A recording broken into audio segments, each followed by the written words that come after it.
So we'll take the start. This is just a disclosure from my side. Okay. So before starting, I would like to share one of the video. I hope you will like this. This is I have tried to make and show some trend of the future pharmacies shaping roles for a changing world.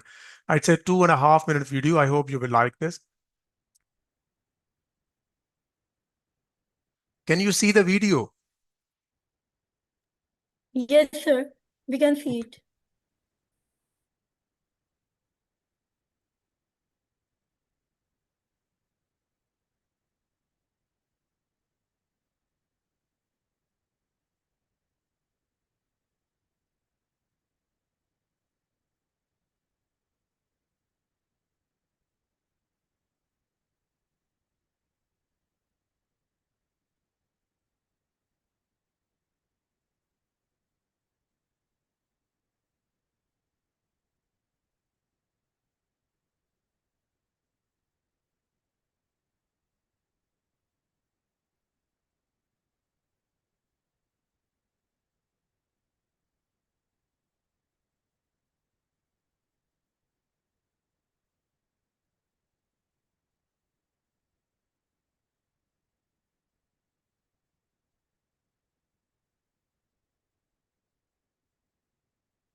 Okay.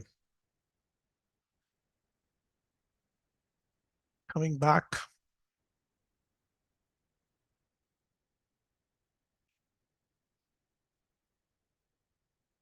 Over the video, give me some feedback on this. To all attendees, I would like to request.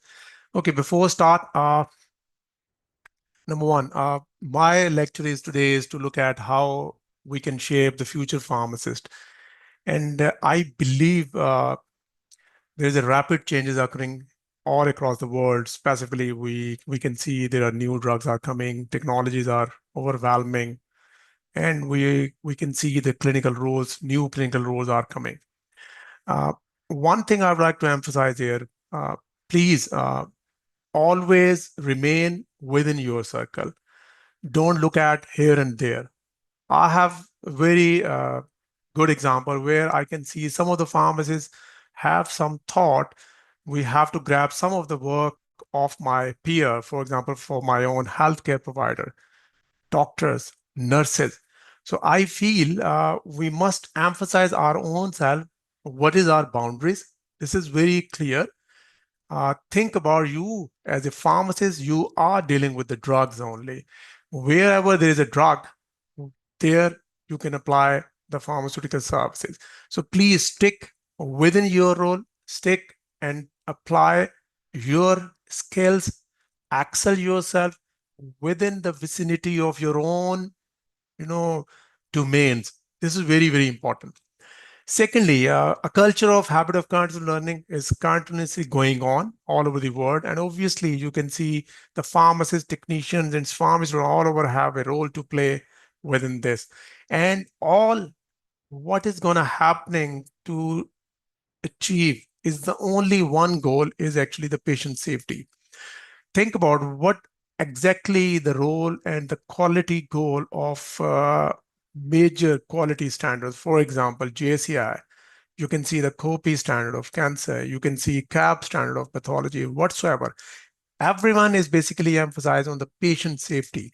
So being a pharmacist, your role and your goal is what? How gonna we can increase the quality of patient life in terms of medication therapy. This is the only goal. And how we can achieve this, we can discuss few of them and look at some roles as well. So we have, and now, the evolving healthcare role within the industry. And the most important one, you can see the major evolution occurred when we faced the COVID-19 pandemic. I feel sometimes you learn from the risk, you learn from the mistakes, but I feel COVID-19 gave us a lot of messages, gave us many lessons. We learned a lot of things. This is the area which I believe when I was dealing with the COVID-19, I feel myself that during that period, I, de-learns few of the things and then relearn so many things. So this was an excellent idea I came across during the COVID-19 pandemic. So what happened after pandemic, we can identify we have several new roles emerges for pharmacists. You can see over there the drug as a data analyst, as a drug therapist, for research, education. How gonna we deal with the drug shortages? Obviously, drug review, patient screening, and the very critical PPEs preservation. I remember we did stockpiling of all PPEs within our organization. How we can do the drug information and again the patient round within the area of the pandemic. Moving forward, you can see once it's done, so our role is expanding so much. We are now more moving toward a micro specialty. You can say rheumatology, oncology, and neurology. And again, these are the things where we can excel in the near future. You can see the pharmacist role in health IT. I hope you are very much familiar all these things.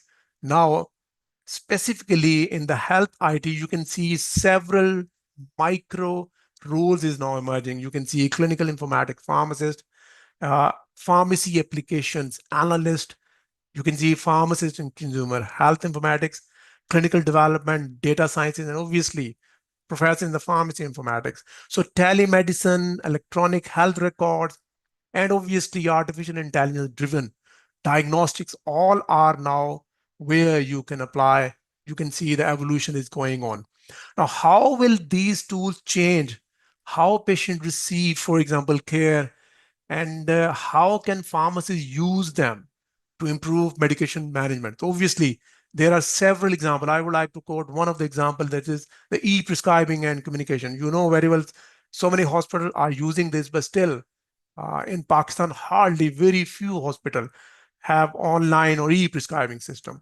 So once you have an integrated electronic health records and e-prescribing system, it actually facilitates a very seamless communication between the prescribers and obviously the pharmacist.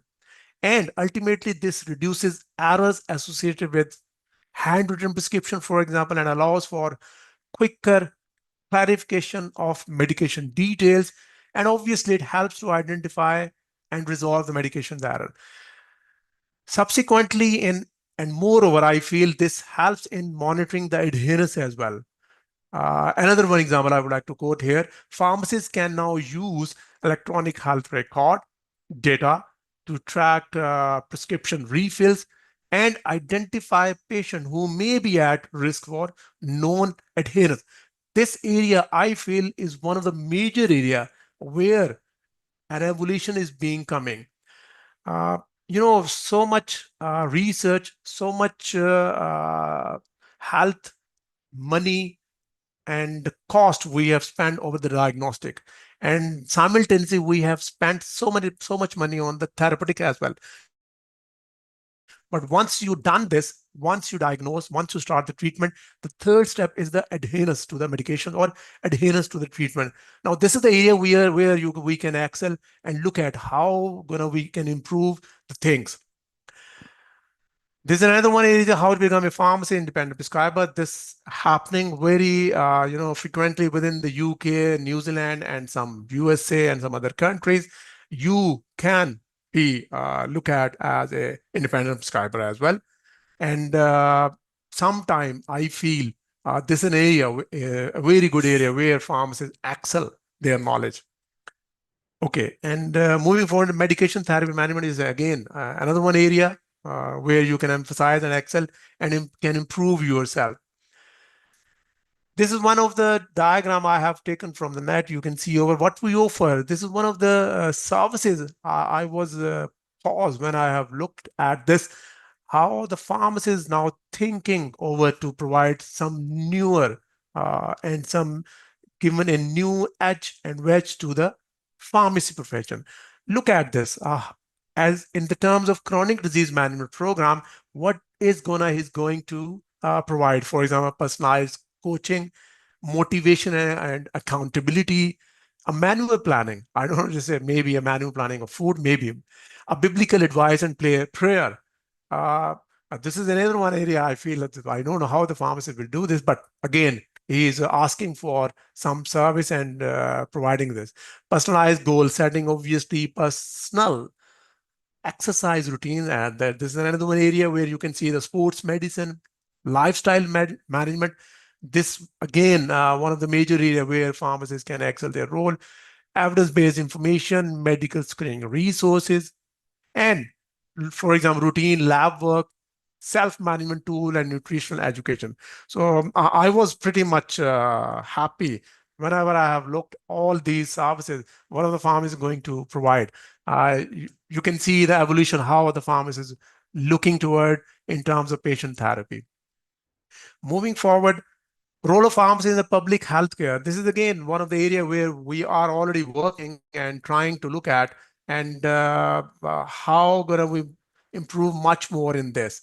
During the COVID era, we have identified that a lot of work is required to be done within the public care in terms of a pharmacist role. So you can play your part here. Moving forward, and then this is again the AI. The future of pharmacy automation, how the robots will help you in dispensing, in monitoring, and how it helps you to identify or predict some other things. I remember one of the example we can see the ADEs, for example. We some of the pharmacies now working over the artificial intelligence algorithm where the AI can analyze patient data from uh, electronic health records, and this where he predict potential ADEs, or you can say a drug-drug interaction before they occur. Now, this allows pharmacists to proactively recommend dosage, adjustments, or alternative therapies, significantly obviously improve the patient safety. This is one of the another way is a new wellness screening. You can see over there complete cholesterol, AI1C diabetes monitoring, or complete cholesterol level A1C. Walmart pharmacy in USA, they are offering one of this. Another area evolution is toward opiate stewardship. We have antimicrobial, but I feel this is an excellent area we can excel ourselves. You can see over a toolkit of pharmacists where pharmacists can play their role. And obviously, crisis ready pharmacy. I earlier said COVID-19, so obviously, pharmacists can play a role, specifically in emergency preparedness and hospital pharmacy strategies, how the stockpile a pharmacist can do in terms of disaster. So this is an area where you can play a role. And lastly, I believe this is an area you must all think over this, a consultant pharmacist. Now, this is the time, please try to look at how to improve, carry yourself as a consultant pharmacist. I feel pharmacists serve as the go-to experts for drug information, advising other healthcare providers on complex medication issues, drug-drug interaction, and obviously the alternative therapies. So these are some of the highlights which I believe you can see the evolution of healthcare landscape. Due to the shortage of time, obviously, I can't discuss all these them, but how we can look at some more, one more example, you can say the personalized medicine. This is another one area is emerging now. And you can see the shift from one size fits all to treatments tailored to an individual genetic makeup. So there is a paradigm shift is to moving toward the precision of the medicine. Now, the pharmacists can become experts in pharmacogenomics, helping to determine the best medication and obviously dosage for a patient's unique genetic profile. So think about this. Another one evolution is coming up. And you can see over here the personalized medicine. Only 40% of patients benefit from common asthma and diabetes drug. Now, what's happening? There's a need. You must start think over on the personalized medicine. You can see over the right side, in the start, the cost was very high. Now it's getting down. You can see $3 billion. Now it's hardly $200. So it's going down now. So this is an area where you can see, look at. And last, look at the chances of developing breast cancer by age of 60. So if you identify some of the genes earlier, before the onset of the disease, or obviously if the disease at later stage, the third or fourth stage, for example, in the cancer, we can cure the patient or we can treat the cancer. So here you can play your role, how the pharmacists work. Now, beyond the dispensing counter, what gonna we do this? We are now moving a little bit out to the dispensing counter. I am not saying dispensing counter is not least important, but think about a little bit more new areas where you can play your part. So there's a recommendations for health plans and pharmacists to advance coverage of pharmacists having the medical benefit. You can see over there medication reviews, a robotic dispensing where roboting can help you identify a healthcare record. This helps you to identify the medication error, resolve some reconciliation processes. Again, dispensing procedures. And obviously, this is the mix of drug plus digital combination therapies for cancer. Now, how you can combine the digital therapies with the prescription overall with the improvement of disease prognosis. This helps you how can we do and excel your services. And again, this is an area where I feel Pakistan is behind, very well behind. Community pharmacy. And I always look at how pharmacists always ask the same question. We need to know who the medicine is for so we can make sure it is safe and appropriate for you. And think about pharmacists always looking toward ahead in terms of patient safety. He always look at how gonna we taking care of your medicine, how gonna we taking care of your efficacy, how the drugs maximize your efficacy, how the drug we can, as a pharmacist, decreases or reduces the toxicity of the drugs. So this is all happening within the community pharmacy. In Pakistan, I feel we are just starting and so many people are coming in this role. Now, how we can do this? Next step is the skills. Question आ जाए, question ये होता है कि हम इसको कैसे कर सकते हैं. So essential skills क्या है? If you have to look at the big picture, it looks like very easy. For example, it's like an iceberg. I hope you have an idea about Titanic picture. उनको भी छोटा सा एक iceberg नजर आएगा छोटा सा, but they don't know what's actually beneath this. So शुरू में तो ऐसा लगा it's very easy. Success is an iceberg and people can easily see this tip. But overall, if you have to look at behind, there are a lot of challenges there. Persistence is there. There's a failure. There's a sacrifice there. You sometimes disappointed. You must be disciplined in your work. Hard work is required. Dedication. So this is the beneath that the iceberg.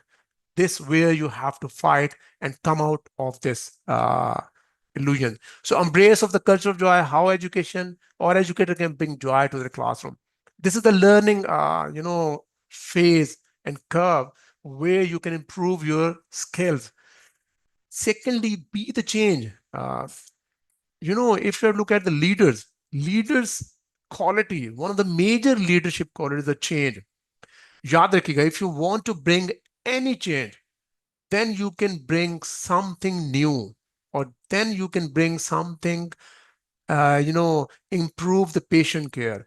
So think about some change, be the change. If you want to lead by example, support change, please encourage yourself, look at your own self, start questioning and start accountable your own self. How gonna we improve this? So this is again the skills you need always. What are other skills? Empathy. I feel this is very important. Why? I feel communication, obviously, pharmacists have play a very important role in the communication. But on the other side, I feel empathy is the utmost requirement now. Why? Because this is the soft skills which are becoming as important as clinical knowledge. The future pharmacist needs to be a great communicator and, who can explain complex medical information clearly and build trust with patient until unless he has some empathy. Empathy mean he has moved toward and look at and put their foot in the shoes of the patient, and then he can embrace what exactly happening at the end of the patient. Or terms of compassion, you must be more compassionate in your services. Learn about this. Obviously, IT role, so many pharmacies are looking this. This is very important. And you being a pharmacist, you must have to look at what is the importance of the being able to, interpret large databases, specifically from the healthcare record. And this will actually help you to improve the patient outcome. So pharmacists who can use data to make evidence-based decision will be highly valuable. I'm repeating the whoever the pharmacists who make evidence-based decision will be highly valuable. I'm quoting one of the example here. For example, if you want to look at optimized medication therapy, so pharmacists can analyze healthcare record, and then from that data, he will ensure patients are on the safest and most effective medication regimes. They can use the data, for example, to identify potential drug-drug interaction, adverse drug events, and obviously, for example, the suboptimal doses. Uh, Another one example I would like to quote here is a Biosin therapeutic drug monitoring software. I'm quoting here the link as well. This is an excellent software where you can calculate the vancomycin AUC dosing. So by analyzing a patient data and accurately personalize, you can do the vancomycin doses and avoiding what? Simple kidney damage. So think about this skills is an excellent. Learn this. How to become an informatic pharmacist? Obviously, you must take some classes. You must look at some AI, machine learning, knowledge-based system or non-knowledge-based system, or even you can say clinical decision support system. So I feel pharmacists must give and put some time in the learning of the informatics. Now I feel if you want to excel and to compete to the next generation pharmacists, please enroll yourself, try to improve skills in the informatics. Entrepreneurships, well, this is another area where you can excel yourself. So, and I feel encourage future pharmacists to think beyond traditional jobs. This is an excellent, another one job where you can think over, where you can, or they could create their own medication therapy management services. They can develop new digital health tools and obviously consult for healthcare startup, for example. Lastly, leadership of pharmacists. I believe now pharmacists can move ahead. Uh, Previously, I have some, perception. The pharmacist, stuck up at the level of the chief or pharmacist or sometime director pharmacist. They are not much more moving ahead. Uh, in the scenario of healthcare system within the Pakistan, obviously all over the world, I have seen other healthcare providers excel their services in the management or in the leadership role across the hospital. So please, pharmacists possesses a very unique blend of scientific, I believe, this is my belief, and is a blend of unique, you can say, science knowledge, a blend of clinical and operational expertise that makes them well suited for executive leadership roles. For example, like CEO, Chief Operating Officer in the healthcare organization. So their training and daily practice equip them with skills essential for navigating the complexities of the modern healthcare system. So try to look at this. So why this matter? हम क्यों इसको सोचते हैं? Why? Obviously, pharmacy improves outcome. Whenever there's a patient and drug, pharmacist always improves health and outcome. And obviously, whenever we are moving toward pharmacists do improve outcome, so this actually, new roles lead to better health outcome, obviously with fewer hospitalization, and obviously this is more patient-centered healthcare system. Now emphasize that these expanded roles basically offer pharmacists greater professional satisfaction and a chance to make a more direct, tangible impact on people's lives. So please remember, the future of pharmacy isn't just about drugs, it's about people. I'm repeating, this is not about just, it's about people and patient. So why हम क्यों कर रहे हैं, these are the reasons basically. And great pharmacy culture, obviously. So though positive cultures consist of many elements, but I can give you very two or three which coming in my mind as a being most important. So please continuously identify areas of improvement through open communication. This is very important. Try to improve yourself. Promote innovation among all teams or with your peers. And lastly, the self accountability. Please self account yourself. Where am I? Uh, am I competent? Am I capable to do this? Why other people can do this? Why can't I do this? Am I a good communicator?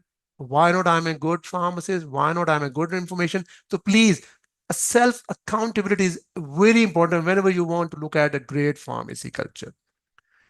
Okay, so again, I'm bringing back, it's all about rapid changes and all about patient safety. In conclusion, look at the bigger picture where you would like to move forward. A future farm is a central figure in a collaborative healthcare team, not a siloed expert, and always a final checkpoint for patient safety. Okay. And lastly, the future of farm is about care and not is just for medication. Least, not the last, and obviously never give up. हार नहीं माननी आपने. Please, अगर कुछ आप रह जाते हैं, don't worry. Please never give up. Never give up. Try how you feel, get up, dress up, show up, and never give up. I hope you enjoy the lecture. Thank you very much. Thank you all. Thank you, Amna. Over to Thank you. you so much, sir, for highlighting how e-health record data can transform patient quality of care and improve adherence. Especially, you have taught that how we can empower patients through effective communication, counseling, clinical knowledge, clinical interpretation, and especially evidence-based practice. It is what truly makes the difference. We Yeah, truly thank you. appreciate your contribution. Thank you, My sir. pleasure. My pleasure. Thank you. Thank you all.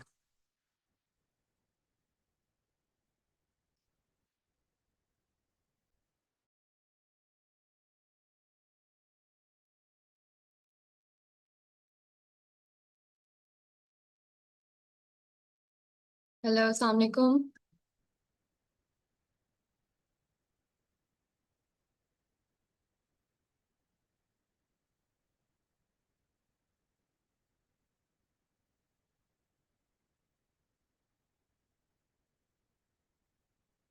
Assalamu alaikum everyone, myself Mahnoor Zahid and I'm final year student of PharmD and today I'm serving as a moderator of Giving Back to Pharmacy in Pakistan.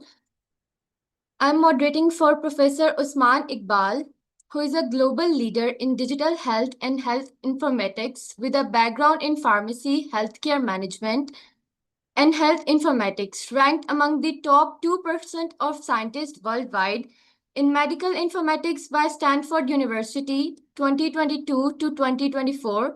He has received numerous national and international honors, including the Special Outstanding Professional Awards from Taiwan Ministry of Science and Technology, and 5 consecutive research publication excellence awards from Taipei Medical University. He has published several peer-reviewed papers and delivered international presentations across 20 plus countries. He is research professor at the Institute for Evidence-Based Healthcare, Bond University, and unit lead Evidence-Based Practice Professional Unit, Gold Coast University Hospital and Health Services. He holds adjunct role at UNSW and several international institutions in associate faculty at Arenade Labs. He is a fellow of International Academy of Health Sciences, Informatics, Australasian Institute of Digital Health, ISQUA, ACHSM, MCBQ, and many more. He also serves on the Future Leaders Advisory Board of the International Network of Health Promoting Hospitals, is a council member of ACHSM, and contributes to strategic expert panels including WHO Digital Health and Patient Safety Principle, as well as Standards Australia AI in Healthcare. I would like Dr. Usman Iqbal to share his screen for presentation as well. Thank you so much, Dr. Usman Iqbal. Thank you, Manu, for the nice introduction. Hello, everyone. Assalamu alaikum. So today, I'm going to talk about the digital pharmacist adopting to an AI-powered pharmacist. As Manu already introduced me, that I am currently based at the Institute for Evidence-Based Healthcare at the Bond University, Australia.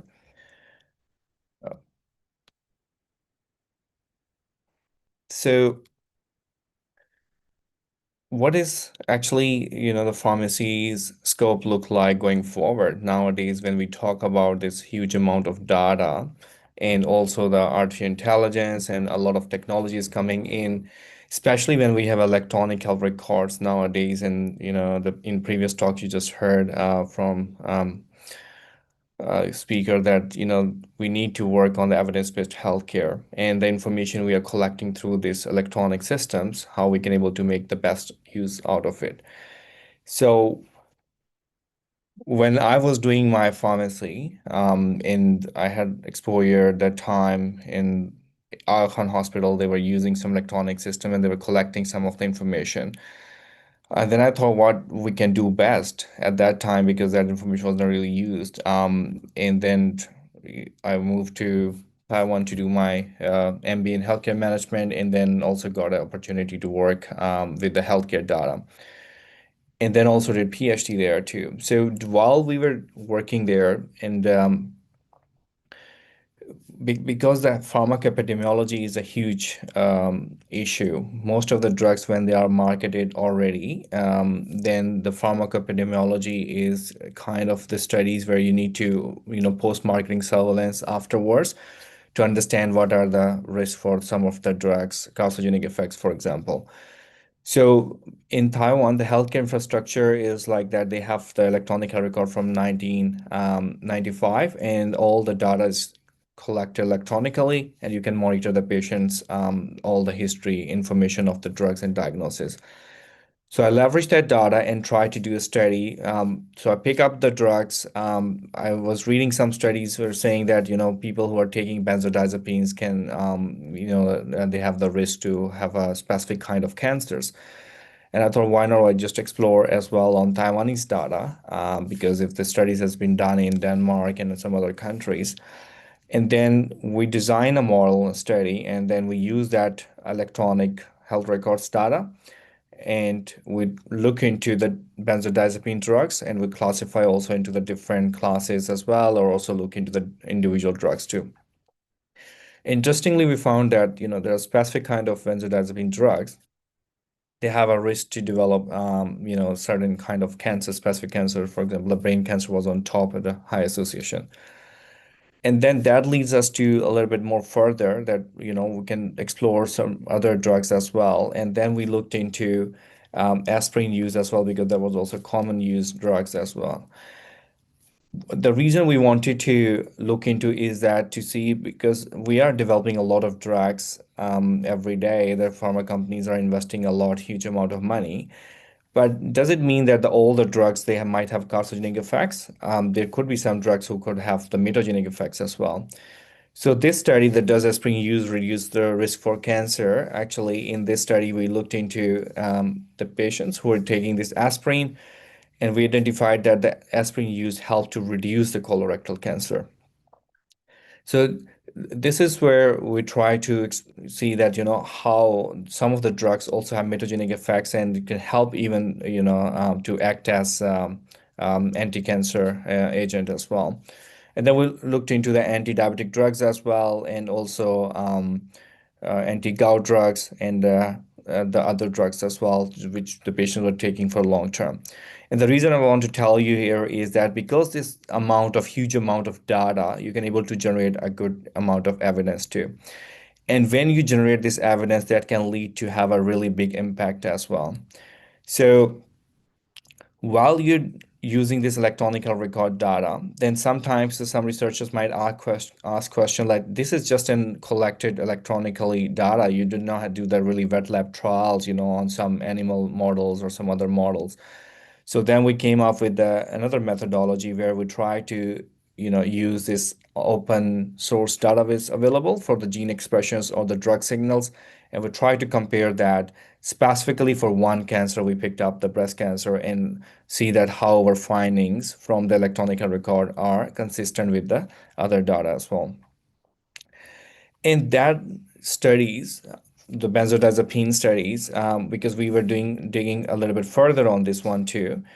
Two of our studies from benzodiazepines topic were cited in the FDA petition. One of the researcher from US, he filed a petition to FDA asking FDA to revise the guidelines for benzodiazepines because they are in the market for a really long time and they have found that there are carcinogenic effects. So he asked FDA to revise these guidelines, which is we've felt it's a really huge impact because two of our studies were cited in this petition, means that there's enough evidence to generate to ask with the drugs which are in the market for more than 50 years.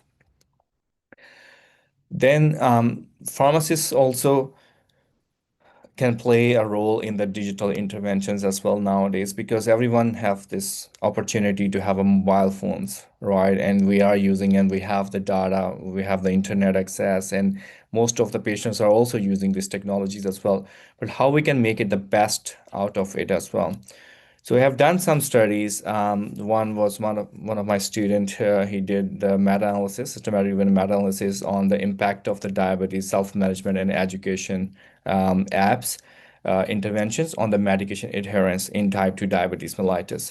And interestingly, what we were trying to look into is that for the patients, the specific groups, if they are using any specific kind of app interventions, what is exactly the impact on the medication adherence? Which kind of applications or which intervention is really effective, when they are approaching and providing them the self-education and management. So basically, there are tailored materials sometimes in the apps developed for the patients, which they can able to look into and then do the self-rating instead of patients to go to the pharmacy and asking questions. If they have the tailored interventions material for them and they can able to look into and then watch that material and then follow accordingly. It could be in the different languages as well. So, it's usually help. Then this is also, the student has done another study which specifically look into the digital interventions for self-management education for both type 1 and type 2 diabetes as well. So wanted to look into further detail that, because the type diabetes topic is too huge, so then you have to narrow down and pick up onto the very specific kind of question. Then we also look into with international collaborators on specific population, the older adults, that how the mobile interventions really help the older adults as well on the health-related outcomes for the type 2 diabetes patients. Because the digital interventions are getting more and more popular, but it does not mean that all the digital interventions are also very helpful because you also have to design the digital interventions by having the co-design model.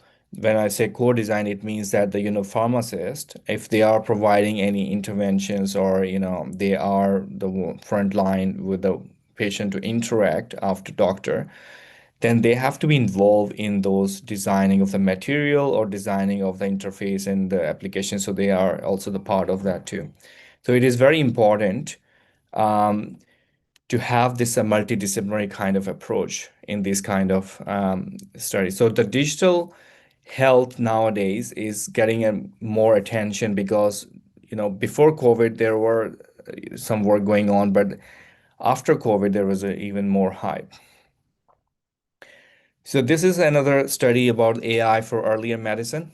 When we talk about earlier medicine, it means that we term this coin we coined this term actually in 2021, that how AI can help in the primary prevention, in the secondary prevention, or tertiary prevention.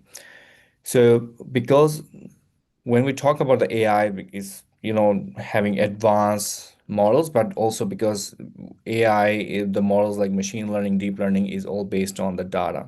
So because we have a huge amount of data, and that's where the pharmacists are actually need to also focus on as well, like how they can able to contribute into this kind of field, because they are expert, they know about the medications, because there's a new drug developments going on, but also from the electronic health records data, how we can able to tailor the interventions or make some kind of different interventions, how we can able to prevent at a primary level, a secondary level, or tertiary level. So this position paper were published, and where we try to explain that with the case study, like how the primary and secondary and tertiary prevention can be made using the AI.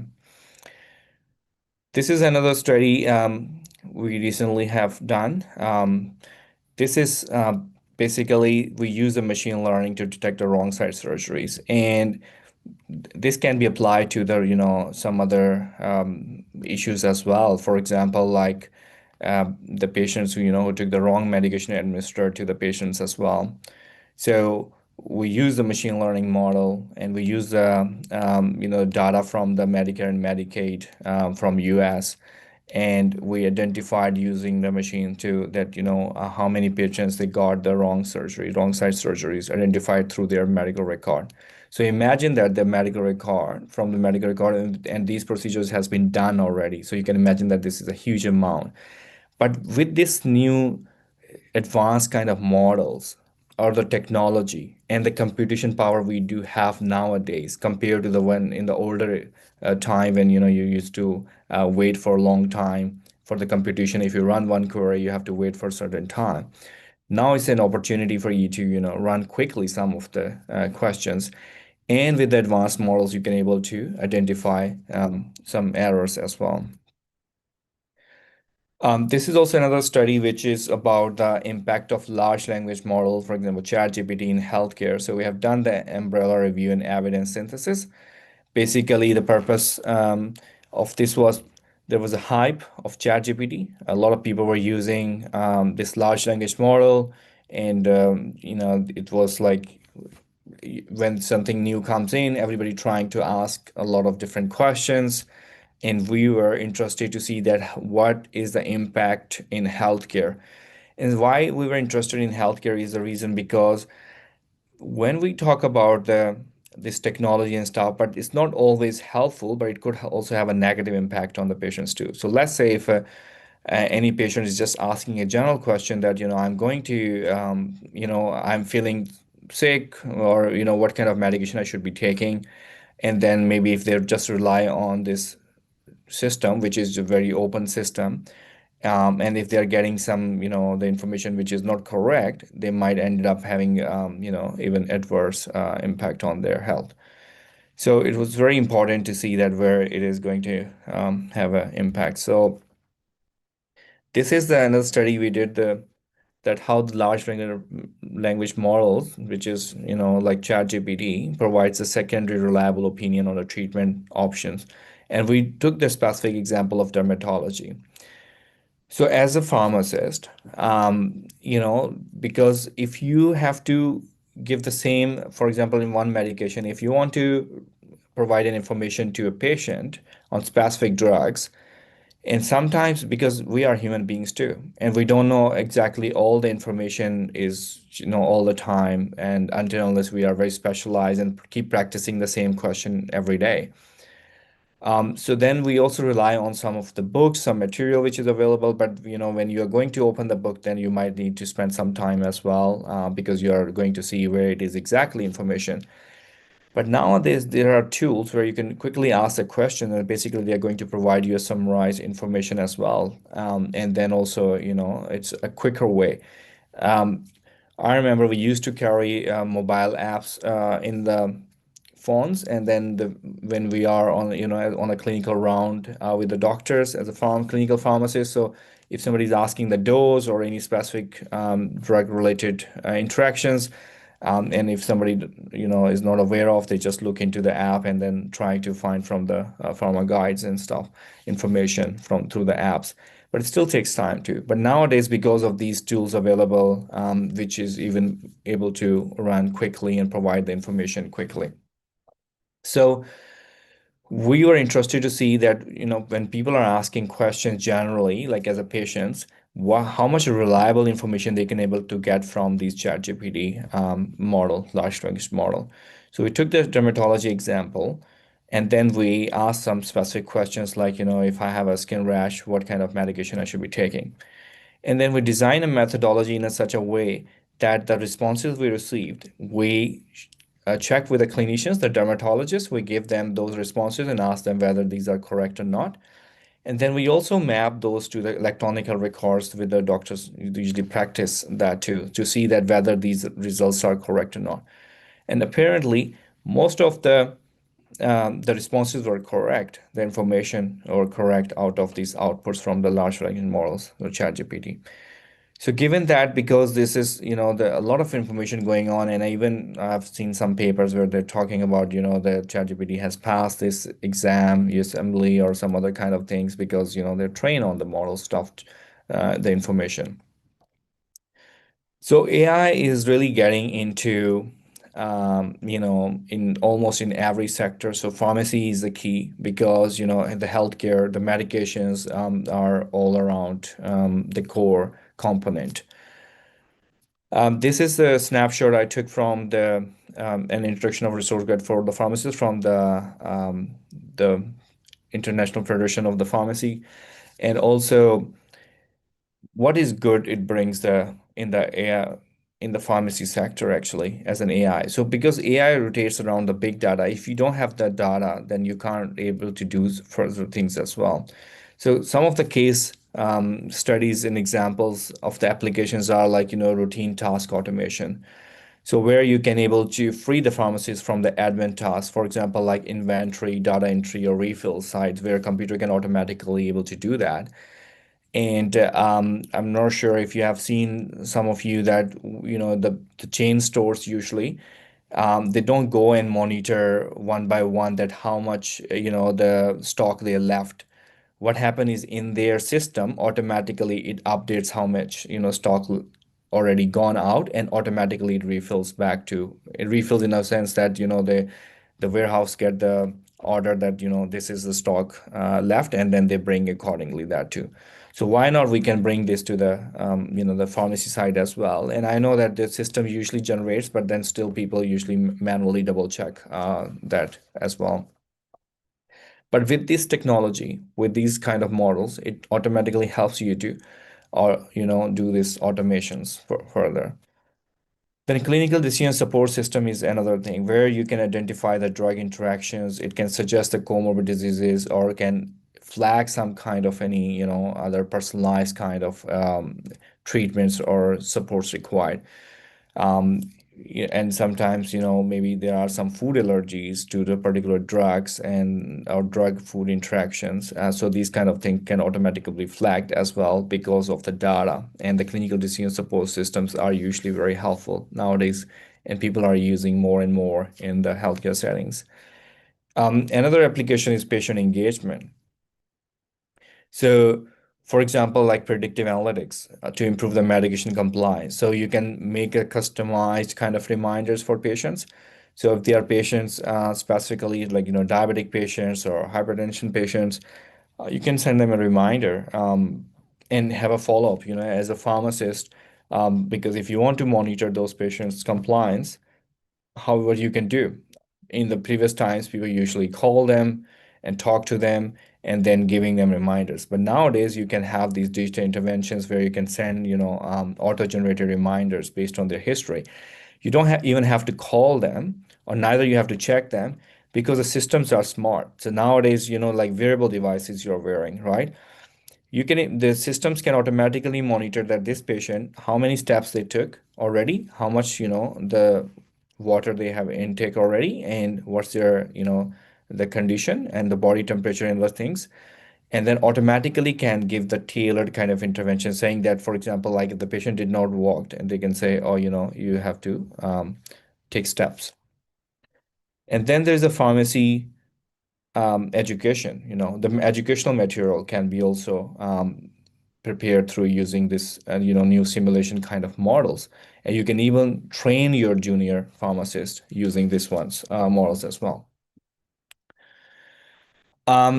So there are different kind of scenarios. Because the simulation models are really good for teaching, for the junior pharmacists and the training purposes, you can develop kind of different kind of interactive kind of material, like, using different avatars, simulate complex patients, and also, some specific kind of prescribing modules as well for oncology, for, antibiotics and other kind of things as well. And also you can involve different multi-stakeholders into that when you're developing that models as well, which can help to improve even further. So AI is assisting in drug life cycle in a different way. So for example, from drug discovery, where people are using machine learning models to identify formulation development, they have now automation models, robotics and stuff, which can also can help to do this process faster. In manufacturing, there are some automations there. In supply chain and post-marketing surveillance, I gave you an example already in the beginning that I use electronic health records to start with, identifying those key issues. From the patient care enhancements, there are tailored interventions you can use. As I gave an example before, that you can have a different mobile applications, and then based on the patient's history, you can able to tailor according to the specific patients that needs is. And if they can identify when and why patient misses doses as well. Health data analytics, based on the data, you can able to detect the different patterns, and you can also make a diagnosis and improve it further and enhance treatments as well. AI vision is basically, you can scan nowadays, if you're taking a picture from your mobile, it can able to read all the ingredients, and same can go to the medication side as well. So I think that's really helpful, where the pharmacist can play a really vital role to come up with the new innovative ideas as well. What are the future applications? I think wearable devices are already going on, but how we can able to bring that further and monitor the healthcare of the patients along with the medications. If the patient, like I already provided an example, taking medication, you can also use some wearable devices to monitor, so you don't have to call them directly. You can able to get the tailored kind of notifications through the mobile applications. Genomics, nowadays people, they are trying to share their data. You can have more genetically modified, personalized medications as well. And there's also 3D printed now, kind of different things available for the patients as well. Like, for example, like joints and some other kind of things. Pharmacy robotics is also one of the key, where you might have seen some examples like in low and middle income countries, and they are already using some robots to deliver the drugs from one region to another one, because it takes a little bit faster time, and also it will help to avoid the decomposition of the drugs as well. But keeping all in mind, we also have to think about the ethical and practical challenges as well. Though it looks very fancy, this is technology, but when we are building this, because everybody is coming out with a new app, every day there is a new application. But nowadays, the FDA, and there are many different guidelines, because it's directly or indirectly impacting on the patient safety as well. So we have to keep all these things in mind, the biases and discrimination around the risks, like what kind of data we are using to generate those evidences. And the transparency and explainability is very important as well. Like when we are building a model, that what are the limitations of those models, and legal and privacy concerns as well, which is a key for these. So I would like to conclude with saying that AI is not going to replace, but it's just going to help to bring a value, in helping us to see the bigger picture faster, and with the fewer errors. Thank you.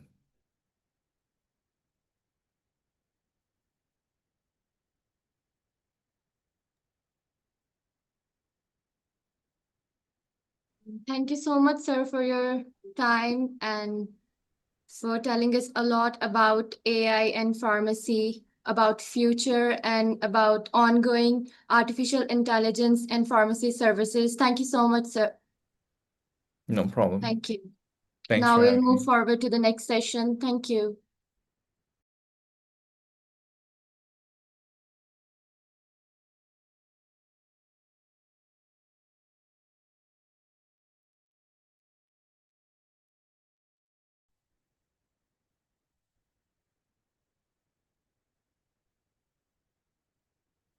Starting with the name of Allah, the most beneficial and the most merciful. Assalamu alaikum and a warm welcome to everyone joining us across from the globe. I'm Laiba Nadeem, a PharmD student from the University of Management and Technology, Lahore, and it is my honor to serve as the moderator for this session organized by the Giving Back to Pharmacy in Pakistan. It is my pleasure to introduce Dr. Muhammad Abdul Hadi, Associate Professor of Clinical Pharmacy and Practice at Qatar University. He earned his PhD in Pharmaceutical Health Services Research from the University of Leeds, UK, and previously served at the University of Birmingham as Program Director of the Independent Prescribing Program and Chair of the Research Ethics Committee. Dr. Hadi's research focuses on health services, medicines, safety optimization, and pharmacy education. He has published over 100 peer-reviewed papers and supervised MSc and PhD students, and serves as Associate Director for leading journals. He is also a scientist member for the Royal Pharmaceutical Society and a Fellow of the UK Higher Commission Education Academy. We are graced by his presence today. The topic of Mr. Hadi's discussion would be focused on foundations of ethical research, navigating responsibilities and risk. I would like to request Dr. Hadi to share his screen and begin the session.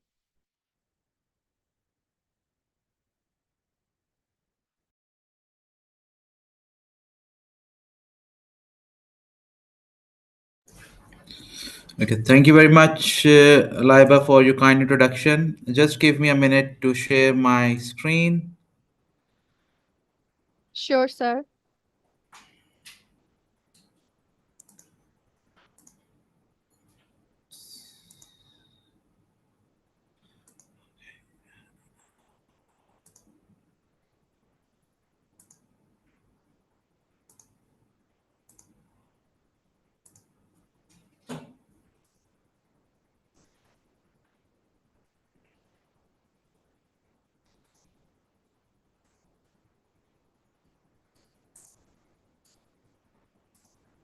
Let me know if you can share my, if you guys can see my screen?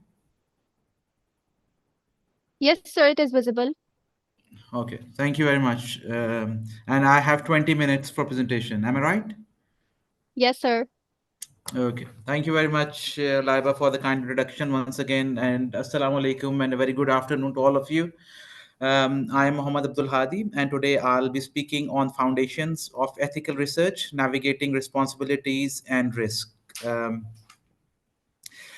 so I will give a brief overview of the historical context of ethical conduct of research. What are the core principles of ethical research? What are the responsibilities that a researcher has, and what are the responsibilities that the institution has? And how do we manage those risks in research, and what to do as a researcher as we start our research project and we finish and we report our research project as well. And I'm happy to take on any questions at the end. So please do feel free to leave a comment, and I'm more than happy to answer any questions that you might have. So the first question that comes to our mind is that why ethical research matters. Why is it important for us to undertake, to follow the basic principles or the core principles of ethical research? Because we, as a health services researcher, we involve human participants in our research, and often these participants are belong to patient groups, and the patient groups can be pediatric patient groups to more vulnerable groups such as pregnant women, elderly patients. So we have to protect our participants from harm and the misuse of data. I think this is very important, especially in the era of AI, the misuse of data and the informed consent. I think I'll discuss this in more detail later on as well, that why this is more important these days. If we follow the core principles of ethical research, it helps public build trust in our science and healthcare. You remember, I'll go back to the incidents of COVID-19. There were so many conspiracy theories around the vaccination itself. But if the core fundamentals of ethics were adhered to, that helped people to build trust in what we do. Another example can be, the failure of uptake of vaccination in Khyber Pakhtunkhwa province of Pakistan, because uh, when the Osama bin Laden case happened, they believed that it was a healthcare professional disguised as a vaccination and a person who used to go around and collect data. And that helped. I think this can be one of the reasons of why people do not trust in vaccination these days, why vaccination teams under come so many attacks in that part of Pakistan, is primarily because of the trust issues as well.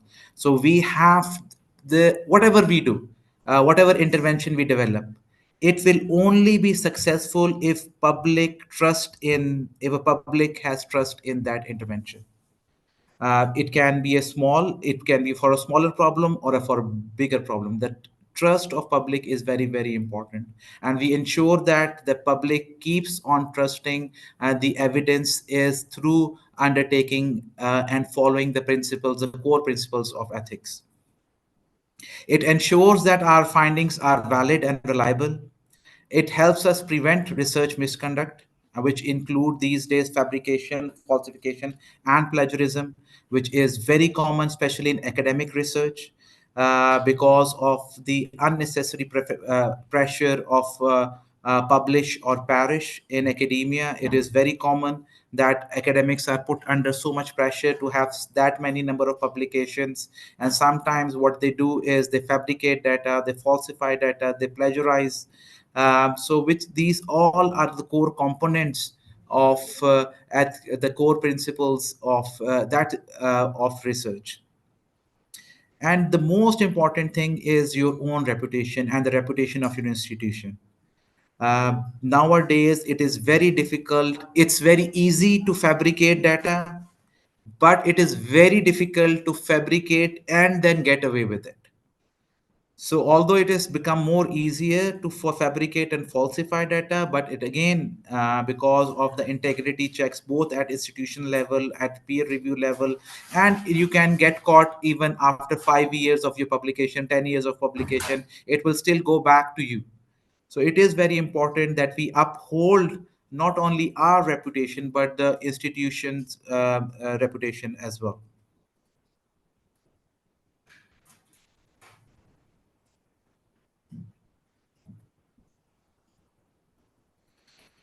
Okay. Sorry. Okay. I'm not sure whether why the slides have gone blank. Can you see the slide, or can you see only the blank slide? No, sir, there is no content on this slide. Okay. Just give me a second. All right. Just give me a second. I'll see what is the problem in the slides.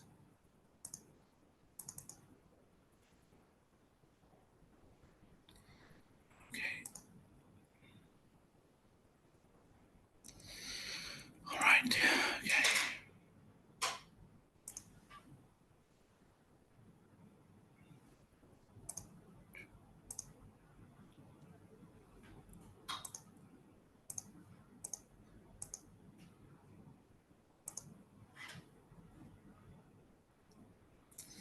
Okay. Can you now see? Can you please confirm that there is content on the slide now? Yes, sir. Okay, thank you very much. So apologies for this issue. I don't know what happened, why the content had all gone. Okay, so let's go back to the historical context that we are in 2025. So there is a history to where we are at now in terms of our guiding principles of ethical research. There is a very long and very terrifying history of abuse of research participants.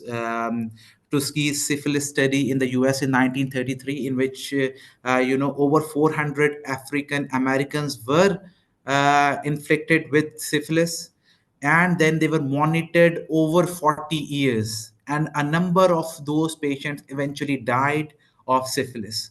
Although penicillin became available later on in 1940s, which was a treatment for syphilis, but they were deprived. These patients were deprived of the treatment itself. Then there is a big history of Nazis concentration camps in which German physicians did a lot of experimentation on the members of the concentration camps, which led eventually to the Nuremberg Code in 1948, which advocated for voluntary participation, that all research participation should be voluntary. We should provide all the information to the participants about the risks and the benefits, and it was up to the participants to decide to whether to participate in a particular study or not to participate in a particular study. This was further uptaken by Declaration of Helsinki in 1964, and those recommendations were revised in 2013. So, if you are a new researcher, if you're an early career researcher, I will strongly encourage you to go through the Declaration of Helsinki and the Belmont Report in 1979, which has produced the what we call the pillars for the modern day ethical research, which is respect for person, beneficence, and justice.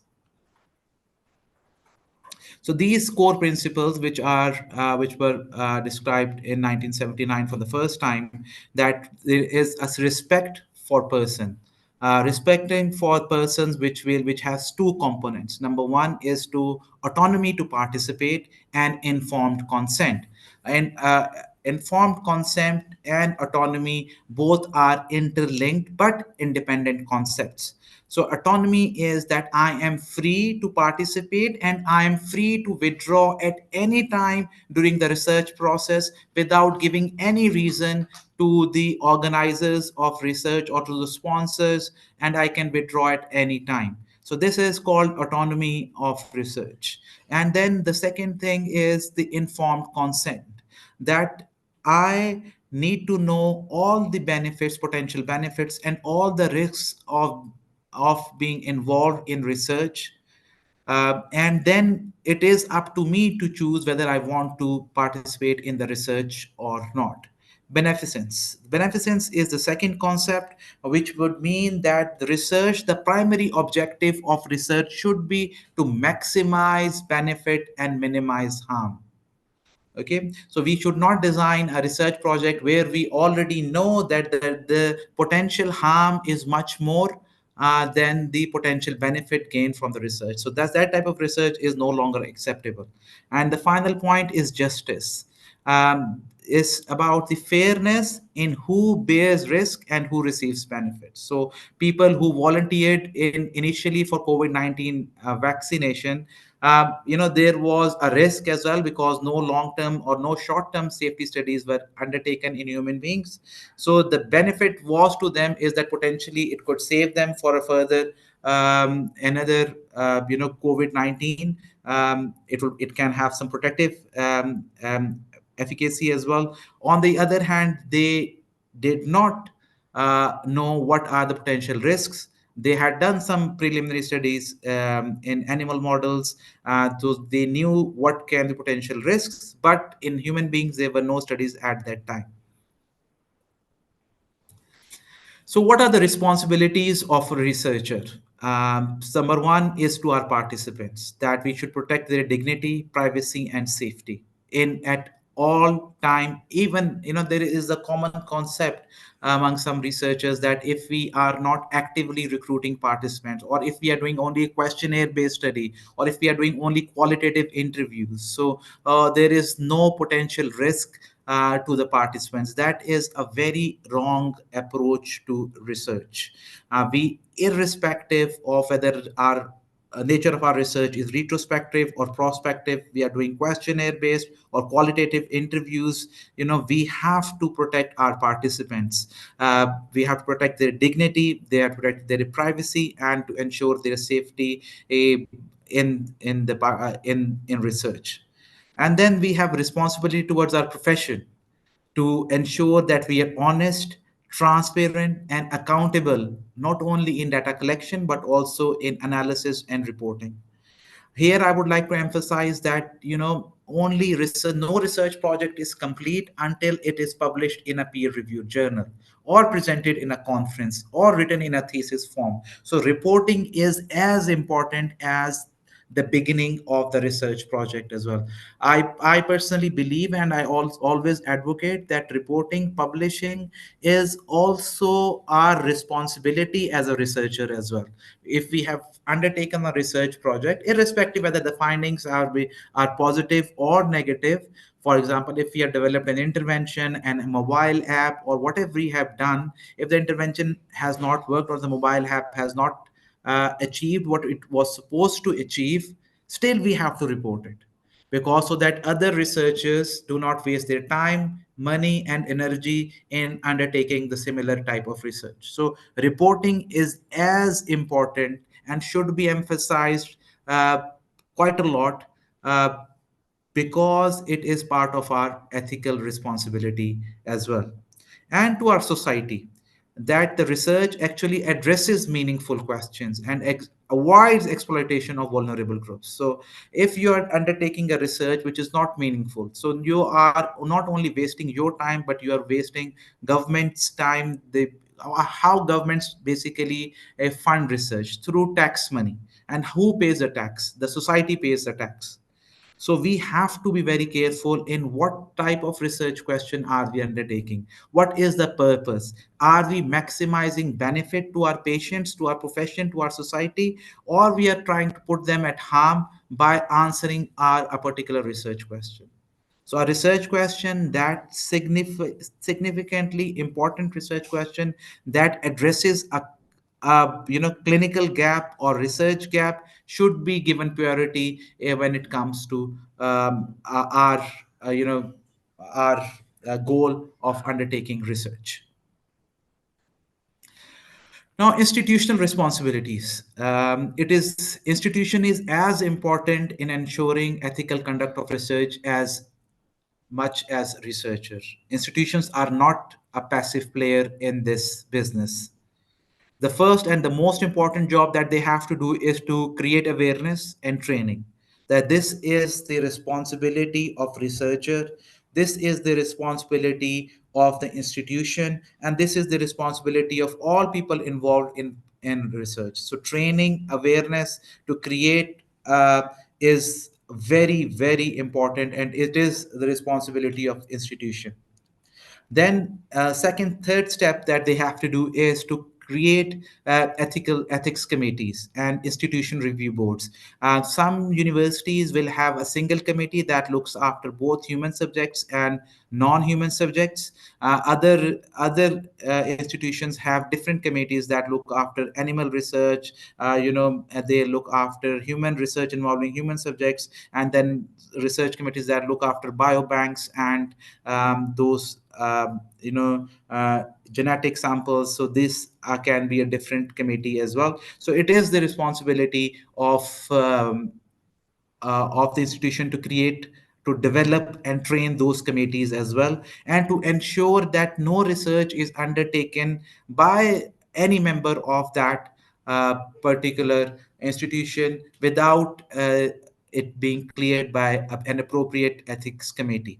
Sometimes you need your project to be reviewed by multiple ethics committees. Sometimes ethics committees have memorandum of understanding. So if you get from one ethical committee, you'll get from the other one automatically. But whatever the arrangement is locally, you have to adhere. Your responsibility is to adhere to the local guidelines of the institutions that wherever you are working. The fourth is to monitor research. So once you have granted ethics approval to a group of researchers, it's not that you leave it there. You request them. You continuously monitor whether what authors have claimed that they will do, are they following those instructions or not. Sometimes ethics committees ask authors to submit what we call progress reports, and then they monitor those progress reports, and sometimes they do audits, random checks on the research projects as well, to ensure compliance with the standards of the particular ethics committee. And the most important thing that an institution needs to do is to create a culture of integrity, where integrity is valued and misconduct is not tolerated at any level. It's not that only the small researchers or the junior researchers have to always pay the price, where the senior researcher gets away with this. So it's creating a culture where integrity is core of everything in research that we do. I think that is very, very important. And to create that culture and to set examples where misconduct is not tolerated is very important, and gives a very clear, picture to all across within the institution and outside the institution as well, to that highlighting the importance of integrity in research. Types of risks. There are different types of risks. As I've mentioned, there are different types of research designs, and those research designs pose different types of risk. It can be a single type of a risk, or multiple types of risks that are posed by research. For example, physical. People might suffer a side effect during a clinical trial. I think this is very Dr. important. Mohammed Hadi, I'm really sorry for interrupting, but can you reshare your screen, please? Uh, okay, sure. Just give me a second.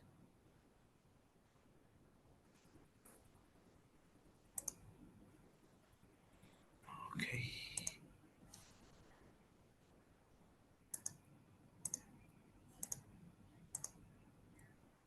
Can you see my screen now? Yes, thank you so much. I appreciate it. How many screens were you not able to see? I can go back if you would like me to. No, that was the last one. You just started the types of risks. I think we're good. Okay. Okay, sure. Thank you. So, types of risks, we have discussed physical risks, which are the simplest form is a side effect. Then there is psychological risk, distress from discussing trauma. For example, if your research discusses, for example, if you're a caregiver of someone who has lost a child and you're interviewing them, you are someone who has has done some surgical error which has led to the death, and you are asking in interviewing such those physicians, those participants, then it can bring the past memories of, and that can pose some serious psychological risk to those such patients as well. Then there is a social and or legal risk as well. As I mentioned, breaches of confidentiality, data leak, which is, data leak is one thing. And then sometimes when we get what we call informed consent, there is something called secondary analysis of the data as well. That once you have obtained research, you have undertaken collected data for a particular purpose, but then you have used the same data to do other type of research as well, because you thought, we have the data, let's do further analysis for that, whether that is a breach of confidentiality or not.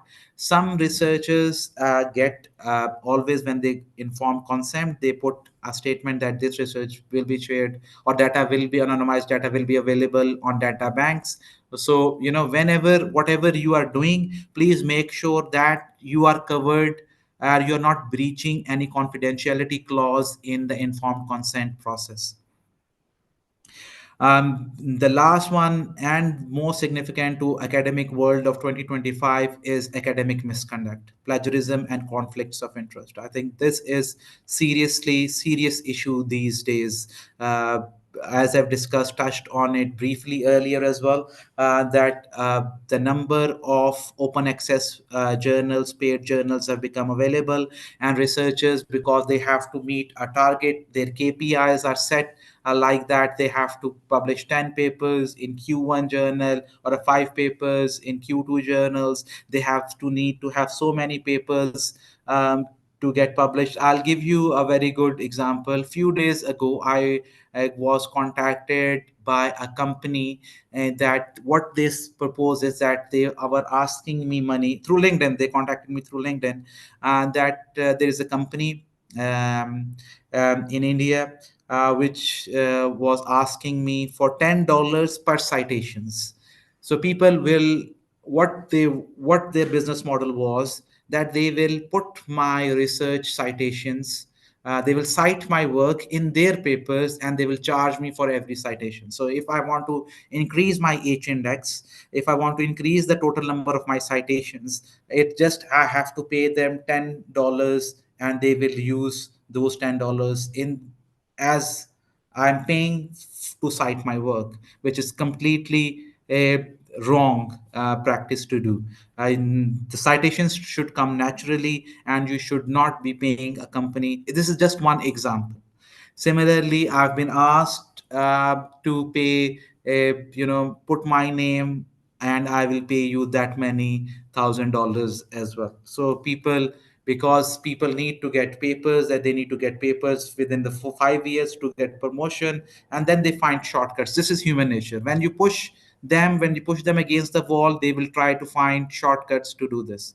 Please, if you can take away a single thing from today's talk, is never take shortcut in academia, because it will haunt you throughout your academic life. uh, no research is free of risk. The question is not does the risk exist, because risk, every type of research, as I mentioned earlier, there will be some degree of risk. But the true question that you should be asking you, does the potential benefit outweigh the risk? And what steps have you undertaken to minimize those risks? If you can answer those questions with all honesty to yourself, then you are on the right track. Okay, because no research will be risk free. There will be some degree of risk. But have you carefully considered all those risks? And have you taken all necessary steps that you can take as a researcher to minimize those risks to our participants? How do we then mitigate these risks? Number one, we have to develop robust informed consent process that are clear, transparent, and ongoing. It is very important that the informed consent is ongoing. For example, let's go back to the syphilis study. Let's assume that they volunteered, or they gave their informed consent at the start of the study.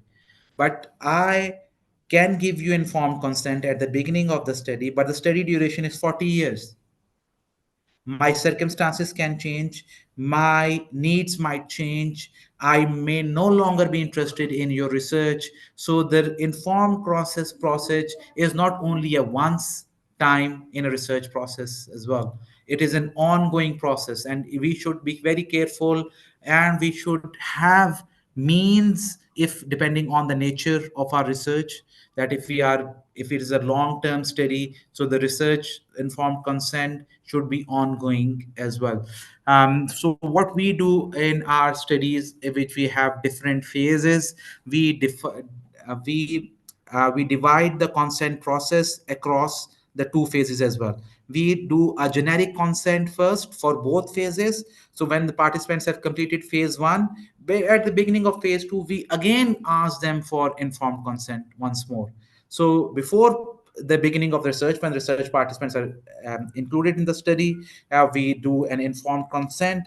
When the phase 1 is completed, patients who have indicated that they would like to participate in phase 2, despite their indication at the beginning of the research, we go back to them and ask them whether they are still interested in ongoing research, because their circumstances might change and their interests might change. And that is very important, that the research process, this is ongoing. We should conduct thorough risk assessment and planning at stage of research. When you're designing the research, risk perception, risk assessment should be done during the research design phase, not at the time of when you're planning to submit for ethics approval. And then is adhering to the transparent reporting standards. So whether you are doing an RCT, you are doing a systematic review, you are doing a qualitative study, whatever standards are in the research methodology that you have used, please follow those standards to ensure transparent reporting. And finally, I cannot emphasize more that cultivating a culture of integrity where people who have done bad are not rewarded and people who are doing good are become victim.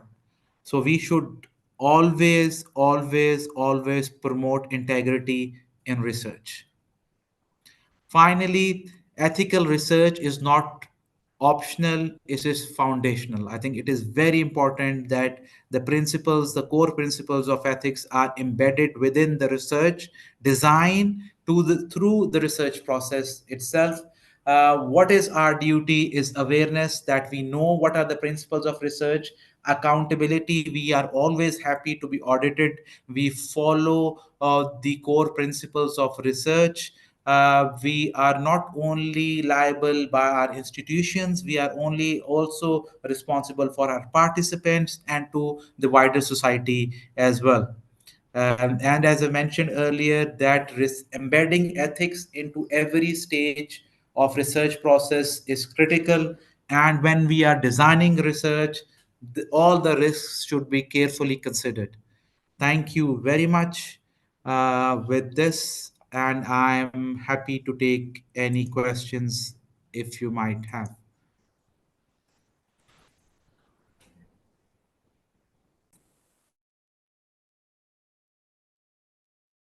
Thank you so much, sir, for sharing your valuable perspectives on the topic. If anybody has questions, they can kindly ask in the chat box.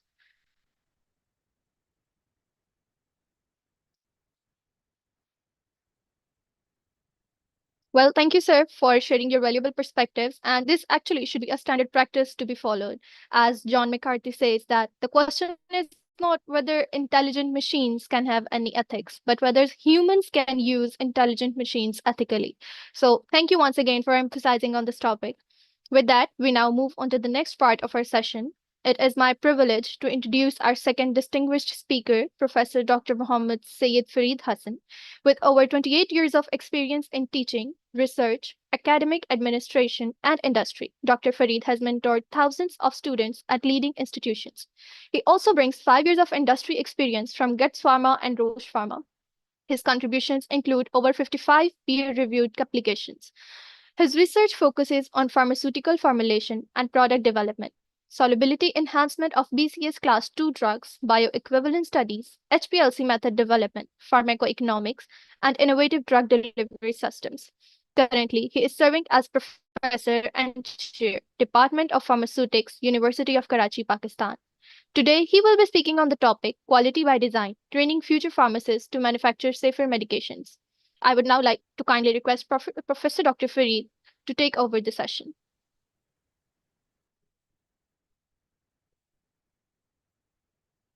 Assalamu alaikum. With the name of Allah, the most gracious and most merciful. Assalamu alaikum warahmatullahi wabarakatuh to all participants.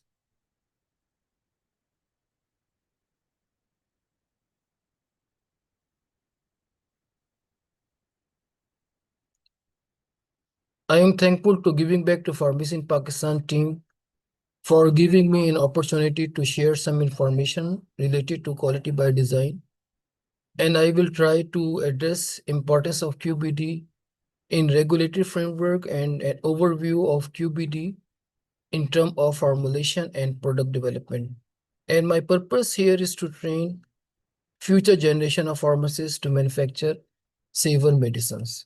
So keep in mind that this presentation is only a simple overview and it is prepared keeping in mind students so that they can understand the concepts. And once they understand the concept, they can easily apply it, whether they are entering the pharmaceutical industry or whether they are studying in different pharmacy schools.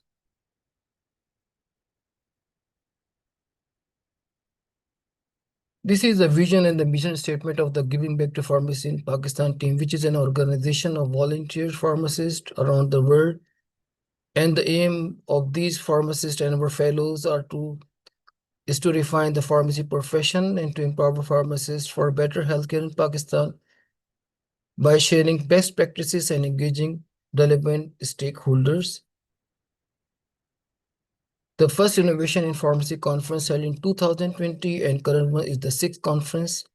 So this indicates the commitment and dedication of Giving Back to Pharmacy Pakistan team, making efforts to bring all stakeholders on one platform and to provide awareness to current pharmacy practices. I really appreciate the efforts of this team and I hope that inshallah their work will continue and excel, and I being a volunteer of this already available and to talk and to give and to share my experience whenever they require. So thank you so much for giving me the opportunity to share some of the information. And I appreciate your efforts in uplifting the pharmacy profession in Pakistan. So this is greatly appreciable and I highly appreciate your efforts. Now this is the content of today's presentation. Introduction to quality by design. Then we will discuss elements of QBD, which is actually divided into 6 subheading: quality target product profile, critical quality attributes, risk assessment, design space, control strategy, and finally, continual improvement. And then we conclude the overall session. These contents are regarded as the core contents of quality by design, and the learning objective of today's session is to convey information of the regulatory authorities, that is ICH and FDA, US FDA, information related to quality by design. And it is expected that at the end of the session, the participants will grasp key concept of quality by design, and they will be able to apply these concepts in formulation and product development to make safer and more effective drugs as we required and as our scenario changing. So this is the first slide, that is the introduction to quality by design. But before discussing it, I want to give emphasis on the importance of the quality by design. And the question here is why we need QBD. Being a pharmacist, we all know that the regulatory authorities and the pharmaceutical industry both are struggling consistently to make safer and quality products because it is directly related to the health and safety of our patient. And the evidence is various regulatory guidelines that include Q8, which is pharmaceutical development, Q9, quality risk assessment, Q10, pharmaceutical quality system, Q11, development and manufacture of drug substances. However, beside all these regulatory authorities, the problem is that we often heard drug recalls from the market, and this may be due to the lack of, there may be various factors related to this, but this may be due to the lack of understanding of design space, inadequate risk assessment, insufficient control strategies, etc. So this may be some of the reason that why at time we need to recall our product from the market, and such gap result in the failure and eventual withdrawal from the market. And you know that whenever a product is recalled from the market, this will not affect the reputation of the pharmaceutical industry. Maybe the bigger industries bear the loss, but this is not possible for the smaller companies to bear the loss. So the question here again is how to prevent these losses while improving the patient safety and health of the patient so that the medicines are readily available in our market without any shortages or the recalls. So the way to get the answer is the quality by design, which is the modern science and risk-based approach recommended for the formulation and product development given by US FDA and EN ICH Q8 guidelines. And the theme and the essence of this guideline, which we should keep in our mind, that quality cannot be tested by performing some test. It should be built by design. So quality by design is quality by design help us in developing robust formulation and help in understanding the process and the product, thus decreases patient risk. So what is QBD? QBD is simply a systematic and scientific method to pharmaceutical product development. As I talking here, although there are some other aspect of this, and the principle of the QBD, it is based on the risk and the knowledge. It is based on systemic approach, and it enables us to continually improve our product as the product life cycle, during the product life cycle. And the objectives of the quality by design is to increase the process capability, to achieve meaningful quality specification, to increase product development and manufacturing efficiencies, and to get and know the root cause of the problem before we work on and before we develop. And finally, the various advantages of quality by design, and the main one is to help in providing the safer quality and more efficient drug product. So this is a brief introduction of the quality by design, and as I already told you, the importance of quality by design. And if we follow this, naturally we will be able to develop our product, and our product will reaches the market. And this is the product which may not recall due to the manufacturing deficiencies. Maybe some other reasons are there, depending upon the situation.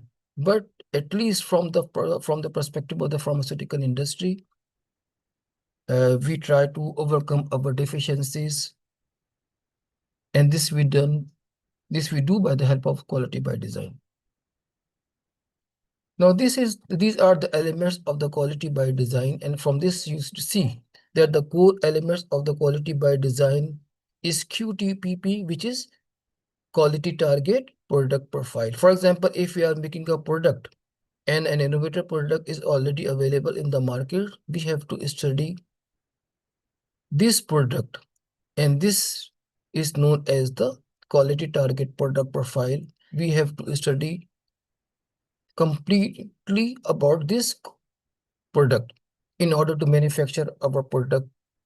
The second one is the CQAs, that is the critical quality attributes, which affect the quality of our product.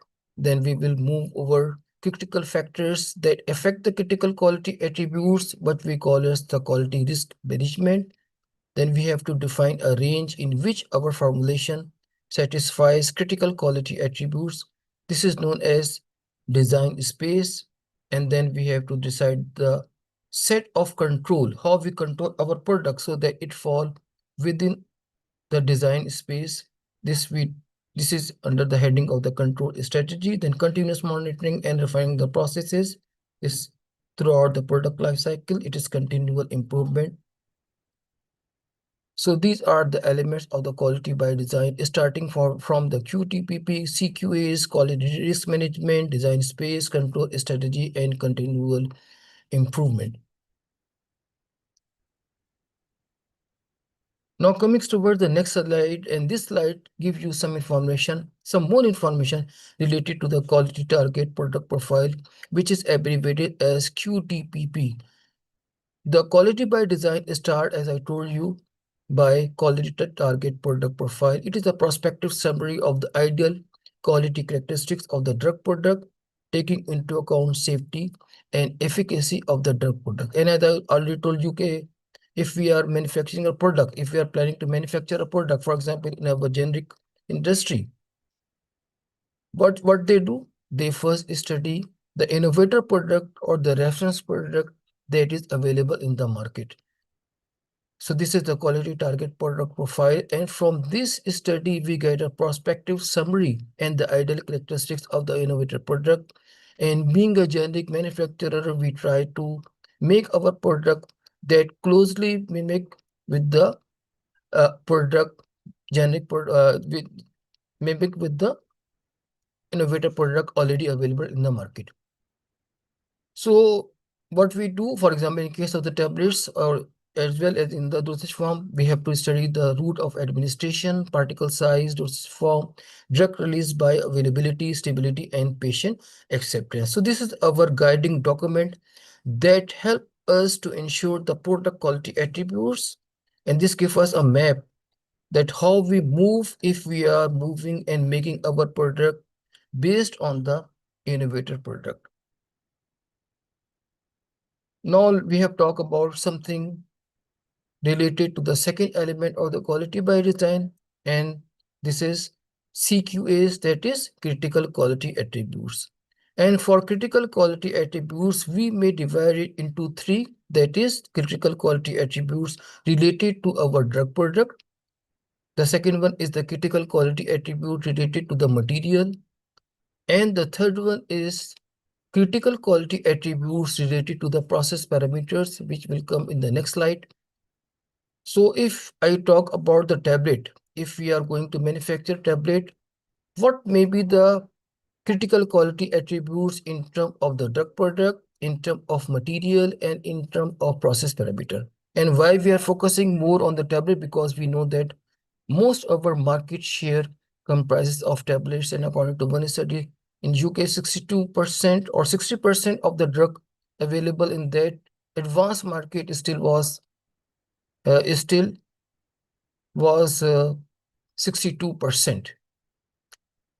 market share, cover 62% market share. So the key characteristics include, for example, porosity. Porosity is a critical quality attribute, and it shows the void or the spaces, air spaces. It influences the mechanical properties, for example, hardness and friability, disintegration and dissolution. And we know that if the porosity is high, it lowers the hardness, increases the friability, means it reduces the mechanical strength of the tablet. But on the same time, the advantage may be there that it may lead to faster drug release and improve bioavailability. So one important thing is to consider the porosity of our tablet formulation. The second one is disintegration, and we all being a pharmacist come across this term frequently when we are working in the industry. The disintegration time shows that how long it takes tablets to break down in the GIT, and this gives us information about the ability of the drug to quickly release the drug. And we know that there is a link between the disintegration and hardness, and we all know that the higher the hardness, the lower will be the disintegration, and vice versa. Similar is another important critical quality attribute related to the tablets are dissolution that evaluate the drug release and overall solid dosage performance, and it helps us in predicting the in vivo performance of our drug product. And finally, the quantum uniformity. Again, it is very essential for accurate dosing and efficacy. So from this, we now realize that if we are going to manufacture tablet, some of the key characteristics that are directly related to our drug product are porosity, disintegration, dissolution, quantum uniformity. A big list is there, but here only for the purpose of understanding, I have mentioned some key quality characteristics. The other one is related to the material. For example, polymorphism. And we know that polymorphism is the ability of a substance to exist in more than one crystal form. And when it exists in more than one crystalline form, it will affect the physicochemical properties of the drug: solubility, stability, compressibility, and so on. So we should keep in our mind, and we should know that whether the drug exists in more than one polymorphic form, and if it exists, then which polymorphic form may be most stable, and which should be included in our formulation and product development. The second one is the particle size, and we know that the particle size affect the flowability, tablability, and compressibility of the drug product. And if there is a variation in the particle size, it causes uneven distribution of the API in the tablet matrix, and this affects the drug dosage and efficacy. Another important thing is the particle shape, and we know that it also affect the flowability of the powder. The spherical particles or the material flow evenly as compared to the particles that are non-spherical. And similar is the case with the moisture content that affect the flowability of the product, affect the content uniformity and content distribution. And if moisture content is more, this will affect the mechanical properties of the tablet. So these are some of the critical quality attributes that are related to the drug product and the material. So once we know the quality target product profile, the next phase is to study the critical quality attributes, and I'm talking about tablets which we are going to manufacture following quality by design approach. And this slide shows you critical quality attribute, quality attribute in terms of the process parameters. For example, size reduction. Size reduction, we know process of reducing the particle size of a solid substance. It is necessary, and this improves the bioavailability of the drug product. You already know that smaller the particle size, the greater will be the surface area, which increases the bioavailability of the drug product. The next important thing is the granulation. And when we talk about the granulation, we should know the granulation fluid, the wet masking time, granule density, and so on. Another important one is the drying. And here the key factors are temperature, residence time, moisture content. And finally, when we are move on the machine, we have to compress. And here we have to keep our mind what is compaction and compression, and what is the behavior of our powder or the granules when we manufacture or compress it on a high-speed machines. So from this, now we have studied the critical quality attributes in terms of product, in terms of material, and in terms of process parameter. And again, I remind you this is only for your understanding. We also have many other parameters, and if you want to study those information is available in the primary literature, where the researchers followed the QPD guideline and they try to make product based on all these parameters. Now, the next element of the quality by design after QTPP and CQAs is risk management. And by risk management, we say that it is the key part of the quality by design. It identifies the critical factors and the parameters that affect the critical quality attribute. So risk management or risk assessment is very important because it helps us to identify the critical factors and the parameters that influence CQAs. And if we talk about the tablets, the risks related to the excipient, drug substance properties, and manufacturing processes. So the risk management help us in assessing, analyzing, prioritizing, and making a strategy and to manage this risk. And how we do? There are many tools available for this. And here I want to give you some understanding related to Ishikawa diagram, also known as cause and effect diagram or fishbone diagram.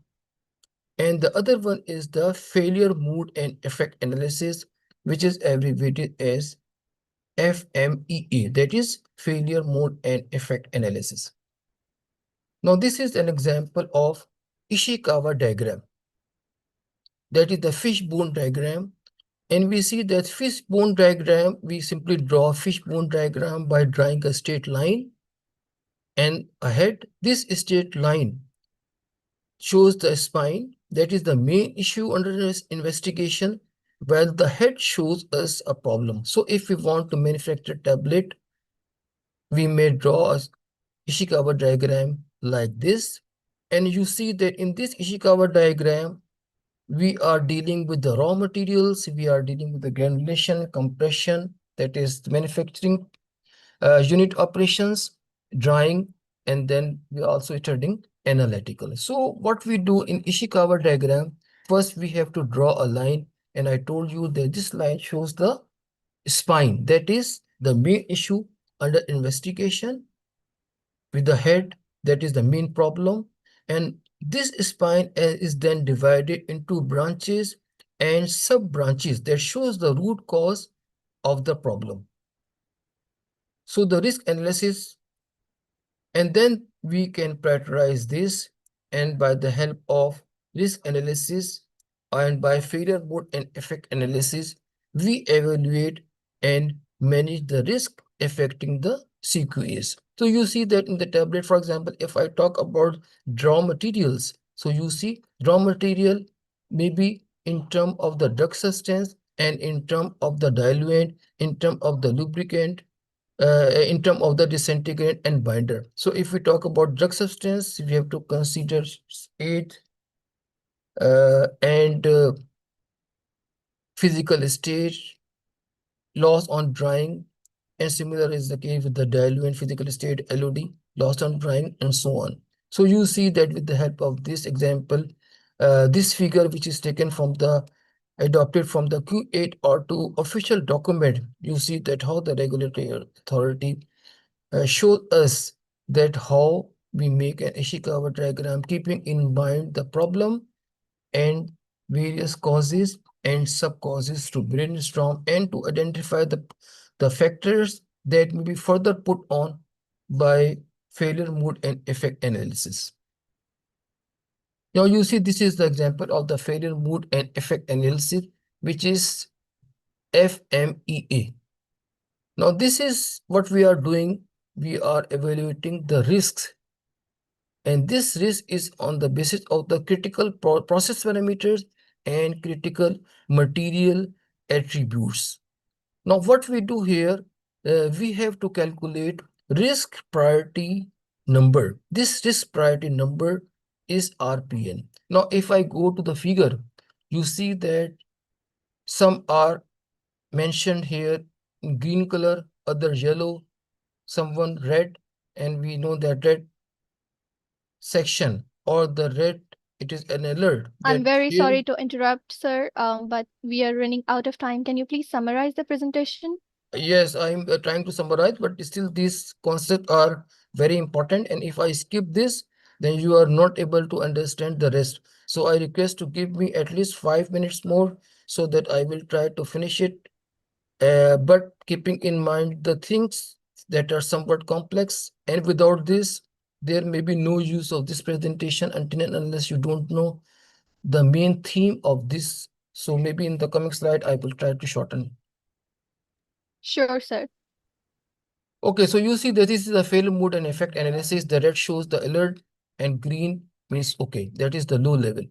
So we have to calculate here what I was telling you, risk priority number, which is RPN, and this RPN we calculate by, it is based on the severity, occurrence, and detectability. Severity means it is based on the impact. For example, if I'm talking about weight variation, it may be, it is very important. So I give him, for example, to 8 number. If the scale is from 1 to 10. Similarly, the occurrence, how often it occurs, it is based on the historical data, and then the detectability, that how much we detect this problem during our manufacturing. So once we decide the severity, occurrence, and detectability, we simply multiply it in order to get the RPN number. And again, if we have the higher RPN number, it means we have the higher risk. If we get the lower, it means the less, it means the less risk. And then we perform some ways and strategies to overcome this problem in order to reduce this. And naturally, when we work, we simply reduce this number and make our product on the safer side. So by this, now we know that fishbone diagram help us identifying the risk, and FEMA mode analysis help us in identifying the real cause which have to work on. The next slide gives you information related to the design space. This design space is satisfy the critical quality attribute, and for this design space, we have in this design space, It gives us information about the process variables, formulation variables, and this we get by running design of experiments. Now, how to develop the design space? For example, we have to consider the quality target product profile, as I already explained. Then we have to determine the critical quality attributes, which we already covered. Then we have to perform risk assessment and CQAs on the basis, for example, FME mode analysis. And we have then conduct the design of experiment, evaluate experimental data, and then see that whether we are able to make our product based on all these scientific concepts. And now you see this example shows you design space, control space, and knowledge space. The design space is the range of the formulation and process variables that are determined to be safe and effective in producing a product. And it is defined through a series of experiments. That after design space, we have the control space, and this is the space in which the variable processes parameter and excipient ensure consistent production within the established limits. And finally, we have the knowledge space. The knowledge space is the sum of all the information available on the product, its manufacturing, and its life cycle. So we now know the design space, which is our red region, and which is covered by the control space, which shows the consistent production within the established limits. And finally, the knowledge space, which is the overall theme of our knowledge and information. And on the basis of that, we develop control space and the design space. And now you see this is the some of the last slides which I want to discuss. This is the response surface plot and the contour plot. So how we get the design space? The design space is presented by the response graph. For example, the surface plot and the contour plot. This response surface plot, you see this is the three-dimensional plot that shows two parameter, parameter 1, parameter 2. For example, it may be the water amount or the granular size, and we are studying this against our critical quality attribute, which is resolution. So now we want to have resolution 80%, and we see that if we are moving, and if we talk about parameter 1, if we are increasing its quantity, you see if we are increasing its quantity, resolution rate is decreases. Similar is the case with the parameter 2. If we moving from one side to another side, we get lower resolution. So what may be the optimum concentration of these two parameters in order to get the resolution, which I told you, which is our critical quality attribute, about 80%. But these type of graphs are difficult to understand. It gives us information, but better to move over the next graph. And this is known as, I told you, this is known as the counter plot. This is the 2D plot where parameter 1 and 2 are there. And simply you see here that the colors, shaded portions are there. And we know that if we want to have 80 to 85% resolution, we have to follow the design space or the concentration that are mentioned here. So this is very easy to understand as compared to the surface plot. And now you see finally we reaches at a stage where we know the concentration of the parameter 1 and we know the concentration of parameter 2. We know that if we keep the concentration of parameter 1 from this to this and parameter 2 from this to this, we are able to make our product, and this product inshallah will give you 80% drug resolution, which is our target. And finally, we have moved over the control strategy. So once you have manufactured your product, then you have to decide the control strategy in order to get your product within the design space. And we already do this during our manufacturing from time to time. And finally, I move on. That is the continual improvement, systematic evaluation, regulatory assessing, existing processes, system practices, and this evaluation is based on the various factors. For example, we get from the customer feedback. So quality by design enable us to continually improve our product. And it gives us additional knowledge and experience and throughout the product life cycle. So this is the second last slide, which shows you the conclusion. Quality by design is a systemic approach for the development of the pharmaceutical product.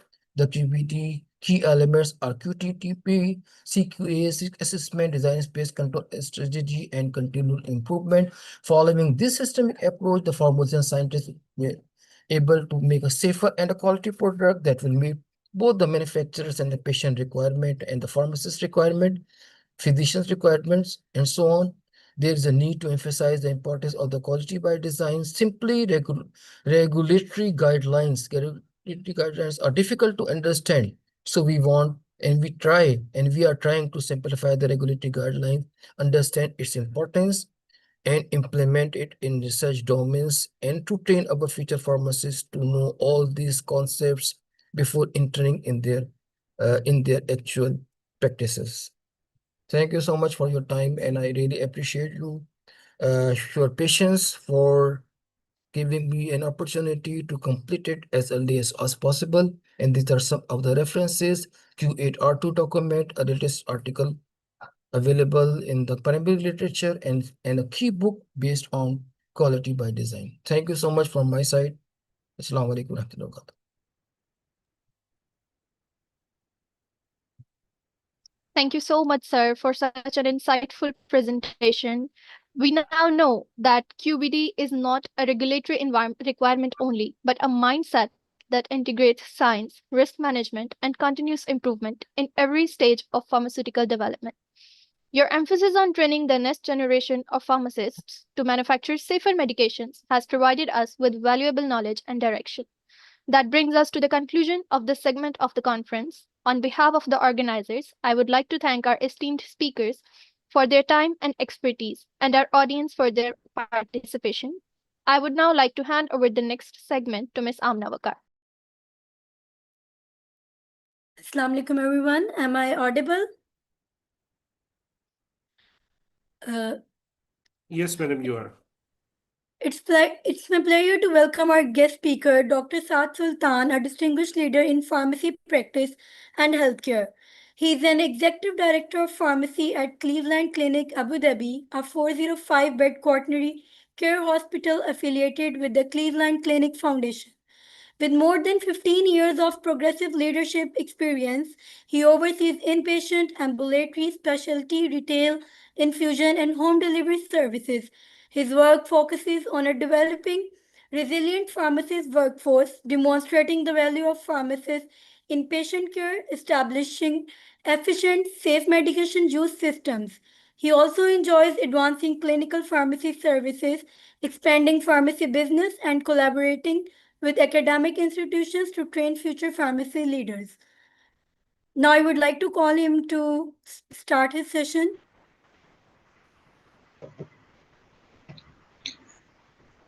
Good afternoon, everybody. Assalamu alaikum. I'm having a little difficulty starting my video. I'm not sure what's wrong, but I hope you can all hear me and So see your my slide. slides are visible. Your slides are visible to us. Okay, but you're not able to see me, right? Yes, right. Yeah, that's what I'm trying to do. But thank you. I think I'm just going to move forward without my my live stream. So, hi everybody. It's always a pleasure to connect with my colleagues from Pakistan. As Amna introduced me, and thank you for that introduction, Amna. My name is Saad Sultan. I'm a pharmacist by background, and I've been in pharmacy leadership for almost 15 years or so, and I have worked in different capacities in clinical medication safety, operations, and some other roles as a oncology specialist. So Amna introduced me as someone who's passionate about advancing the profession of pharmacy, and I'll just go over a little bit of the areas of my focus and what advice and guidance I can provide to the young and emerging leaders, where to focus on and how to prepare yourselves for the challenges ahead, and to embrace opportunities and risks that might define your leadership style, and may be helpful in setting you up for success.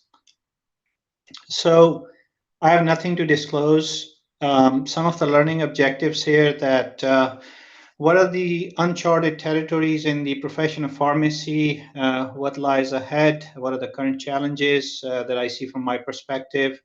How to keep pace with the healthcare innovations, with all the evolution and everything that's coming our way. What's the vision for the future? How do we design a strong, robust, cutting-edge pharmacy practice model? How to define some key leadership traits that can help us be succeed and ready for the challenges ahead. And what makes a good pharmacist, just my opinion to share, and and what skills and knowledge have served me well and the others that I worked with. So this is a slide that I always like to present. And the reason behind it is that I just want to show everybody how healthcare has evolved over the last 40 to 50 years, and especially in the last 15 to 20 years. And in US, Center for Medicaid and Medicare and Medicaid use a payment model, which was fee for service model, which is volume based. If you are providing more procedures, seeing more patients, writing more prescriptions, you have a claim or a billing code tied to it, and you get paid for it. So more patients you see, more procedures you perform, more labs you order or images you get paid, and that's how you maintain and sustain your business. However, it is realized over the last several decades that we have a disjointed and chaotic and dysfunctional healthcare model where providers and provider systems are not connected with each other in serving the patient to their best ability. And so a new model has started to emerge known as a value-based model, which is bundled, capitated, and preventative. So what does that mean? Means that the treatment that we provide has to have some value tied to it, and all the healthcare functions need to come together to offer the best possible treatment for the patient, and some outcomes have to be defined and met by the healthcare systems in order for them to be considered competitive in receiving reimbursements and funding. So just a simple analogy, you would not go to a restaurant if you don't like the food and the service there. Similar in healthcare, you would not want to be a patient for a healthcare system which is not able to treat your condition optimally. So with the minimum cost. And so that's what this model is about, that we as a healthcare organizations need to produce a value-based care for our patients where they can treat the best, most cost-effective treatment for their illness. So coming to pharmacy department. So what does pharmacy has to do with the evolving healthcare? I believe that pharmacy is part and parcel of that evolution.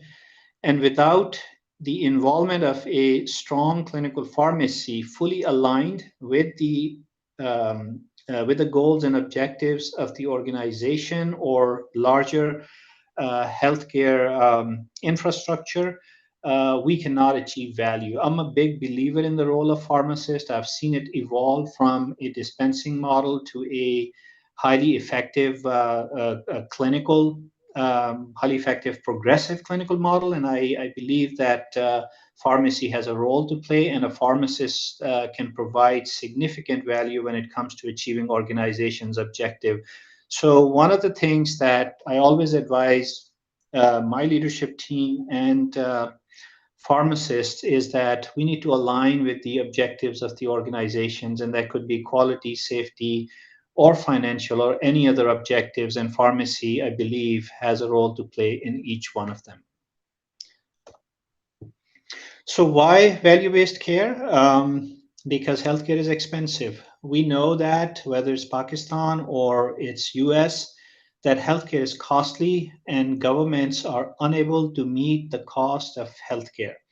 US, being a wealthier country, is struggling with the rising cost of healthcare, and so are countries like Pakistan, where healthcare is on the surface free, but when it comes to the quality of care, we don't have enough facilities, enough healthcare workforce, and availability of the tools and the medications to provide timely care close to the patient. So, in order for us to be able to provide effective healthcare, we have to keep it sustainable, which means cost effective.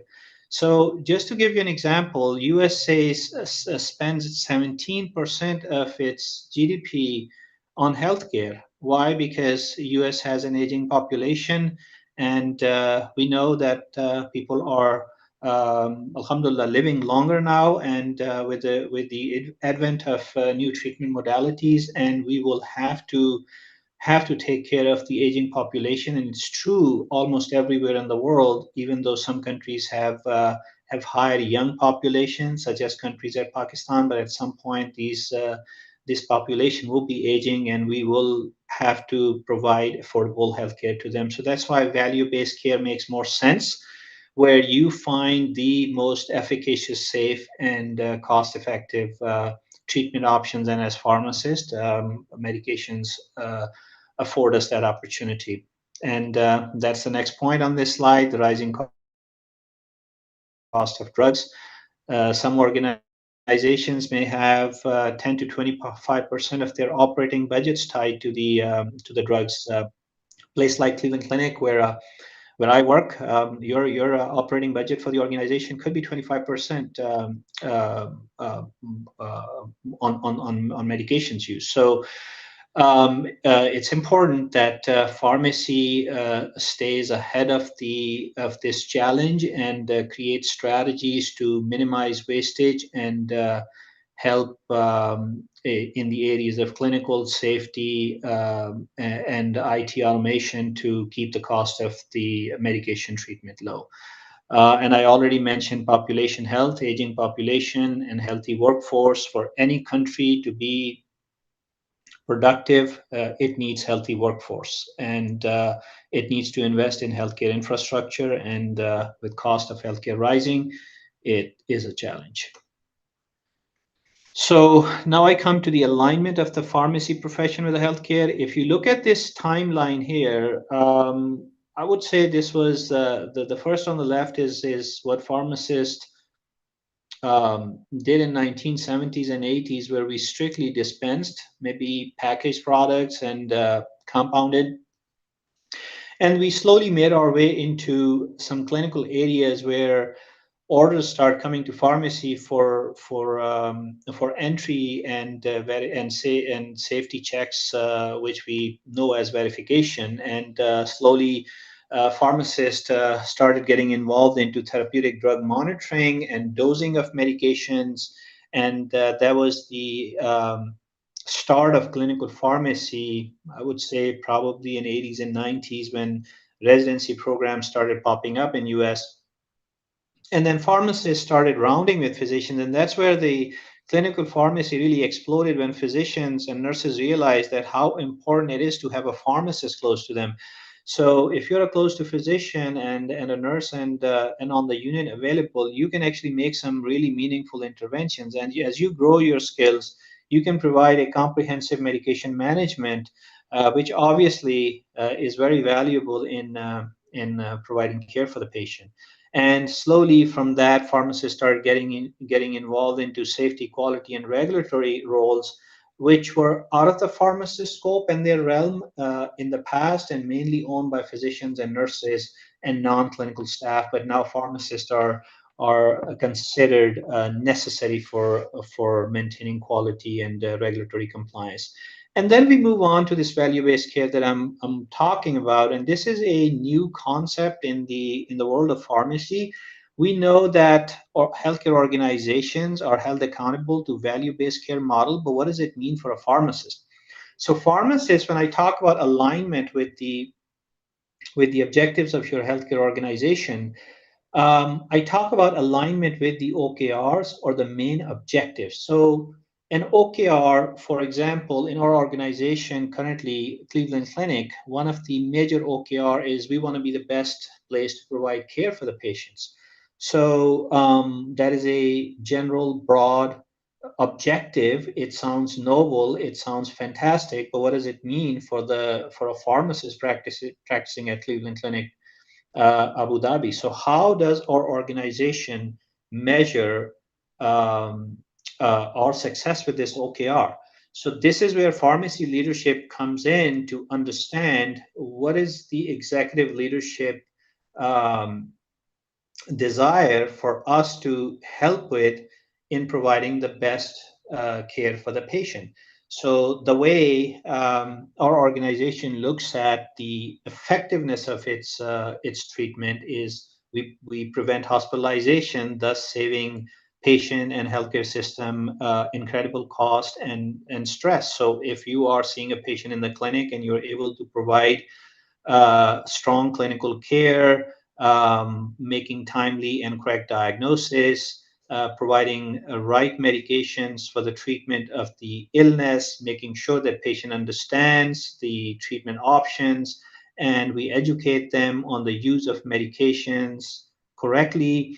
That hopefully they will not need, they will not have the need for hospitalization, and that not only saves patient from unnecessary risks and stress, but it also saves a significant amount of money to the healthcare system. So preventing hospitalization is one of our key objectives. Reducing length of stay, let's say if someone lands in the hospital, we want to treat them fast and we want to treat them effectively. And medications, we treat patients with medications, and so getting pharmacists close to the patient's admission to make sure we get their medications right, we treat their acute illness with the best possible treatment options, and we take care of their chronic conditions so we're not creating any harm for the patient while they're in the hospital. And mainly medication reconciliation is one way to achieve that objective. We transition patients safely from one level of care to the other. In hospital setting, a patient can enter through ED, go to OR, go to critical care, come down to acute care unit, and get discharged. And pharmacists have a role to play in every step of the way. Preventing readmission. So, how do you measure the effectiveness of your treatment for the patient? That patient is fully recovered from the treatment you offered them, and they don't need to go to ED anymore for the same condition that they presented to your hospital with, and they will not need a readmission to the hospital. And that's one measure that CMS, Center for Medicare and Medicaid, uses in US to reimburse hospitals. So reducing cost overall in helping manage formulary accurately and making sure that we reduce drug wastage and optimize care along the way. Obviously, we also have a role in advocating for better patient care as pharmacist professionals. And if we are able to successfully do all these functions, we are valuable caregivers, and our value can be quantified in terms of financials. And that's what my areas of interest are, and that's where I try to focus my leadership team on, and my younger pharmacists that we are helping to grow into strong clinicians. So, future direction, I think every pharmacist needs to understand quality, what it means to provide quality care, understand finances really, really well, because medications are getting expensive and you will be needed to provide a direction on how to keep the cost of medications low, and keep enhancing your skills in all areas: medication safety, medication quality, operational, where you need to be strong in process improvement. My previous speaker, Dr. Farid Hassan, talked about the FMEAs, where you design your systems by testing them, making sure that you proactively prevent any errors or system gaps from occurring that can harm the patient, or you conduct RCAs, which are retroactive in nature, root cause analysis, where you review every error completely to make sure that you will not repeat that error, and you keep a good track of that type of error, so you can create solid action planning to prevent it in the future. So very important for future direction that all of us as pharmacists continue to enhance our skills. So in healthcare today, are we aligned? Are we meeting expectations in the 4 domains that I listed: preventing hospitalizations, reduce length of stay, reduce cost, or prevent readmissions? I believe that pharmacists are playing a key role currently in these areas. However, I would like to see some more literature on this. So one of the obligations we have as pharmacy leaders and pharmacist clinicians is that we encourage our caregivers to publish their findings and be innovative in finding ways to have a positive impact on each one of these domains. So it's important that we innovate and we publish that for the world to see the best practices that have worked in our institutions and in our practices. So now I'll go into my last objective, learning objective, which is what makes you a good pharmacy leader that can help you lead your team into these uncharted territories. So during my pharmacy journey, I have tried different leadership styles, and there are many definitions available for leadership. And mainly, I picked three here that are, I believe, a little bit more illustrative of the styles that I've used. You can be a visionary leader, you can be a coaching leader, or you can be a servant leader. And a visionary leader, the way I define it as someone who leads at the front. When your team really is stuck or is unsure how to proceed, you come at the front and you lead it, and you lead it by example, and you show them every single day that how to do whatever you're trying to lead them into, and you have to stay courageous and you have to keep your team focused and you pull them along, and your actions will eventually build a momentum where your team will start carrying the mission forward. Part of that is you can be a coaching leader, which is leading from the side. You work shoulder to shoulder, you ask questions, you offer feedback, and you develop trust with your team. And eventually you want to turn into a servant leader, which allows people to step in and take the mission forward. You have to make sure that they're capable to do that, and you start offering support versus being at the front or shoulder to shoulder to guide them in the future. And some people can define it as either micromanaging or supportive leadership, where you're close to people and you're guiding them every step of the way, and you can term it as micromanagement. So when it's needed, it's needed. You should be able to step in and be courageous to do that and take criticism for it. Or when you achieve a success, you step back and you allow yourself to serve your colleagues. You have to have an entrepreneurial spirit. You have to have ownership.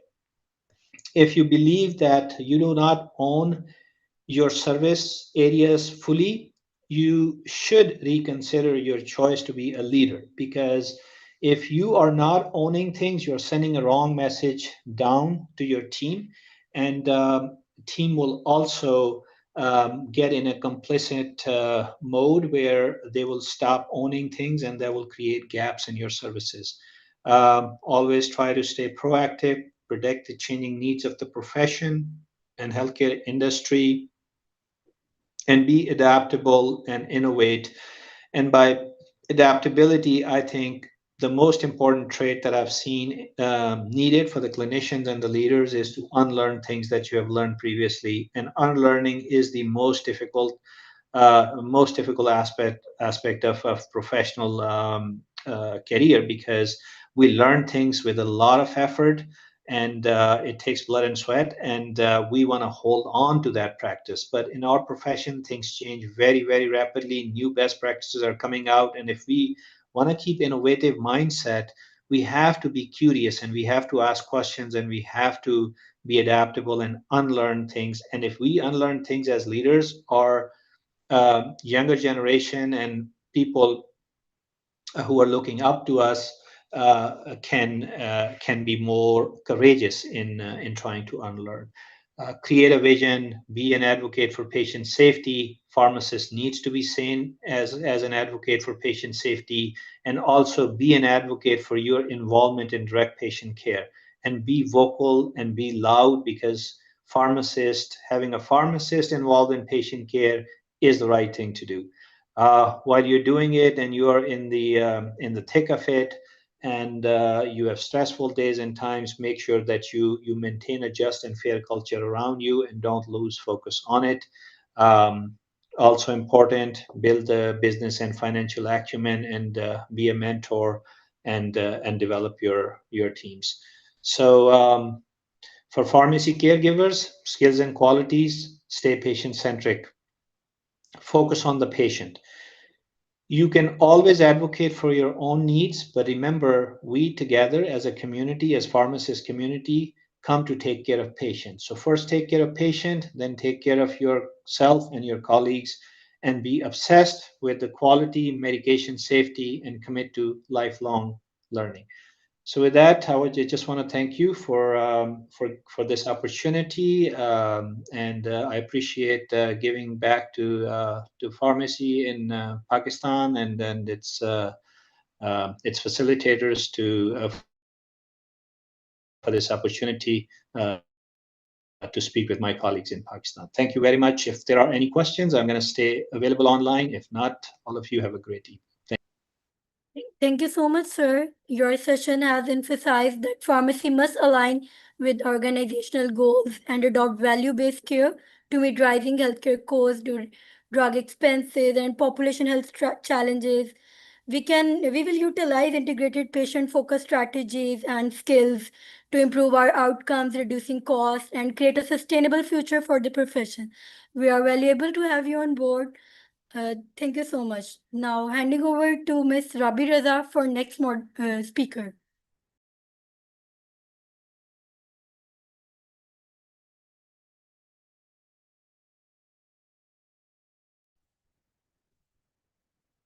Assalamu alaikum.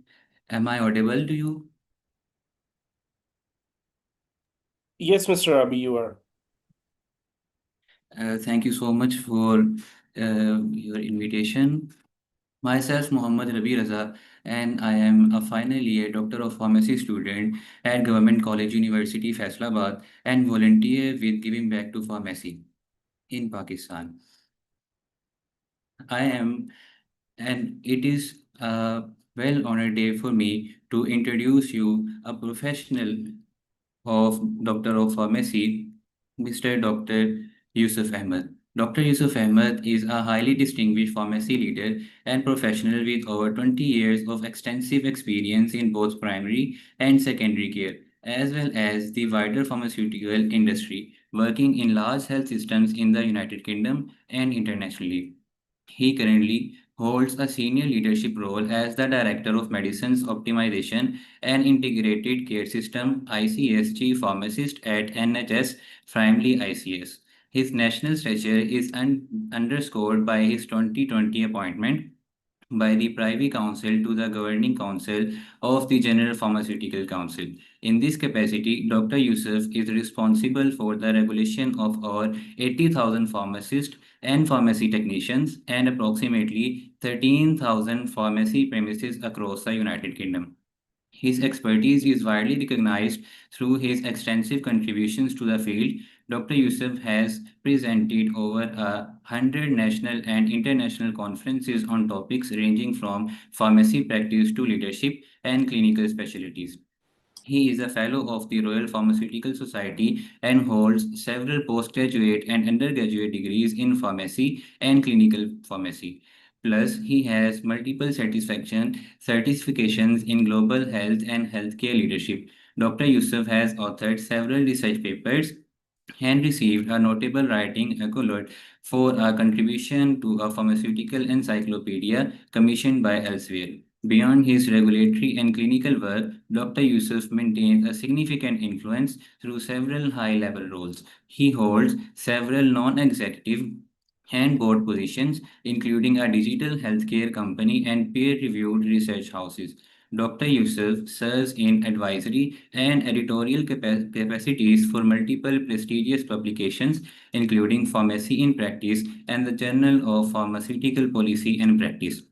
His clinical specialism is in pain management, and Dr. Yusuf is passionately dedicated to workforce transformation, innovation in practice, and improving patient care, working at local, national, and international levels to shape the future of pharmacy.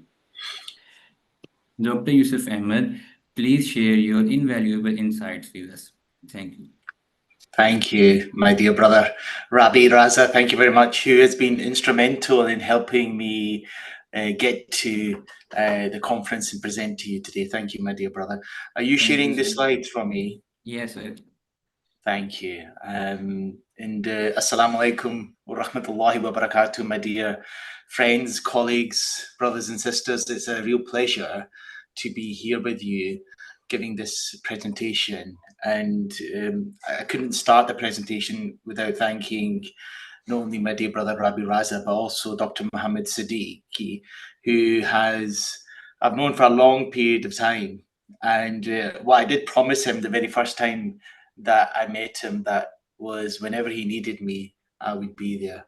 So he sent me a message a number of weeks ago saying, I want you to present. And even though it's the weekend and I'm on leave now, I said to him, no problem at all. So it's a real pleasure to be here with you. And I want to thank him and you for everything that you've been doing in this wonderful initiative of giving back to pharmacy in Pakistan, which I follow very closely through the number of years that it has been in existence. So my presentation today focuses on, I think it focuses on passion, the passion to learn, but also the passion of education. And by education is for me, and it should be for you, a continual journey. It doesn't stop at all. You know, perhaps I've given you the conclusion at the start, and that's okay, because I think it's vital to constantly remind ourselves around why education and continued learning is so important in many aspects. And as I begin the presentation, my want and my desire this today with you is to highlight the importance of why we have to be lifelong learners, why it's essential as healthcare professionals, as pharmacists, but it's also as essential as humans. That's very important. And we'll talk a little bit about why in each of those cases is so vitally important. So if you can go to the next slide, please.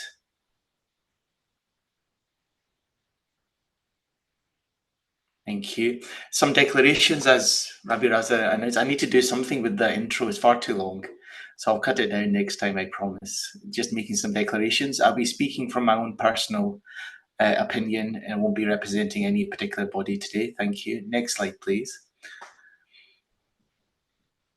And I think the core intentions for our discussion today is to really recognize the importance of lifelong learning, to explore some of the principles and theories around that, to examine how continuous learning is effective for pharmacy teams. As Dr. Sad mentions, is vitally important as a leader, but also important as individuals and as team members.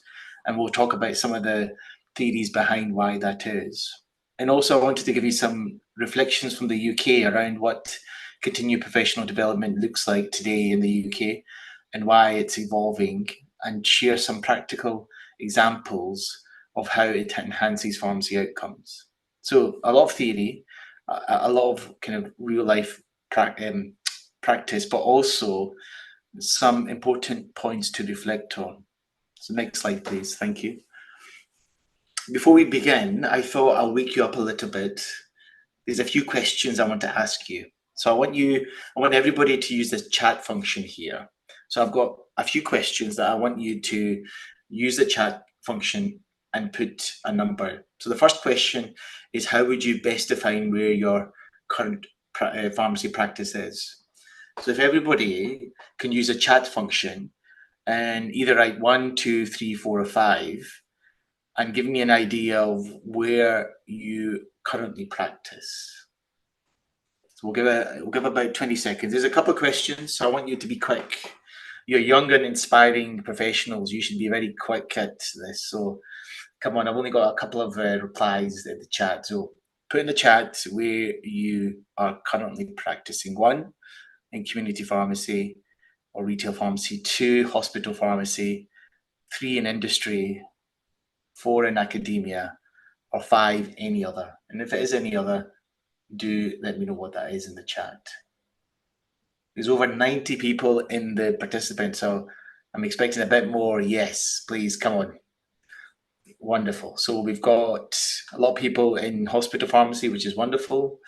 We've got some in community and some in others. Okay. Let's go to the next one there, Abby. We get people waking up, right? So I've got another question for you. Again, we're using some numbers here still. So which one describes you best? How would you describe yourself in one word, I guess? I'm trying to ask. So are you a pharmacist? Are you a leader? Are you a team member? Are you a superhero? If you're a superhero, I want to know which superhero you are. Or are you none of the above?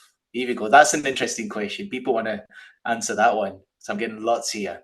So you're a pharmacist and leader. Someone says they're number 1 and number 4, a superhero. So Mohammed Tahir Aziz, what superhero are you? You're number 4. Excellent. Huh? Great. Thank you, everybody. Yeah, so do put in the chat which superhero you are. I don't know if there's a pharmacy one. So a lot of people are pharmacists, a lot of people are leaders. Excellent. That's wonderful. What else do we have? 2, 3, 4. Excellent. I haven't had any suggestions of which superhero it is. Come on, give me some names on it. Thank you, everybody. Thank you for your participation. And I guess I've got one final question. Next slide, please, Rabi. So this is an important question. What is the single most important thing to you? So to you, what's the most important thing to you in regards to a team or the organization? What's important to you? So it's great I'm asking you this question because you've just had a wonderful presentation by Dr. Saad, who really talks about this. I want to know what's important to you. All of them? Excellent. That's a wonderful point to know, all of them. So Natasha Noor, wonderful. 3 and 5, culture, values and vision of the organization. A lot of people talk about 5, values and vision of the organization. 3, 4, and 5, culture, who you work with. Yeah. Wonderful. Any final points on this one number? 3 and 5. So culture is very important to people, isn't it? They're all important. Excellent. Rahat, you're absolutely right. They're all important. I think they're all important in this one. And how this plays into learning and education is critical. We'll explore a bit more on that. But you're right in choosing all of them. They're all vitally important. Thank you, Rapi. Let's get into some of the conversation. Before we do that, we have to remember, next slide, please. Everybody needs to just calm down, relax. This is vitally important. The job that we do is vitally important. And we have to remember, as professionals, that we have something that many other professionals don't have. We have the ability to not only champion the patient voice, which pharmacists traditionally globally are recognized for, but we have really a lot of trust with our wider healthcare professionals. And that varies between different countries. In Pakistan, it might vary compared to Australia, compared to the UK, compared to the US. But globally, as a profession, we're recognized as one of the most trustworthy professions. We're recognized as one of the professions that really is an advocate to patients. And we've also now started to become recognized as a vital component of the healthcare team. Again, resonates quite strongly with Dr. Saad's presentation and other themes that you may have heard. And there's a reason for that. That hasn't come overnight. That hasn't been something that's been established in one part of the world. And it's something that also requires a lot of consistent effort on. And that's, I guess, as we start this conversation and presentation today, is to remember that as pharmacist colleagues, a lot of energy and effort goes into what we do. And part of that really stems from our ability and our hunger and our drive to be learners, to be educators, to use evidence-based. And that's fundamental as the teaching we've had at undergrad and subsequent teaching that we have postgrad, is that deep passion for learning I think is a very common trait with many pharmacy professionals that I've come across from around the world. We have a deep desire to continually learn. So I think that's important to recognize. And there's a reason for that, which we'll go into. So next slide, please, Abby, thank you. Now, the obvious answer, when people say, of course, you should be a lifelong learner. Of course, it's natural. It's an obvious answer. But there's a challenge to that obvious answer. And I think it really stems from as humans, and as we grow older, we have a desire to learn. It's embedded in our DNA. This is my niece. She's a bit older now, but this is my my fondest memory. So if I want to, make her embarrassed, I always show her this picture. So I'm showing all of you. And what I've learned from children is that learning is fundamental to our ability to shape our values, to shape our thinking, but also to shape our passions.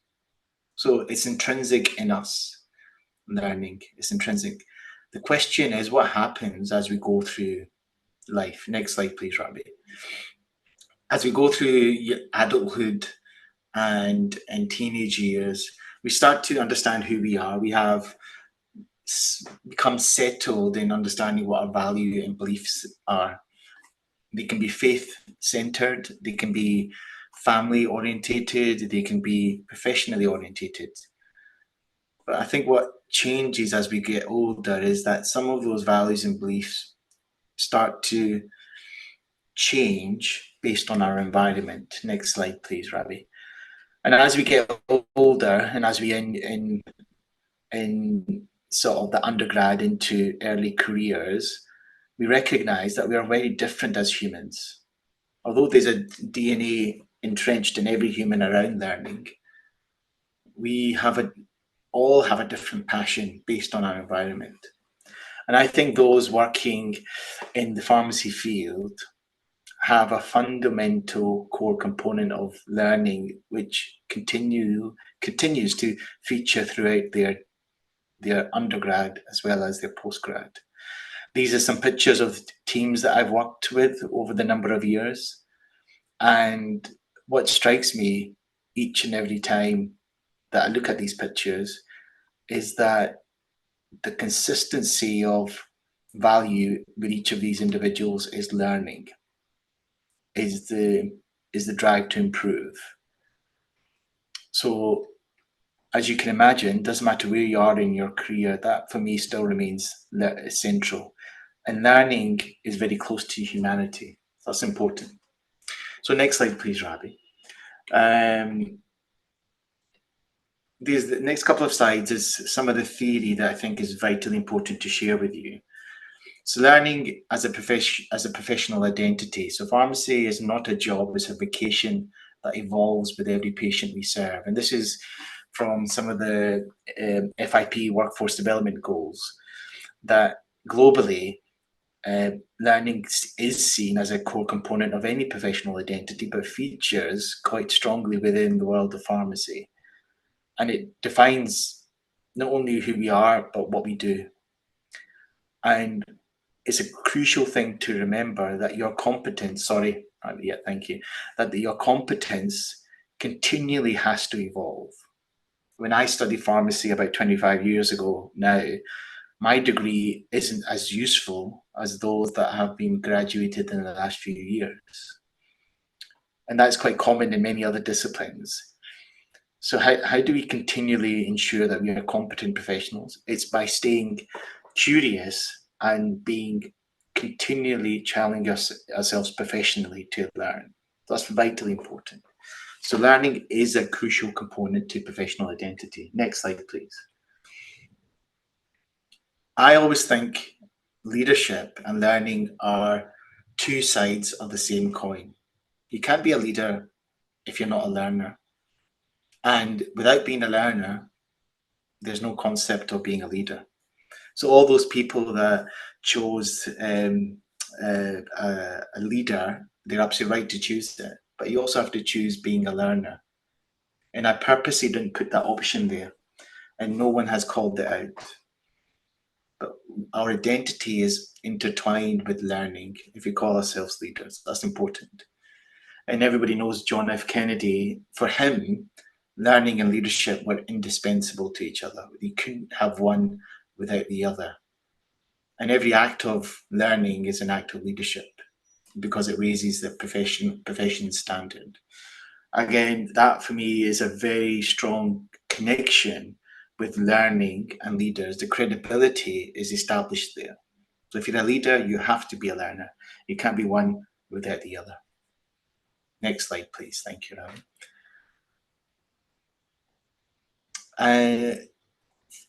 And as we look ahead into the future, as we look at not only our clinical practice, but as well as some of the healthcare innovation that's happening, AI, pharmacogenomics, the use of high-risk medicines, biologics, it requires us to constantly upskill. And that happens, I suspect, with many people naturally because they have a desire to learn, but it also happens purposeful because the environment around us is evolving. Therefore, learning helps us to sharpen our skills and not just be spectators of the future. It's vitally important that we not stand to the side, that we're involved with how healthcare is delivered. Now, Alvin Toffler, who this particular quote talks to, he was an American writer, he's a futurist, and he worked on modern technologies. So the digital revolution, the communication revolution, he was a fundamental theorist that helped countries evolve their thinking in this space. And his passion was to learn. So we need to remember that in order for us to move forward and continually move forward, it's a lifelong desire that you are a learner. Thank you. The next slide, please, Ravi. Thank you. Resilience, something that we've learned not only in the last couple of years, but I think has really been a strong component of the pharmacy profession, that resilience is a real strength that we have as a profession. And I have a strong inclination that learning also builds resilience. Professional resilience, but also life resilience. It equips us to deal with some real crisis that we've gone through, but also things that we may go through in the future. And Eric Hofner, who talks to this slide around in any time of change, learners will inherit the earth, was a philosopher and was a conservative moderate, i.e. from a working class background. He authored about 10 books over his career and was awarded a number of prestigious recognition for his writing.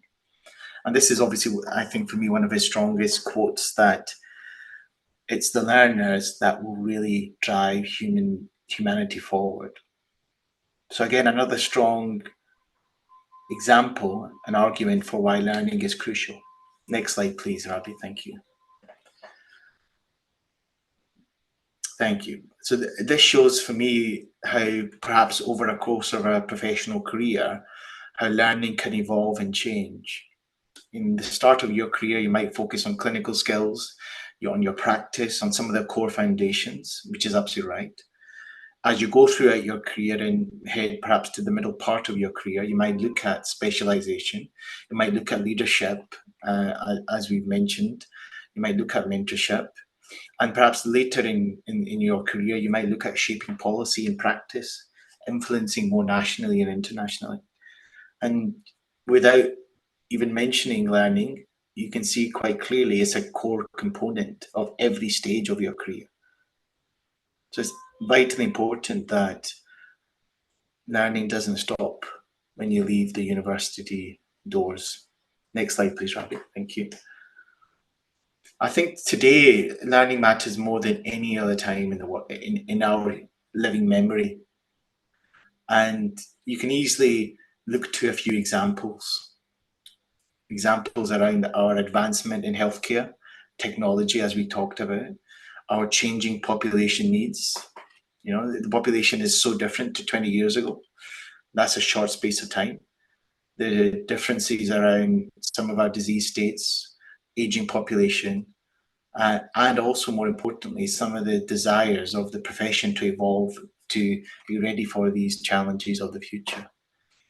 So more than any other time, I believe being passionate lifelong learners is a core component of who we are.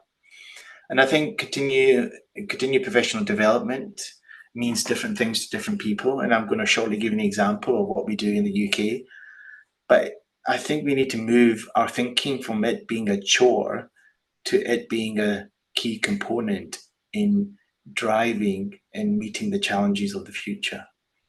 And that's important to recognize and for you to hear, that we need to think differently with continuing professional development. And it has to be more than just a tick box exercise. It has to be a core component of who we are as professionals. Next slide, please. So in the UK, practice is evolving like it is everywhere else. This is just some of the examples of where we are now and where we want to go to. And it talks to many of the things that Dr. Saad mentioned around pharmacy professionals playing a very central role in the delivery of healthcare going forward.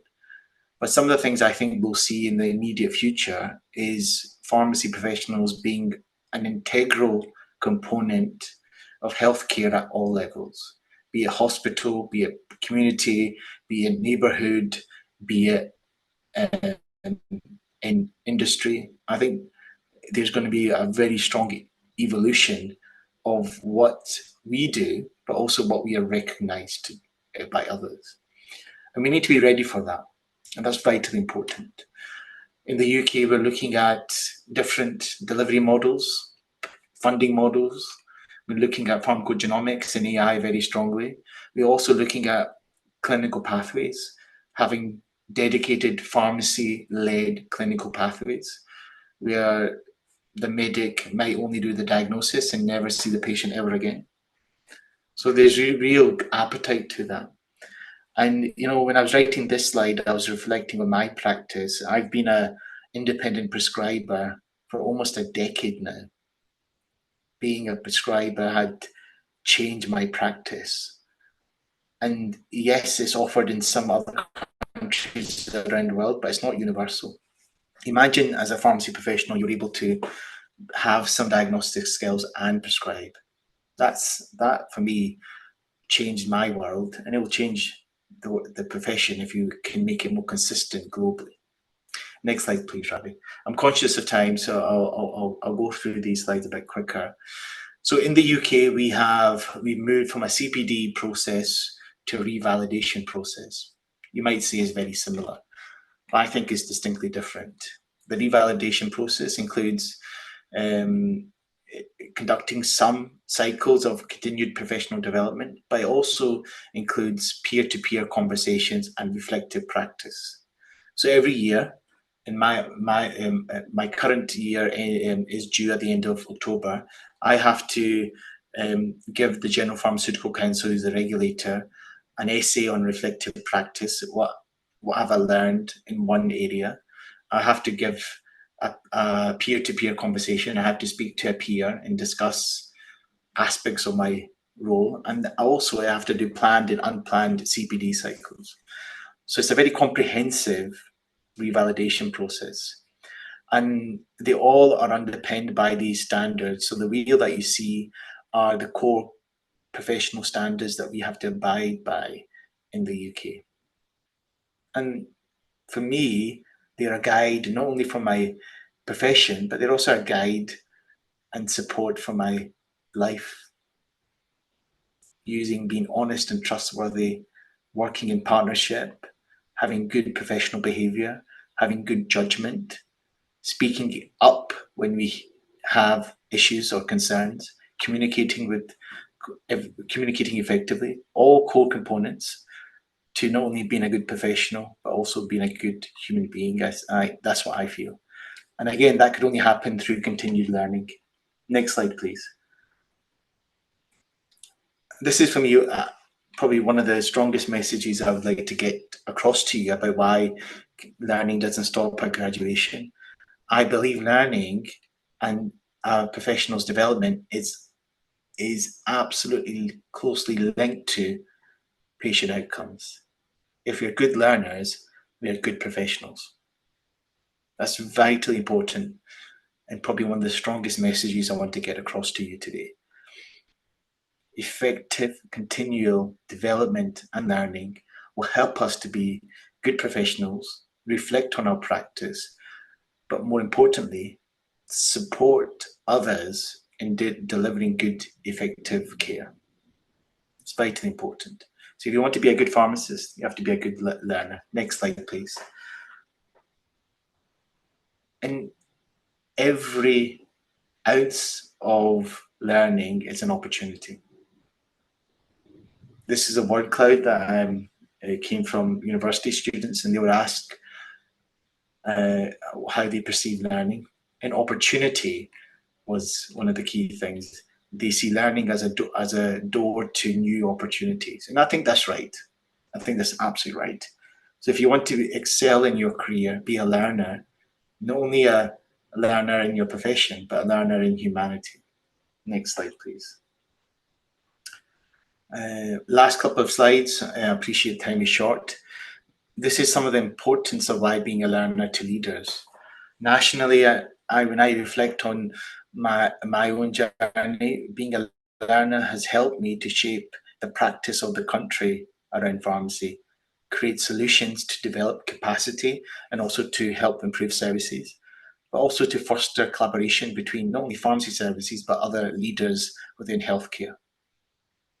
Locally and from an organizational perspective, learning helps us to deliver value, be it related to medicines and how we reduce unwanted variation, or making our organizations a safe place to deliver healthcare. I also think learning helps with not only the implementation of digital transformation, but also for the country. If you're able to care for people and then if they're able to go back to their lives with some quality, it also helps economic growth, which is a real big conversation that is happening currently in the UK. So these are important points when you look at learning and leadership. Next slide, please. But you have to also look at learning as an ability to fulfill yourself. This is a great infographic that talks about how career fulfillment is linked to being a good learner, how learning helps you to invest in yourself, figure out what you want, try something new, and help to drive forward good professional care. That always brings a smile to my face, this infographic. I think it's important to remember that it helps you to be a more fulfilled professional, being a lifelong learner. Next slide, please. I think this is my last slide. So my key takeaways for you is pharmacy education is a continuum. All learning links to better care. So continue your learning and continue developing your care that you offer. There's a multitude of frameworks around what learning looks like, be it related to CPD or revalidation, or related to other aspects of being a good professional. It's helpful to have a framework to help you and support you learning. Don't see it as a chore, see it as a core component of being a good professional. And, reflect and iterate. It's absolutely fine if you think another way to learn is more suited to you. That's absolutely fine. Just drive through with your passion. And the last thing I'll say to you is be in that 2%. Many people would have seen this. Again, this is also a poster that's in my office. It's easy to follow the crowd and be comfortable, but learning requires us to be shaking up. It requires us to move. It requires us to do things that are perhaps in our uncomfortable space. So be that 2%. Thank you, everybody. Back to you, Ravi.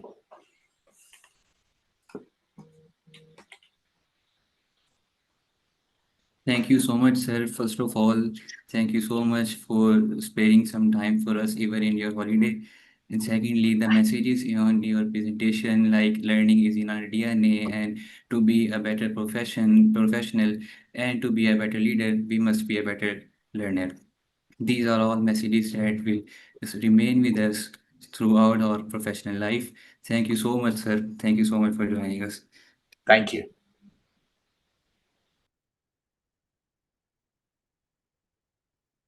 Now, I would like to invite Mishail Vakar for next session.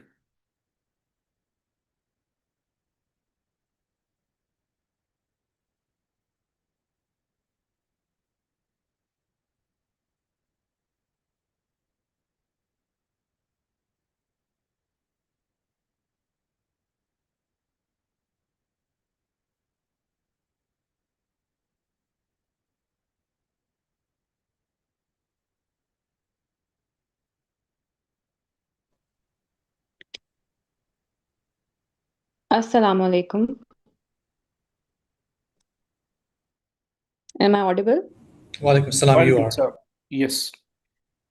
Thank you so much, Rabi Raza and respected Dr. Yusuf Ahmed, for your valuable time and great session on continual professional development. I'm Mishail Vakar, a recently graduated pharmacist, and your moderator today. Our next speaker is Dr. Mehreen Naz, who will be talking on the topic Building a Culture of Learning, Tools and Pathway for Career Growth.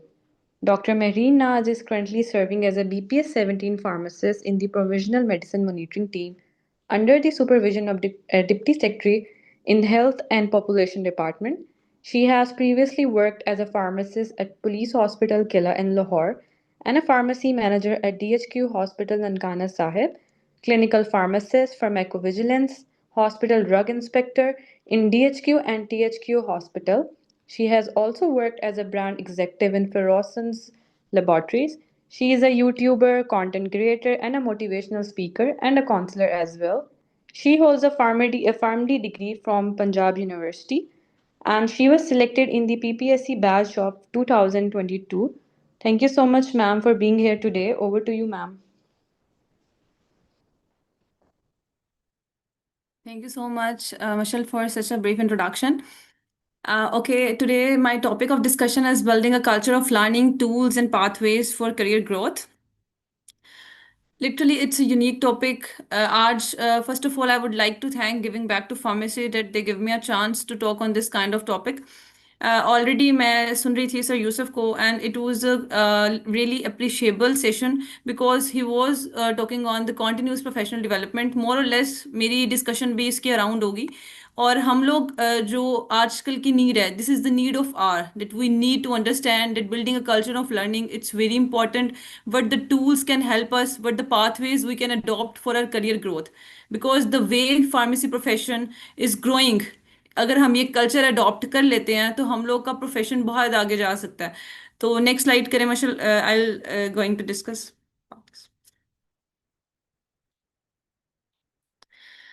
the vision of giving back to pharmacy उनका vision और mission है and all this first of all I want to discuss about the introduction अच्छा जी vision is empowerment of pharmacist and mission is all about we all know कि volunteers पूरे world से इकट्ठे होके बात करें आज और ये एक बहुत अच्छी opportunity है लाइफ लॉन्ग लर्निंग है और इसमें आप लर्न तब करेंगे जब आप इसको इम्प्लीमेंटेशन करना स्टार्ट कर देंगे आज जितने भी टॉपिक्स पे डिस्कशन हो रही है जो भी जिस जिस टॉपिक पे बात की जा रही है अगर आप उस टॉपिक को सिर्फ सुन लेंगे और यहाँ तक रख लेंगे तो फायदा नहीं है हम लोग अगर बात करें building a culture of learning पे लाइफ लॉन्ग लर्निंग पे बात हो रही है कॉन्टिन्यूस प्रोफेशनल डेवलपमेंट पे बात हो रही है तो यू नीड टू अंडरस्टैंड कि where you can implement it आप किसके साथ इसको अलाइन कर सकते हैं अपने जॉब के साथ अलाइन कर सकते हैं अपने पैशन के साथ अलाइन कर सकते हैं कहाँ आपका इंटरेस्ट है आप कौन से पॉजिटिव पॉइंट्स एक्सट्रैक्ट करते हैं और उसको किस तरह से अपनी लाइफ में इम्प्लीमेंट करते हैं एंड अल्टीमेटली आप अपनी ग्रोथ में कैसे इम्पैक्ट डालते हैं तो दिस इज द मोटिव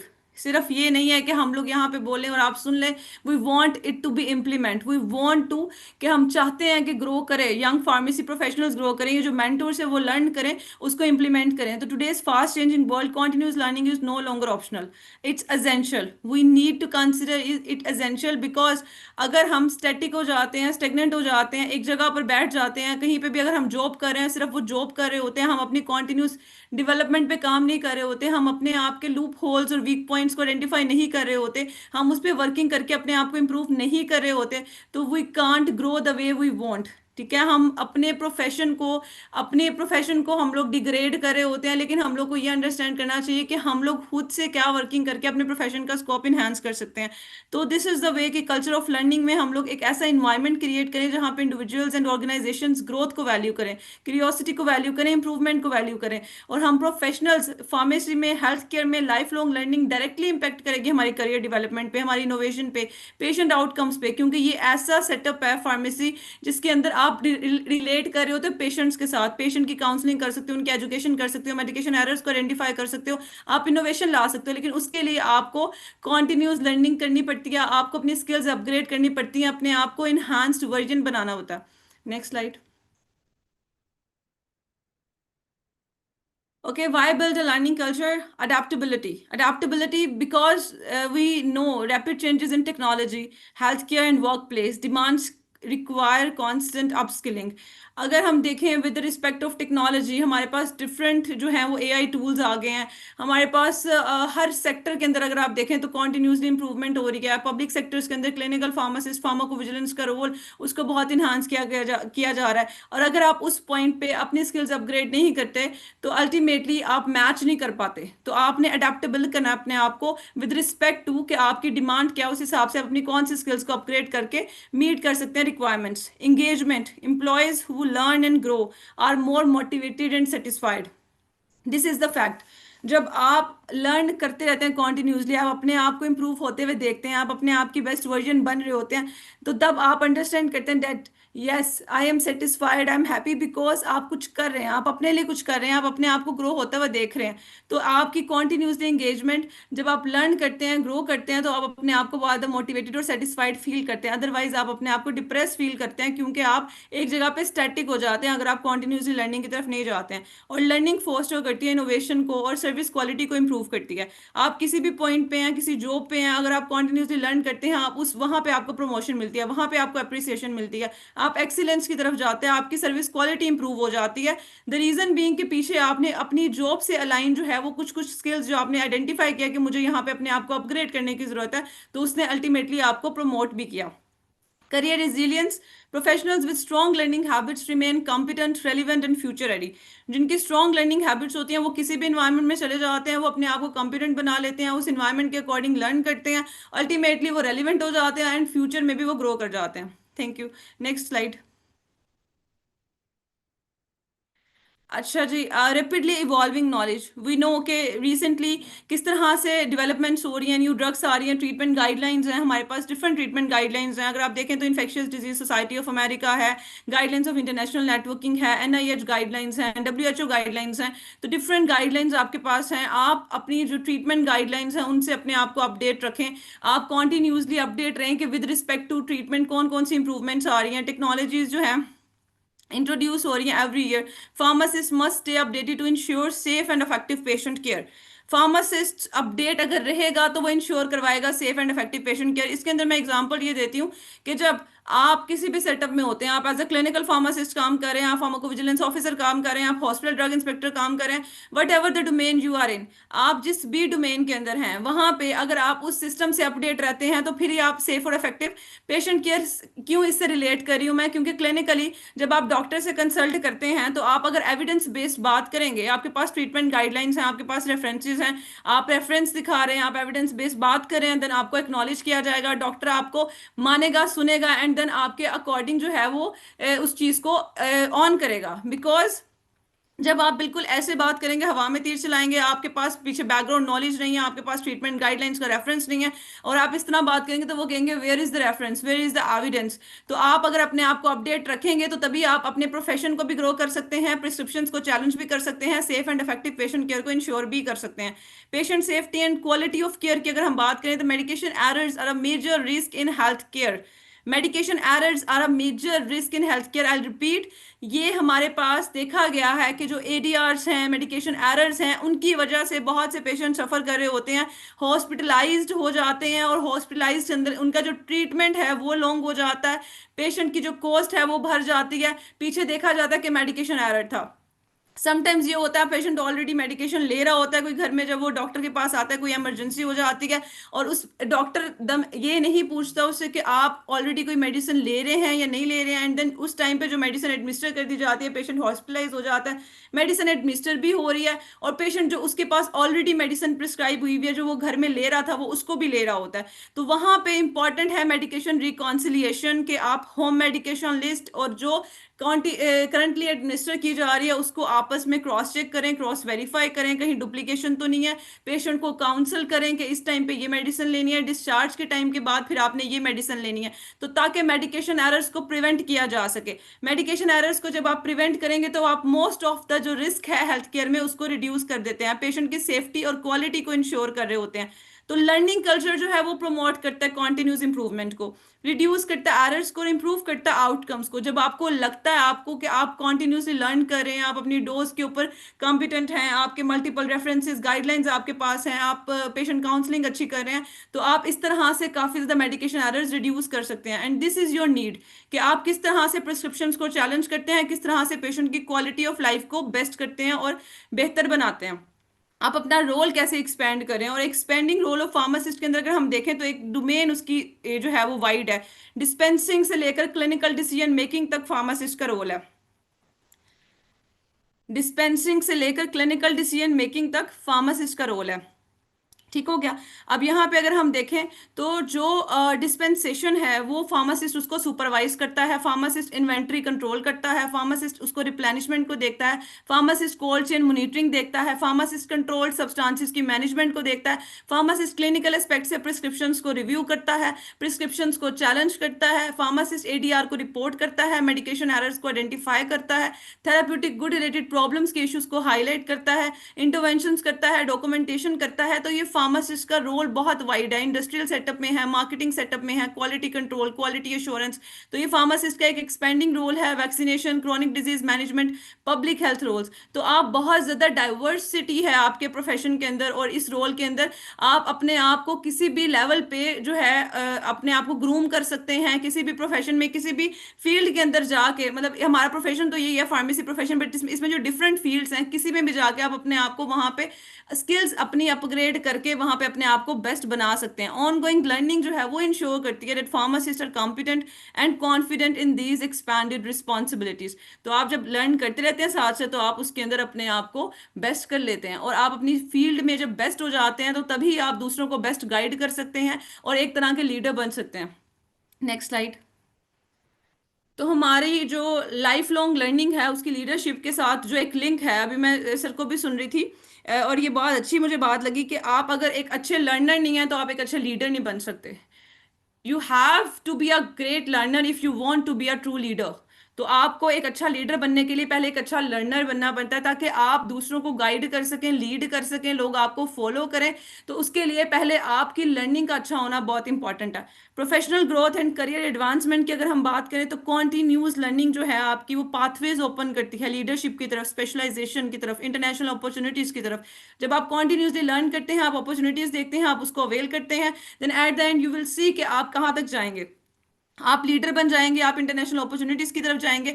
और एक लर्निंग माइंडसेट जो है वही आपको फ्यूचर रेडी और अडेप्टेबल करता है। जब आपका एक माइंडसेट बन जाता है, ग्रोथ माइंडसेट बन जाता है, कॉन्टिन्यूसली इंप्रूवमेंट का माइंडसेट बन जाता है, अपने वीक पॉइंट्स को आइडेंटिफाई करके उस पर कॉन्टिन्यूसली वर्क करते हैं, देन यू विल सी कि आप पहले कहाँ पे थे, आज आप किस पॉइंट पे हैं।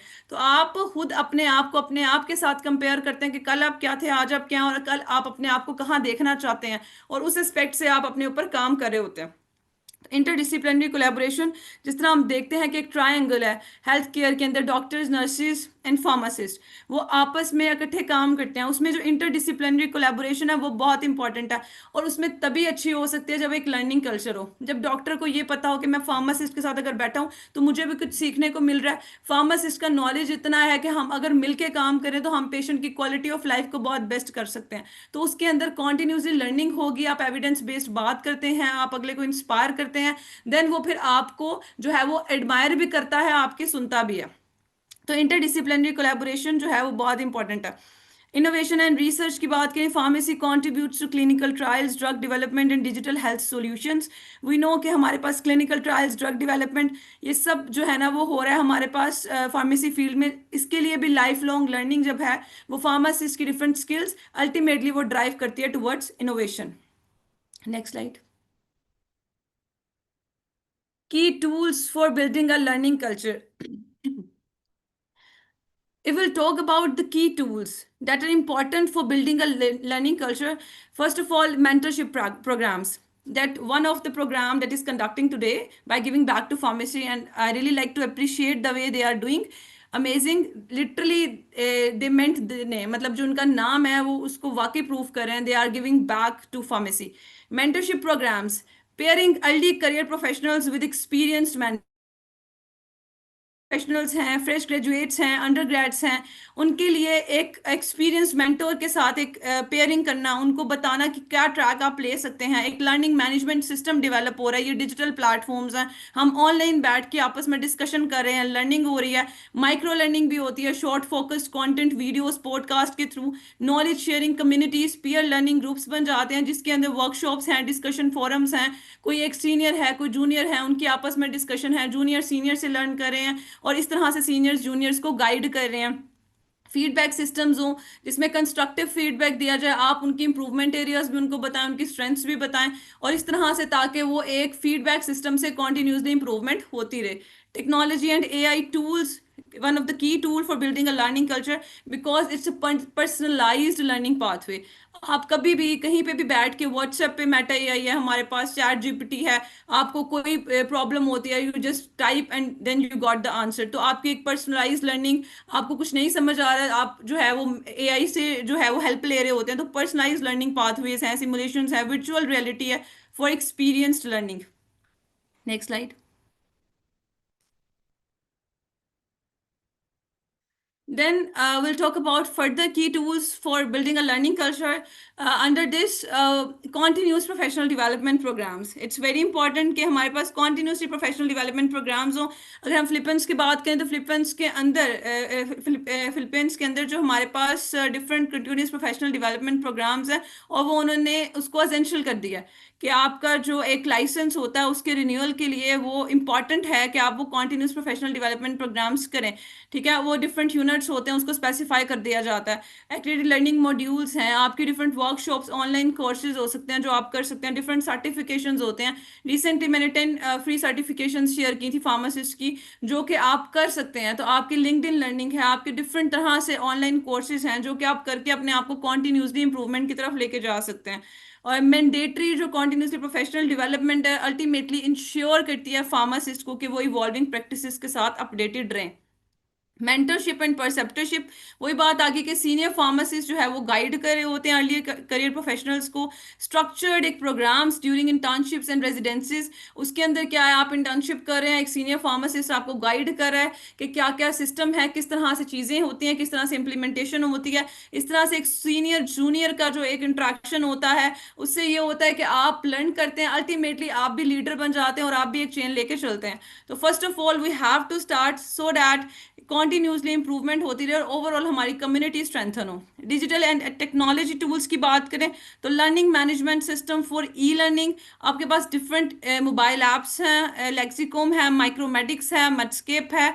ये आपकी ऐप्स जो है वो ड्रग इंट्रैक्शंस में यूज होती हैं। आप डिफरेंट रेफरेंसेस जो है वो चेक कर सकते हैं कि ड्रग ये वाली आपस में इंटरेक्ट करती हैं, स्वेरिटी है, मॉडरेट इंट्रैक्शन है या नो एक्शन नीडेड है। तो लेक्सिकॉम जो है वो बहुत अच्छी है, उसके अंदर आप डिफरेंट रेफरेंसेस आपको मिलते हैं, आप वो यूज कर सकते हैं। तो डिफरेंट एप्स के थ्रू आप अपना नॉलेज इंप्रूव कर सकते हैं। और AI enabled decision support tools हैं, वर्चुअल लर्निंग प्लेटफॉर्म्स हैं, and this is the way, ये these are the tools that you can use for building a learning culture.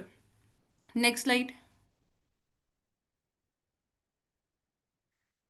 Knowledge sharing communities, वही बात आगे के वर्कशॉप्स हैं, सेमिनार्स हैं, conferences हैं, ऑनलाइन फोरम्स हैं, WhatsApp Telegram groups for quick updates. This is the way that we are doing. कोई आपका एक सीनियर कोई जो है वो ग्रुप्स बना लेता है व्हाट्सएप पे, कॉन्टिन्यूसली आपको अपडेट कर दिया जाता है with respect to any conference, with respect to any jobs, और वो इस तरह से कॉन्टिन्यूसली आपकी जो अपडेशन होती है वो एक तरह के फॉरम्स, ये जो ऑनलाइन फॉरम्स हैं व्हाट्सएप टेलीग्राम क्विक अपडेट्स के लिए, इंटरनल डिजिटल लाइब्रेरीज हैं, शेयर रिसोर्सेज हैं, फीडबैक एंड रिफ्लेक्टिव प्रैक्टिस है। आपकी जो सेल्फ रिफ्लेक्शन है वो बहुत इंपॉर्टेंट है कि आप अपनी लर्निंग प्रोग्रेस को ट्रैक करें, अपनी मिस्टेक्स को ट्रैक करें। देखें, हमारे पास केपीआईज होते हैं, कुछ की परफॉर्मेंस इंडिकेटर्स। आप अगर जॉब कर रहे हैं तो आप अपने केपीआईज बना लें कि these are the key performance indicators, I need to do this, this is my target और दिस इज माई रिस्पॉन्स। अगर रिस्पॉन्स नहीं आता, what action I should do, तो एक्शन के अकॉर्डिंग क्या रिस्पॉन्स आ रहा है, क्या टारगेट था, इस तरह से करके आप अपने आप को कॉन्टिन्यूसली इवेल्युएट कर सकते हैं। आप अपनी एक चेक लिस्ट बना सकते हैं कि ये मेरे टास्क हैं, ये इस तरह से मैंने फर्दर इंप्रूव करना है, ये मेरा टारगेट है, ये रिस्पॉन्स है। आप अपने आप को इवेल्युएट करें, प्रोफेशनली इवेल्युएट करें। आप जिस जहां जॉब कर रहे हैं उसके अलावा भी आप अपने आप के अंदर कोई कॉन्टिन्यूस इंप्रूवमेंट चाहते हैं तो आप अपना एक ट्रैक सेट करें। आप अपने आप को रिफ्लेक्ट बैक करें और देखें कि आप पहले क्या थे, अब आपके अंदर कितनी इंप्रूवमेंट आई है और क्या रिक्वायर है, कौन से लूप होल्स है, कहाँ पे वर्किंग की जरूरत है और उसके लिए आपको क्या करना होगा। तो ये सारा आपने अपने लिए करना है। जब आप इस तरह से सोचना स्टार्ट करेंगे तो फिर ही कॉन्टिन्यूसली ग्रो करेंगे and ultimately you will become your best version. Recognition and incentives की बात करें तो सर्टिफिकेट्स हैं, डिजिटल बैजेस हैं, सीपीडी क्रेडिट्स हैं फॉर कंप्लीट लर्निंग। आजकल certificates online generate and digital badges हैं, वो आपको मिल जाते हैं, आपकी एक तरह की रिकॉग्निशन भी हो जाती है, आपकी पार्टिसिपेशन जो है उसको अप्रिशिएट किया जाता है। And linking learning achievements to promotions और लीडरशिप रोल्स, और इस तरह से हम क्या करते हैं कि जो आपकी लर्निंग अचीवमेंट्स हैं उसको हम लिंक कर देते हैं टू प्रमोशंस और लीडरशिप रोल्स, कि आपने ये सर्टिफिकेशंस कर ली, ये कोर्सेज कर ली, ये स्किल्स अपग्रेड कर ली, और आपकी इस तरह की जो लर्निंग है वो आपकी लिंक कर दी कि इस तरह से आपको प्रमोट कर दिया, आपको अपग्रेड कर दिया गया, आपको लीडरशिप रोल्स मिल गए। तो इस तरह से ये रिकॉग्निशन एंड इंसेंटिव्स के अंडर फॉल कर रहा है।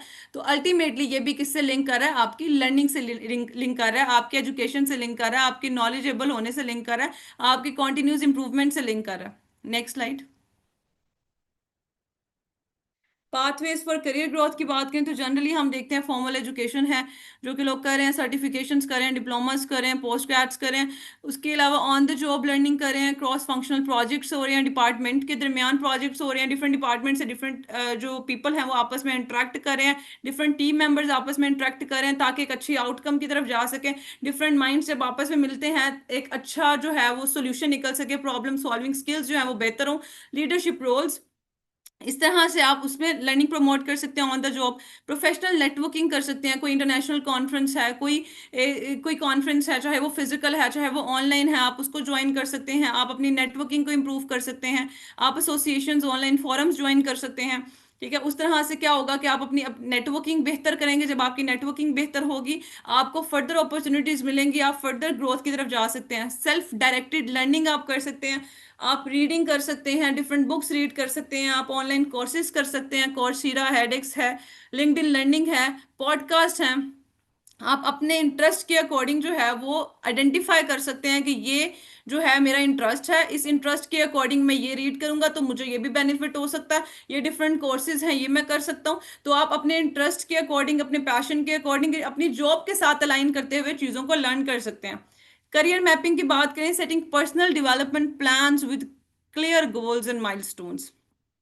आपने जब अपने आप की करियर मैपिंग करनी है ना, that where you are today and where you want to be after 2 to 3 years, तो आप एक मैपिंग करते हैं that I want to be this. तो उसके लिए क्या क्या रिक्वायरमेंट्स हैं, क्लियर गोल सेटिंग होनी चाहिए, ये माइलस्टोन्स आपने जो अचीव करने हैं उसके लिए आपकी पर्सनल डेवलपमेंट कितनी होनी चाहिए और उसके लिए क्या प्लान्स हैं, और उन प्लान्स को करके देन आपने उसको कन्वर्ट करना है एक्शन में। Everything starts with a thought. आपकी जो माइंडसेट है, आपकी जो एक थॉट है उससे स्टार्ट होता है, देन ये स्ट्रैटेजी में कन्वर्ट होता है, देन एक्शन में कन्वर्ट होता है, देन फिर इस एक्शन से फर्दर जो है वो आउटकम्स जनरेट होती हैं। रिफ्लेक्टिव प्रैक्टिस की बात करें तो regularly reviewing experiences and lessons to improve decision making. आप अपने आप को रिव्यू करें, एक्सपीरियंसेस को रिव्यू करें, और देन अल्टीमेटली आप अपनी डिसीजन मेकिंग को इम्प्रूव करेंगे कि आप किस तरह से बेस्ट कर सकते हैं। Next slide. यहाँ पे मैंने कुछ ऐड किए हैं related to pharmacy pathways for career growth in pharmacy. Clinical and hospital pharmacy है, कम्युनिटी फार्मेसी है। आप अपने आप को स्पेशलाइज कर सकते हैं किसी एक डिपार्टमेंट में, और उसके अंदर आप अपने आप को इतना इक्विप कर सकते हैं, इतना अपग्रेड कर सकते हैं कि आप उसके अंदर इतने प्रो हो जाएं कि आप किसी भी एस्पेक्ट से उसी फील्ड में, उसी स्पेशलाइजेशन में बात कर सकें।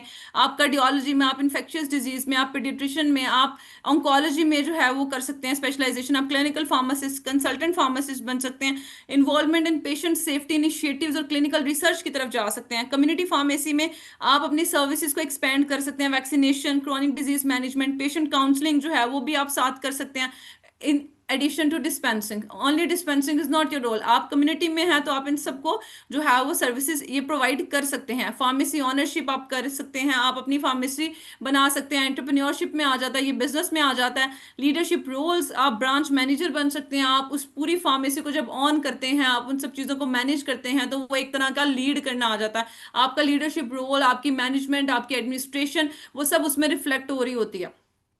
तो कम्युनिटी फार्मेसी में आप इस तरह ग्रो कर सकते हैं। Next slide. फार्मास्यूटिकल इंडस्ट्री की बात करें तो drug discovery and formulation development है, quality assurance, regulatory affairs, pharmacovigilance है।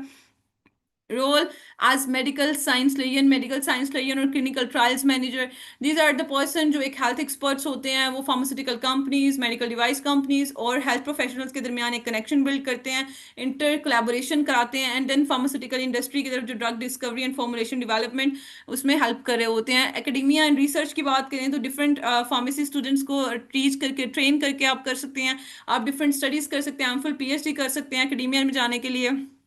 Clinical pharmacy, pharmacology, pharmaceutics, whatever you want to adopt, तो आप उसको उसमें एमफिल या पीएचडी परस्यू कर सकते हैं। Next slide.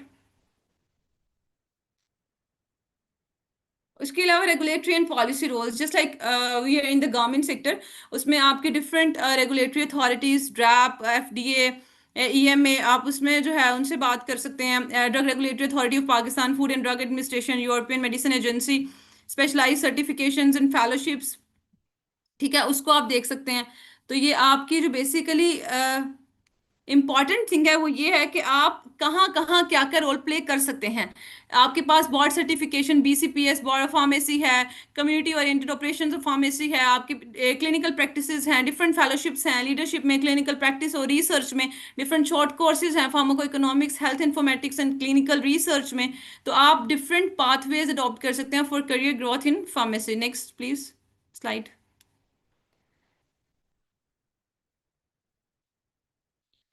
Leadership and administration, आप किसी भी फैसिलिटी, किसी भी हेल्थ सेटअप के चीफ फार्मासिस्ट हो सकते हैं, डायरेक्टर हो सकते हैं। वहाँ पे आप leadership, project management, hospital committees, इन सबको देख रहे होते हैं। एडवोकेसी थ्रू प्रोफेशनल एसोसिएशंस कर रहे होते हैं।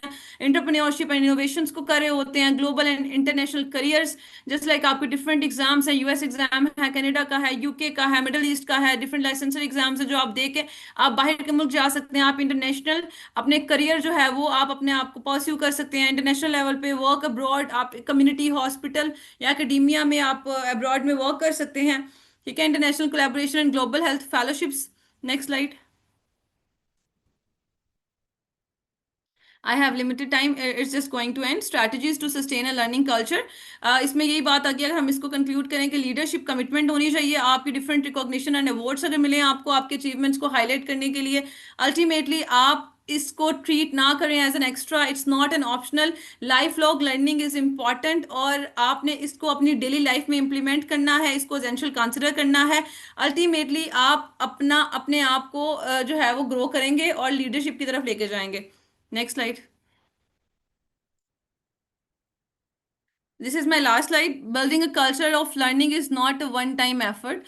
कभी भी आप ओवरनाइट सक्सेस अचीव नहीं करते। एक ऑनगोइंग माइंडसेट चाहिए, ग्रोथ माइंडसेट चाहिए, कमिट टू ग्रोथ होना चाहिए। ऑर्गेनाइजेशंस देन थ्राइव करती हैं, करियर्स फ्लरिश करते हैं। आपको जो टूल्स बताए हैं वो आपको एक स्ट्रक्चर देंगे, पाथवेज आपको एक डायरेक्शन देंगी, और जो कल्चर है वो इंश्योर करेगा sustainability.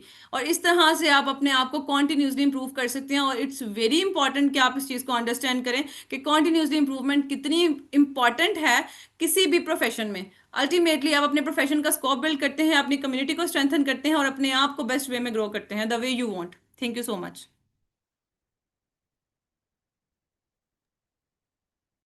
Thank you so much, Dr. Mehreen, for explaining the tools and pathways for career growth. सबसे अच्छी लाइन मुझे ये लगी है कि when individuals commit to growth, organizations thrive and careers flourish. Hoping for the best for giving back to pharmacy in Pakistan as well. Over to the next moderator, Miss Abisha. My pleasure. Thank you. Thank you, Ms. Mishail, for seamlessly moderating the previous session. Assalamu alaikum, everyone.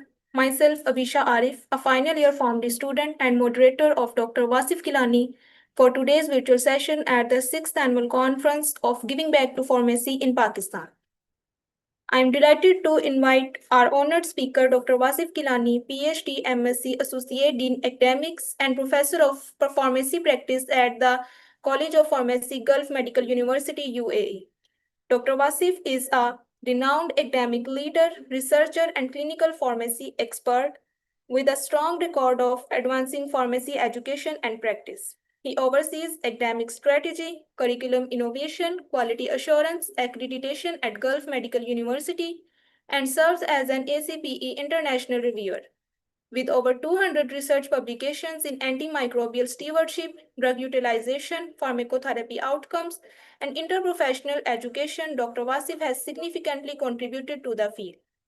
Dr. Wasif is a committed mentor. He has supervised over 25 master's students and 3 PhD scholars.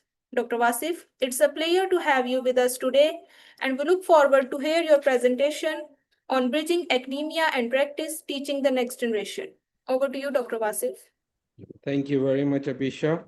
First of all, I would really like to thank the GBTPP organization, especially Dr. Mohammed Sadiq and other organizing members for providing me this opportunity and give some feedback based on my experience in the field.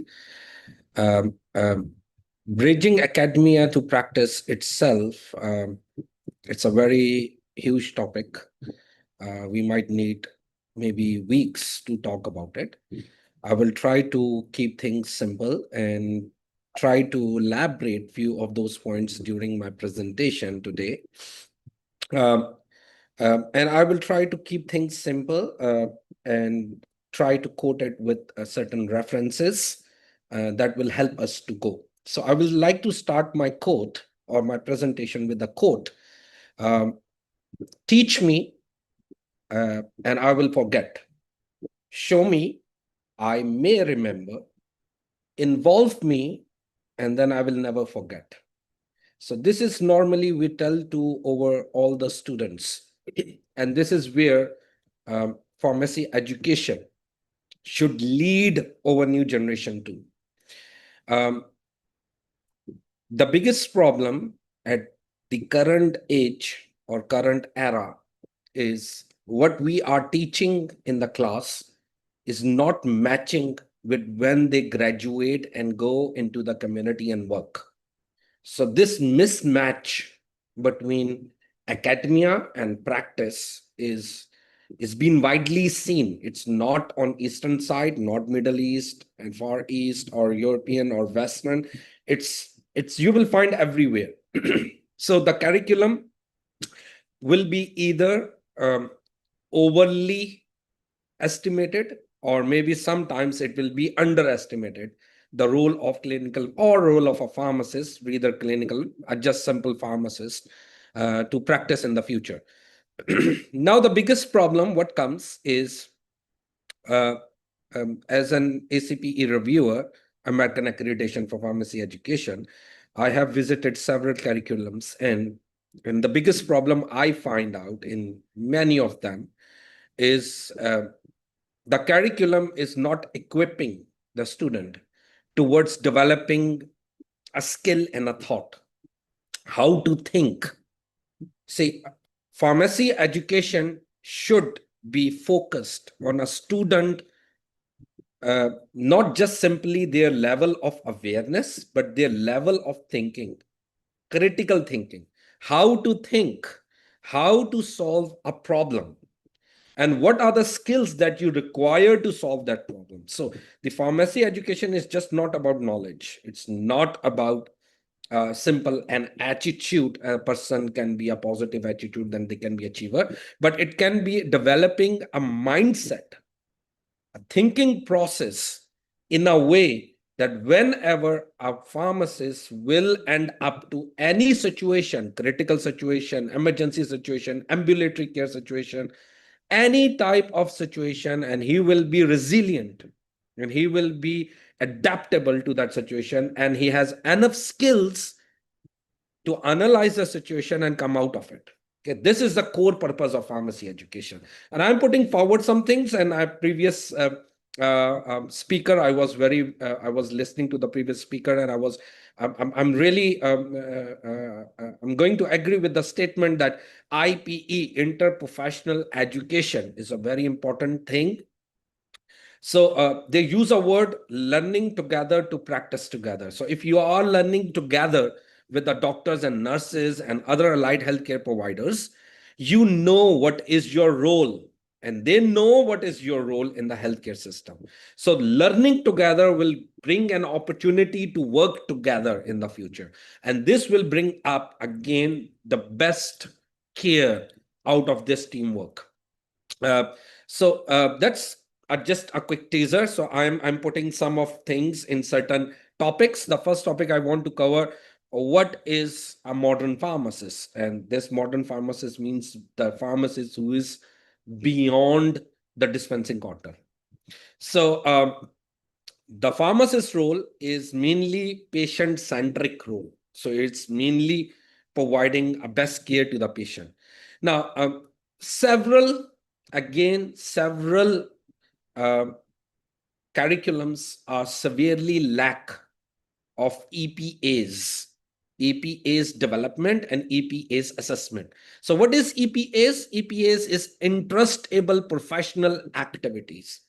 Meaning when I graduate a pharmacist, he is interestable to perform a good counseling. He is interestable to perform an authenticated medication reconciliation and a care plan. He is interestable to be a collaborator, to be an advocate, to be a promoter, whatever. So there are most probably 20 interestable activities that should be a part of a curriculum. And those interestable activities should be properly implemented within a curriculum from introductory, developing, and mastery level.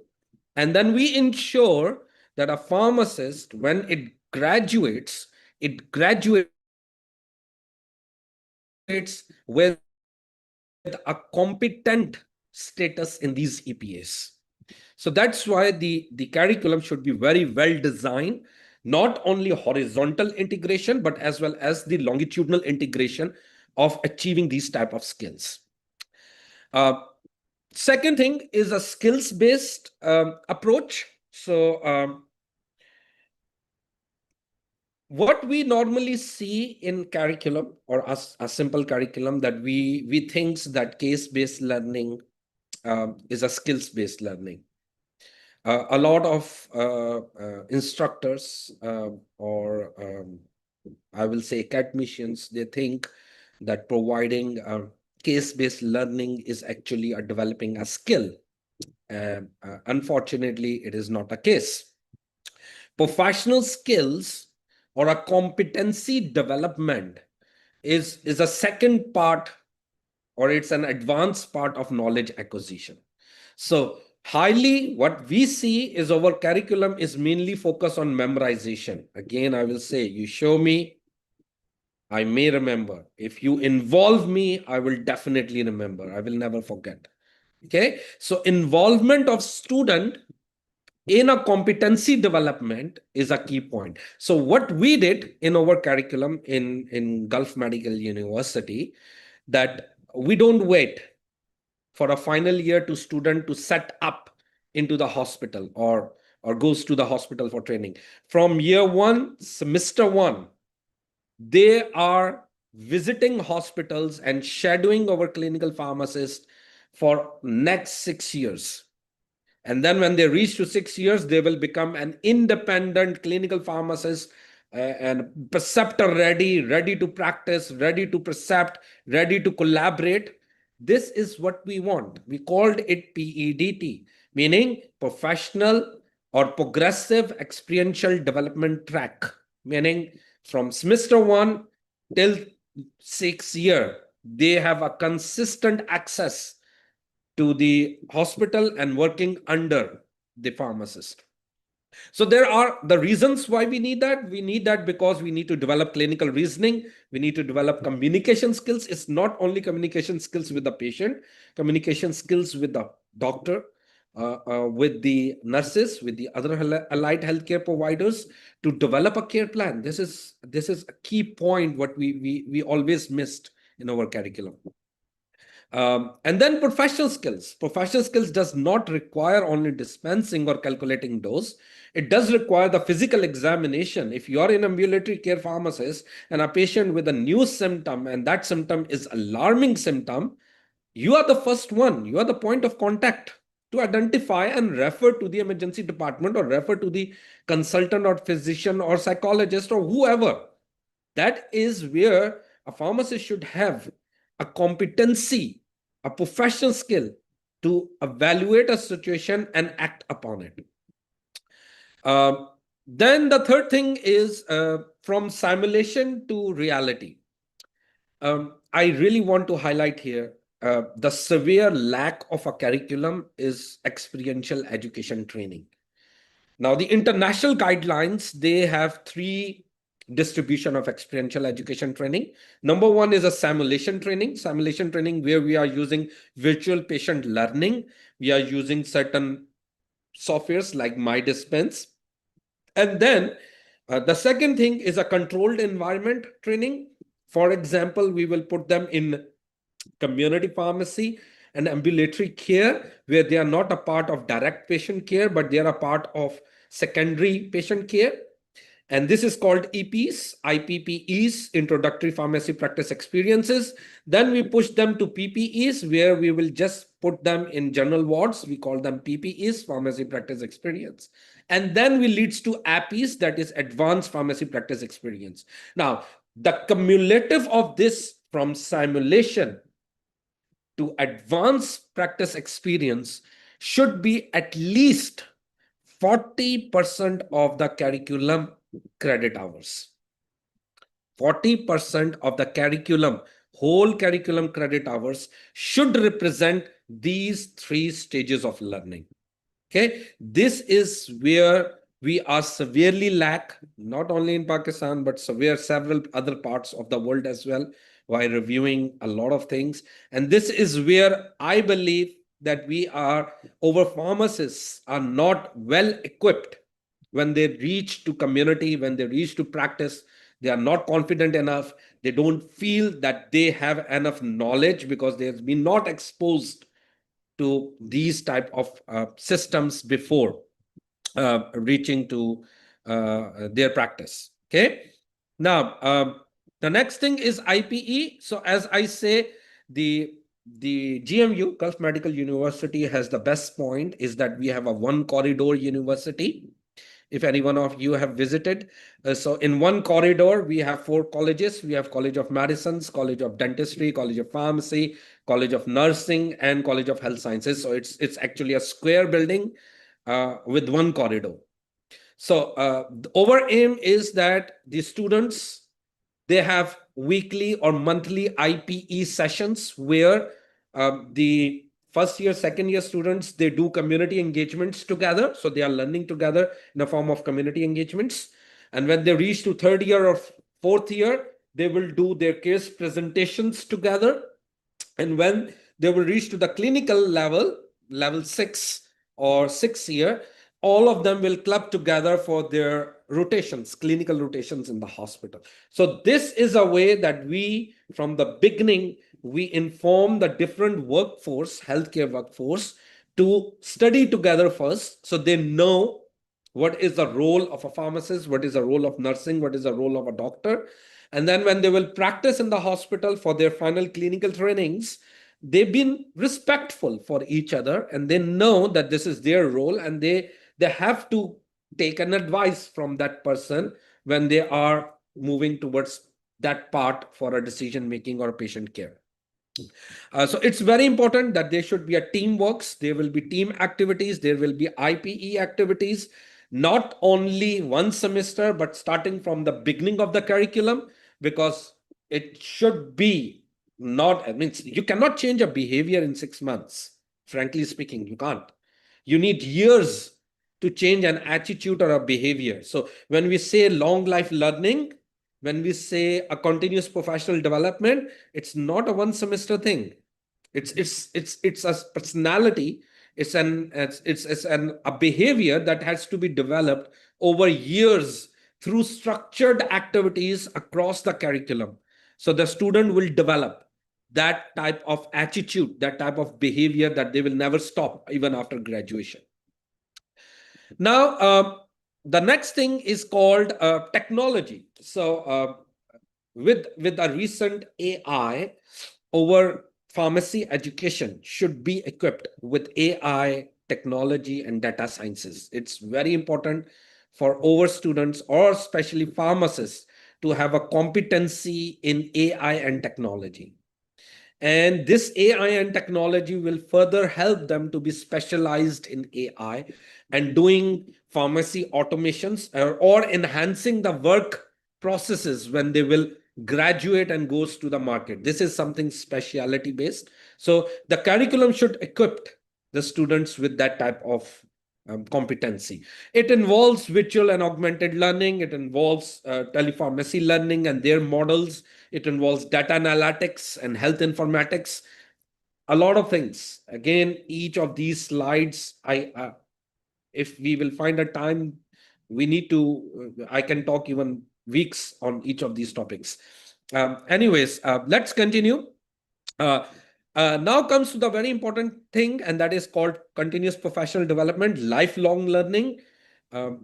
Definitely, it is very important thing, and one of the program learning outcome in all the programs, especially pharmacy programs, should be a continuous professional development. Those of among you, those who are practicing in UAE, you know that every year we have to renew our license, and we have to submit 20 CPD points to renew our license. This is a requirement in UAE. So it is not just simply a requirement, it is an indication that this pharmacist level of knowledge, level of skills, and understanding critical thinking is up to date. So they are fit to talk to the patient, they are fit and entrustable to provide care, and they are entrustable to work as an healthcare provider. Okay. Now, one is a very important thing that I want to highlight here, that now UAE is shifting into it, and this is something that we need to embed in our curriculums as well, and it is called micro credentials. Now, micro credentials is a new technology where 5 hours or 6 hours of short courses will be developed, and the working pharmacists, they will take these courses and they will stack them. They will stack them. With the passage of time, if they stack, let's say 15 or 20 stackable micro credentials, this will make them eligible to proceed and just finish their thesis and complete and get the master's degree.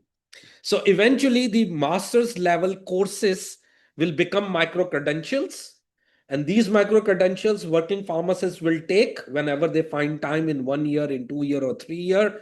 With the passage of time, when they complete all the stackable or stackable micro credentials, now what they need to do, they just need to enroll in a master's, complete their thesis, only research work.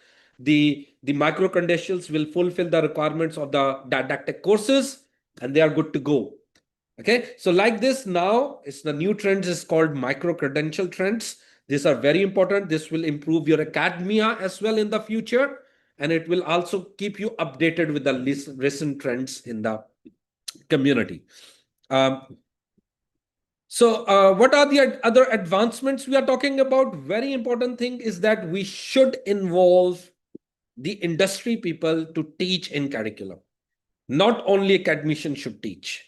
So if a pharmacist who is actually working as a clinical pharmacist should come and teach the pharmacy students. Why? Because they will actually show you the clear scenario, what's going on, how they tackle the cases, what are the thought process. Okay, so this industrial level teaching must be a part of curriculum, and UAE is very strict about this part. Okay, we need to have at least 40% of the whole curriculum should be teach out by an industrial collaborator, where the clinical pharmacists, industrial partners, maybe the marketing manager, the CEO of the company who are actually a pharmacist and working in the field should come and teach a course and give the practical knowledge to the students, that how they will or what they will see or what they will experience once they graduate and they will come and work as a workforce in healthcare system out there. So this is called joint appointments. You can have feedback loops. You can have a practice-based research theses that can be a part of curriculum. There are multiple ways that you can involve the industrial people in the curriculum, and it should be involved. Now, I believe this is one important thing I want to highlight that has not been in the previous slides, that is adaptability and resilience. This is something that majority of our pharmacists, not only Pakistani pharmacists, majority of the pharmacists, they are lacking with adaptability and resilience. Embrace change, be patient-centered, be collaborative, relentlessly, and advocate for your profession. See, these are the qualities. How many pharmacists near you has these type of qualities? Very few, very few. And those who have these qualities, they are really successful pharmacists. They are really successful. So these adaptability and resilience, again, not any single student can develop that.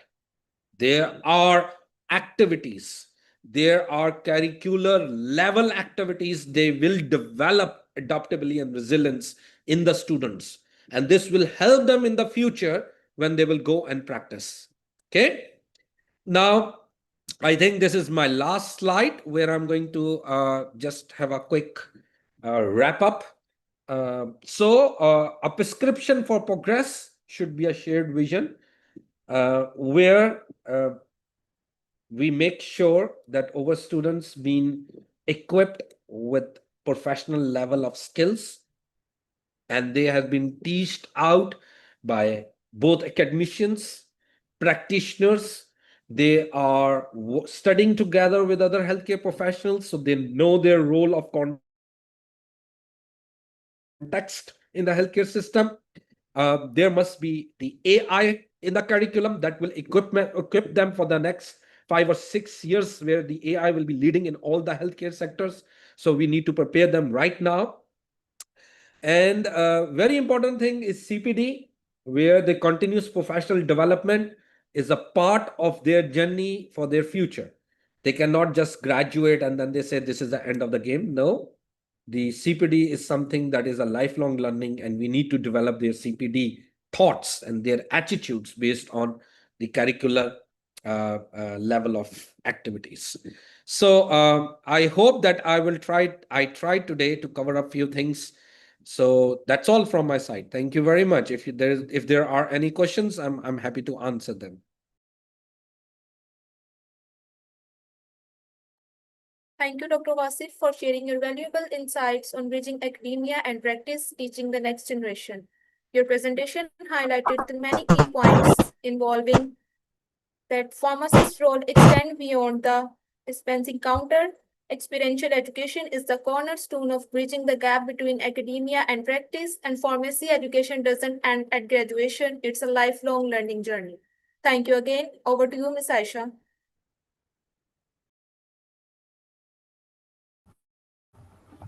Assalamu alaikum.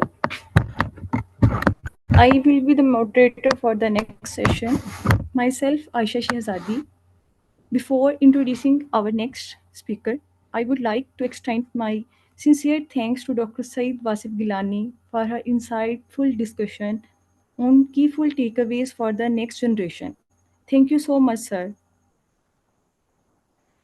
Our next speaker is Dr. Sidra Andleep.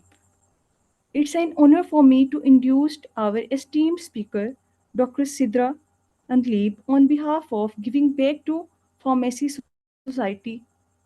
Dr. Sidra is a distinguished clinical oncology pharmacist at Kingston Hospital Cancer Center in Ontario, Canada. Dr. Andleep brings a wealth of experience from her previous role as Deputy Manager of the Department of Pharmacy at Shaukat Khanum Memorial Cancer Hospital and Research Center, Lahore, where she is also the where she is also plays the leading role of residency program as its first director, significantly contributing to the advancement of pharmacy practice and training.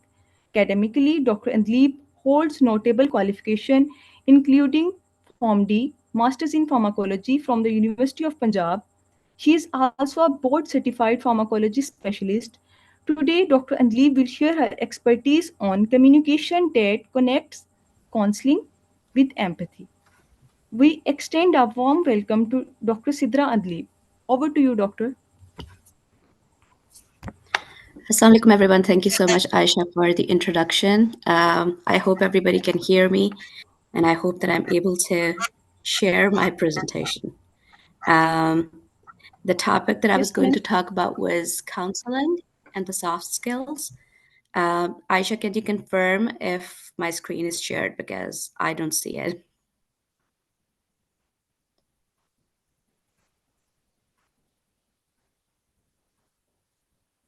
Yes, it is, ma'am. Sorry, can everybody see the screen? Because I can't see the screen.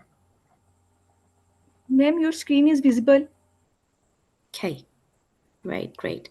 So I guess I should have a different view then. Okay,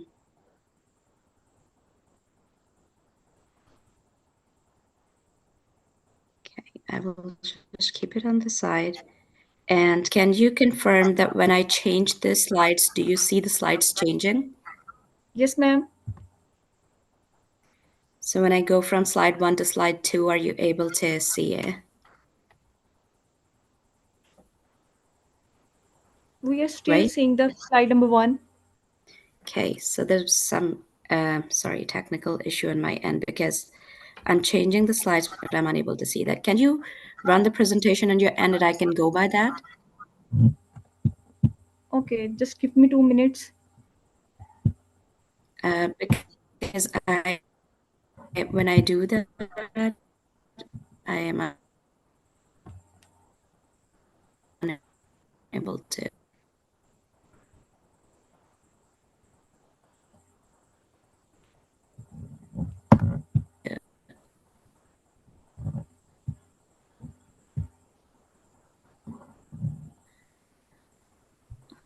I don't know where did I go wrong. I'm stopping the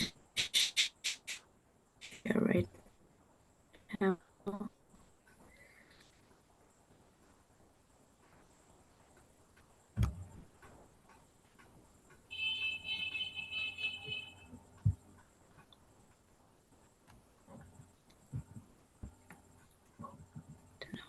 Is it visible?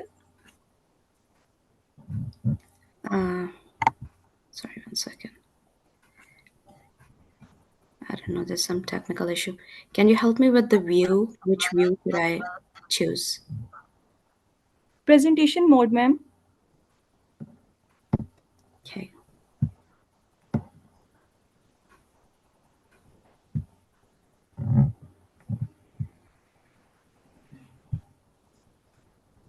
I'm sorry, I'm unable to see the screen. Ma'am, if you can't share the screen, I will share on your behalf. Yeah, please share the screen and I can go by that because I'm just wasting time of everybody.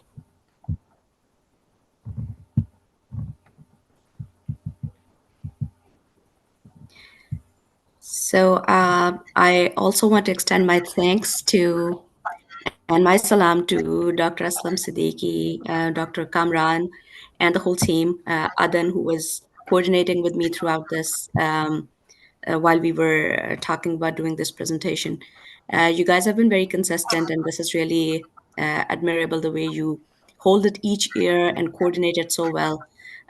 It's really appreciable. Thank you so much for having me. The topic that I was going to talk about today is counseling is on counseling with empathy. So it focuses on soft skills, which I guess Aisha is now sharing on my behalf because I'm so olden in my IT skills. I guess now I just couldn't figure it out. Yeah, so the topic was communication that connects and counseling with empathy.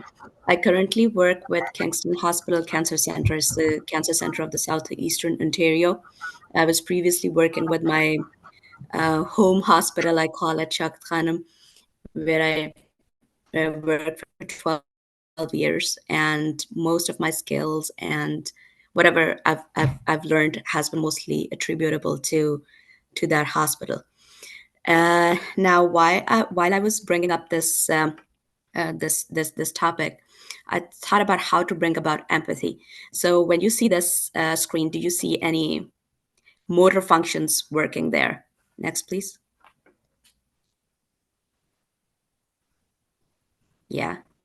So these expressions, do you see any motor changes, or these moments and these expressions do have an impact on us? The reason I brought those up is because every situation is explainable not only by words, but also by how you see the things. So a lot of patients, when you see the patients, in a lot of scenarios, you'll come across situations which they do not need to express through their words. You can see and you can assess the scenario or the pain or the suffering or the plight or like a happy situation it could be. So those moments, those notes and work as communication to you. They're saying something to you.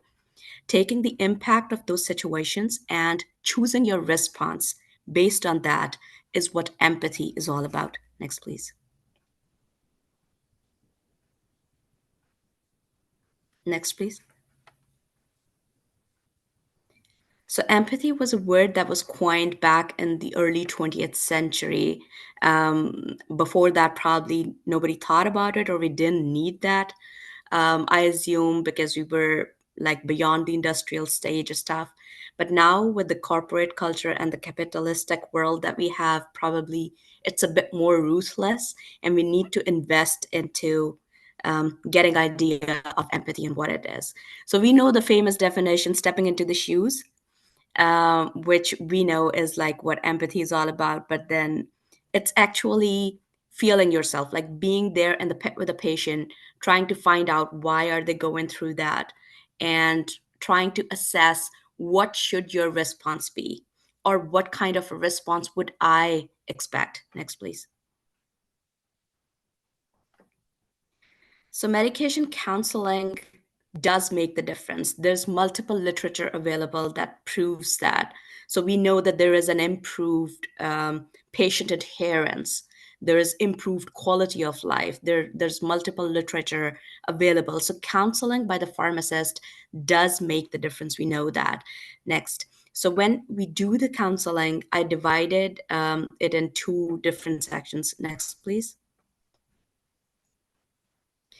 I divided the counseling in two different sections to categorize the technical part of it, and then the non-technical part of it. So we can call the cognitive aspect and the effective aspect. Next, please. Next, please. So for the cognitive part, it's always helpful to go by a guide. So we know that how to counsel. Everybody knows how to counsel on medications, right? We all have been counseling on medications. We have been guiding patients on if they come with an ailment and they need some suggestion into what to take and what not to take. But then when you have like a check mark thing or a checklist through which you run through, it helps you avoid missing any important points. So that's why it's always better to go by what you call as the pattern of how our counseling should look. So right now I'm talking about what the technical portion of pharmacist counseling should be. So initially, it's usually you introduce yourself always. Like you give a positive posture and you introduce yourself. You ask for the reason for the visit. So to establish the relationship, because you need to know why is the patient there. So in a lot of scenarios, that it's just a whole thing. Like a patient comes and they present the prescription to you, so you know they've come to get the prescription medications. But if there are no cues, you should always establish why is the patient there. And then if they say that I have a headache or say I have a fever or something, you show empathy. Oh, I'm sorry about that. Okay, I'll try my level best to help you. मैं पूरी कोशिश करूंगा या करूंगी आपकी help करने के लिए, right, something like that, just to show empathy, just to show some concern that yes, you do feel what the patient is going through and you're going to try your level best to help them. You see, so that establishes your relationship with the patient. Then you address with name. This does wonders. I've seen people who like the impact that taking the name of the patient and at least like twice or thrice during the whole talk, it really brings that sense of belonging, and it builds a connection between you and the patient. You would have felt that. So it's always helpful if you address with name, and then offer privacy. I would say jitna resource aapke paas hai, like in the pharmacy, if it's a small pharmacy or stuff like that, just make some effort to have at least some section or some area at least in the pharmacy where some privacy can be offered. Patient confidentiality is a primary patient right, and we need to respect that. And if in case they want to discuss something and they don't want to, most of us do not want to discuss openly so that others can eavesdrop or something, it's very important to offer privacy to them. अब इस सारी चीज़ में आप हम सब ये सोचते हैं, लाइक मैं जब बोल भी रही हूँ तो मैं ये सोच रही हूँ कि सबका टाइम कहाँ है, but we will address that later. Anyways, when you come to the next, so this is your initial rapport with the patient. Next, you come to some mnemonic, like I devised it as a mnemonic just so I remember whenever I'm talking to the patient. So I do MO, like I ask for allergies. Most important, like initially establish that. You ask for medical conditions. You ask for other medications that they take, like do you have any medical conditions? What medical conditions do you have? What medications do you take? When they tell you about a medication, was this prescribed or did you take it over the counter or stuff like that? Are there any medications that are not prescribed and you take them, like vitamins, mineral stuff, or like painkillers or any aspirins or stuff, right? So you ask them about all of those medications, over the counter medications. Now, before you start asking them questions, it's always important to explain the reason why you are asking those questions, because this is all personal information, right? So you don't want that information to just uh, to just be asked for no reason. So you ask them, you explain it to them, the reason, and then you ask them. So may I ask a few questions about your lifestyle, because that impacts the medication. That's how you can phrase your question when you're asking lifestyle questions. For females, childbearing age especially, confirm if they're pregnant or breastfeeding, right? And then it's a good thing, a good mannerism that you can ask them, like, how do you feel about it? And you can congratulate them or not congratulate them based on that. It just helps you develop a quick relationship with them, a professional relationship of confidence, where if you are asking for information, you can get more accurate information and they can feel like they're actually being catered to in a good way. You see, the journal mannerism of like baat kaise karni hai and stuff. So in the lifestyle, you ask them about smoking and diet and stuff. And then when it comes to, for instance, if a patient came to pick up a medication, it should generally have the dose, the onset, For instance, if it's an antihypertensive, you tell them the dose, you tell them how soon would it start to work, because that's important, right? So it may get absorbed in your body in say like 45 minutes, and for the initial 1 or 2 days you should be watchful of changing your posture and stuff. So all the relevant stuff like how soon can it kickstart its effect is important. Then the common side effects. So the side effects you should focus on, like the list है ना पूरी, nausea, vomiting, diarrhea से शुरू होके serious तक.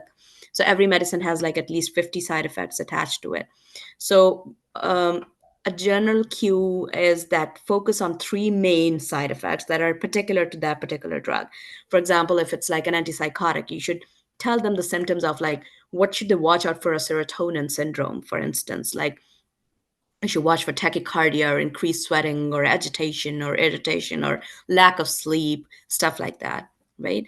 And then monitoring. How would you monitor your medication? Say for an anti-diabetic, so you set targets of like how frequently should they check their blood sugar levels, right? So this is all the information that we should try to add when we're talking to the patients about their medications. And then the self-care, prevention, and follow-up. So that's a standard pattern of how we should actually focus whenever a prescription comes to us and the patient is standing in front of us and we are there to counsel the patient. Next, please. Now, if it's a patient who's come not with a prescription, but with an ailment, say they have a complication that they want addressed. In that case, we usually ask for what are your symptoms and then show empathy. Like if they say, I have a fever, right? So you say, oh, I'm sorry to hear that. Okay, I'll try my level best to help you, right? Characteristics. If they say, I have a rash or I have increased dryness, you ask them, where is it? What does it look like? What is the history? Have you had this before? For instance, if there's a cold sore, जो यो मुंह पे होते हैं, तो if they come to ask you about that, you always ask about the history because the treatment may vary based on that. So you always ask about if you have that, if you have had that in the past, or how frequently have you had that, and then onset, like when did it start, where is it located, what makes it better, what makes it worse.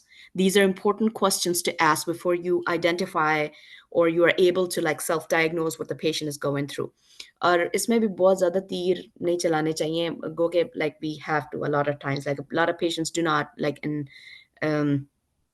our country, when we are working on pharmacies, we have to end up uh, giving them a lot of medical advice because a lot of patients wouldn't go to a physician. They would just come for like, give us something to help us with the fever and stuff, right? So, but in that scenario, if we ask them to go to a physician and they don't go and they still need a medication, just try to diagnose well before you suggest anything. Next, please. So important clinical considerations while counseling. There are important things that we need to, there are few drug-specific things and few medication-related things that we need to take care of. For instance, patient says, मुझे allergy है. अब आप पूछते हैं आपको कौन सी allergy है? जी मुझे पेनिसिलिन से एलर्जी है, या एक बड़ी कॉमन एलर्जी है ना जो हम रिपोर्ट करते हैं, या मुझे कंट्रास्ट से एलर्जी है. तो आपका नेक्स्ट इंपॉर्टेंट क्वेश्चन क्या होना चाहिए? What is your next most important question when you hear about an allergy? अगर कोई टीम हमारे साथ बैठी है, जो भी लोग हैं, I would want कि अगर आप comments में comment करें. When did you have the allergy? Is this the most important question? What was the reason for the penicillin use at the time? For example, if this was a penicillin allergy patient, and what happened when you took it? So what is the most important question here?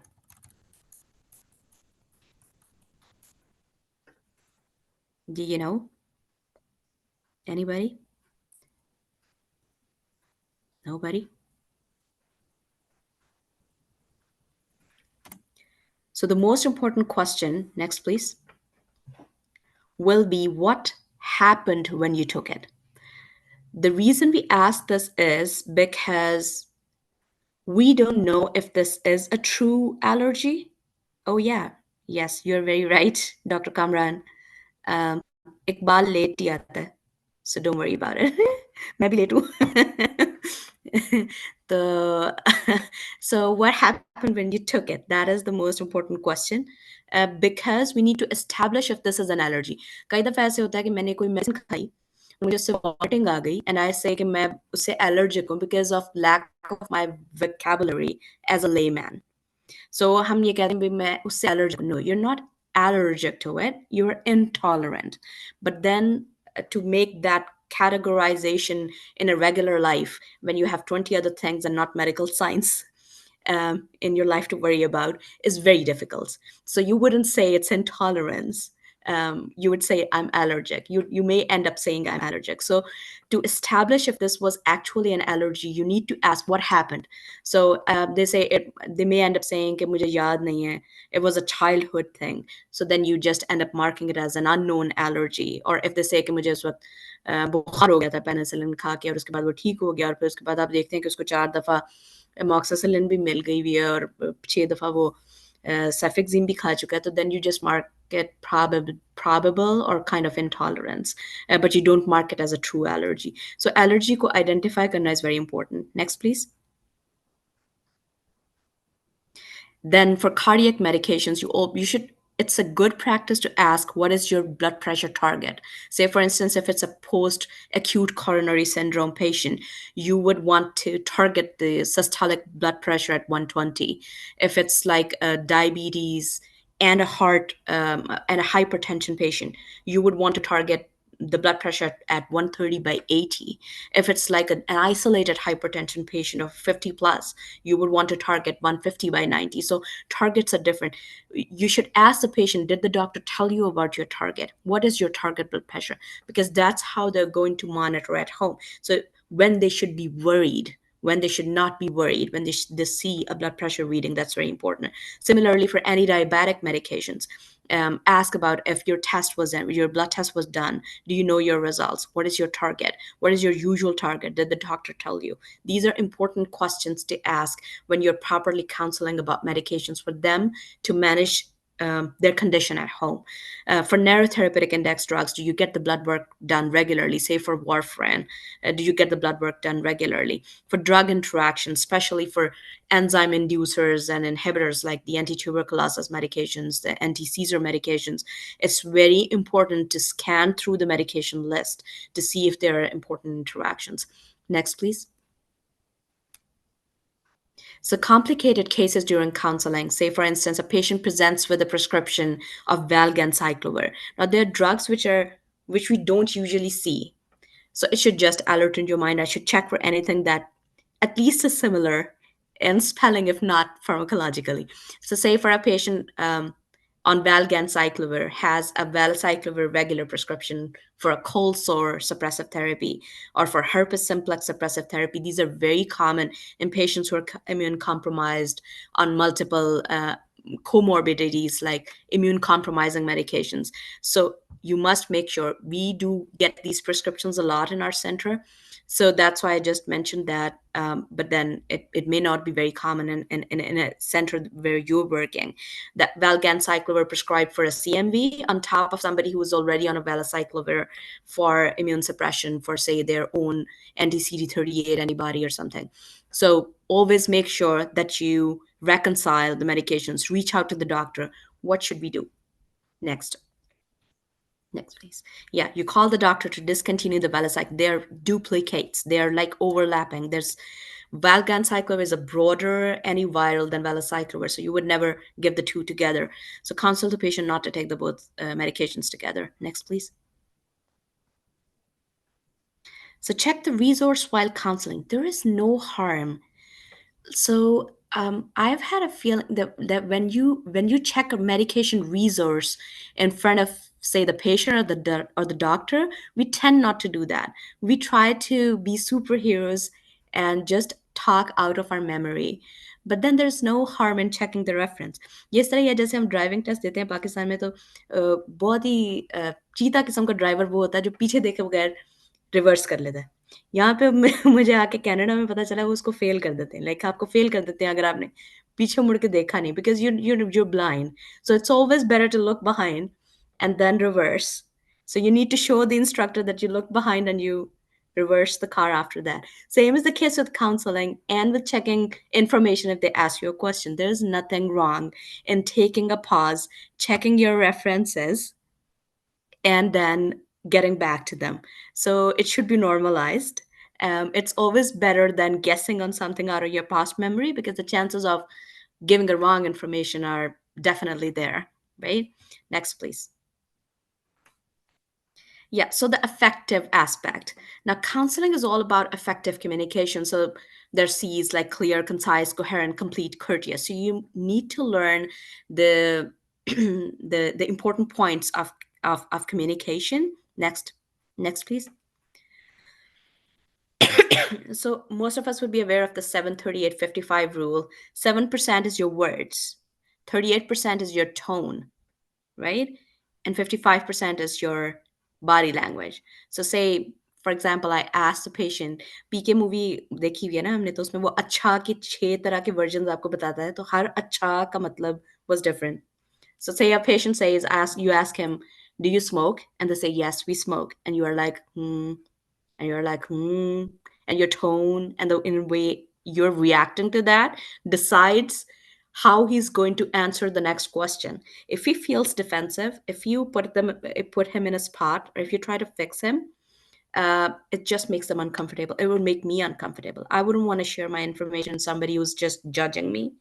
So our tone, our body language, that is very important.